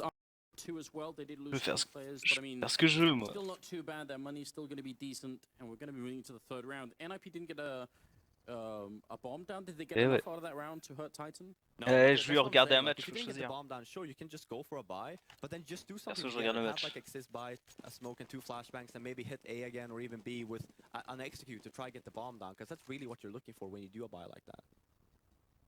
Je jouais un peu ce matin, je me suis fait un petit MM. On leur a mis 16-4. Tranquille. Just the $200 investment. See if you can't make it work. I think it's almost always worth it to try and do it. Alu has already gone down, and Titan, I mean, if they can make the people, I would always say they have 3 SMGs, some of them need to be pushing, and one of them is, I'm glad to see that Shock's actually being very aggressive here. Yeah, that's the one you need, because you know they're going to be on a full save. Oh, that flash though. They're actually jumping on top of Smith. He picks up 2 kills. One of them, I think, was literally standing on his face. And Shock's just going to pick up the last one there. So again, just counting the SMG kills here. This is looking good for Titan. Yeah, and I mean, that's just as they were running through the smoke. That's something that like every team should actually do on the third round, especially when you know that they force bought last round. Yeah. So then you know they won't have anything. They won't have armor, just Glocks. Then you want to be actually very aggressive with SMGs. Make sure you get the kills so you actually get a payout for buying that. Yeah, just to catch everyone up in case there are newcomers out there to the game, we obviously hope there are, or a lot of them. You do get different kill rewards for different weapons, and those SMGs, almost all of them except the P90, have a really high return on investment there. So you've got to keep that in mind. It's important. They've actually kept 2 of them, which also is a window of opportunity, I think, for NIP. AKs versus SMGs is definitely a favorable fight for NIP if it happens. There's also now 2 AWPs in play, one on Alu and one on Shocks of all people.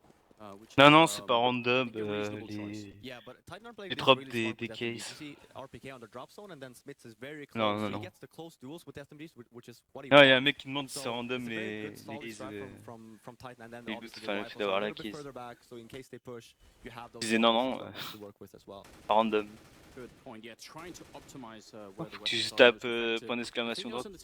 Ah, ça fonctionne. Tellement qu'ils le font, laisse tomber aussi. Ouais, bah oui, point d'exclamation drop, mon gars, en masse. Hein. Chaque début de round, chaque fin de round, les types. This could actually work out for NIP. C'est ça. They're in the drop here. Existence going to go down immediately. Smith's close here with this MP7 looking for a shot on Forest or Alu. Oh, la scream, la tête. Next in line, and he's going to take him out with the AWP. Still 4 versus 3 here. NIP coming out on top for the moment. Existence going to take down Scream, and RPK still alive. He gets 2 with the MP9, and now it's all on Alu. 15 seconds left in a 1 versus 2. Bomb is dropped in front of him. He has to either go and get the kills or try and get this bomb planted. He's going to miss the first shot. Picks up the bomb, but they're going to hunt for him. Shocks will finish the round. 4-0 in favor of Titan. Ouais. Faut bien quelqu'un. Je me dire. I was raining a little bit on those SMGs, but actually it was RPK with the double kill. Pas choc, tu mets qui The thing here for NIP, you see here, this RPK il y a Smith. when he actually gets to get, I don't know what gets right. Là, il y a Smith, c'est lui qui ont la WAP. RPK, je le verrai pas à la WAP. Existence non plus. Et Scream encore moins. Same with Titan, actually. You want to make sure that you get the bomb site fast and methodical, and then just get the bomb down and the planning.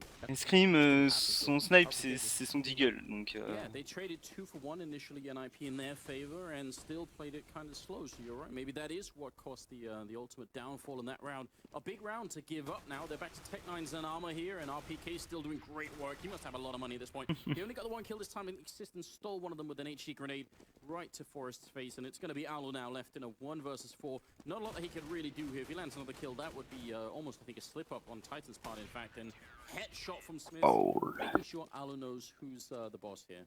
Bon bah voilà. Ah bah ce round-là, j'avais fait. 5-0.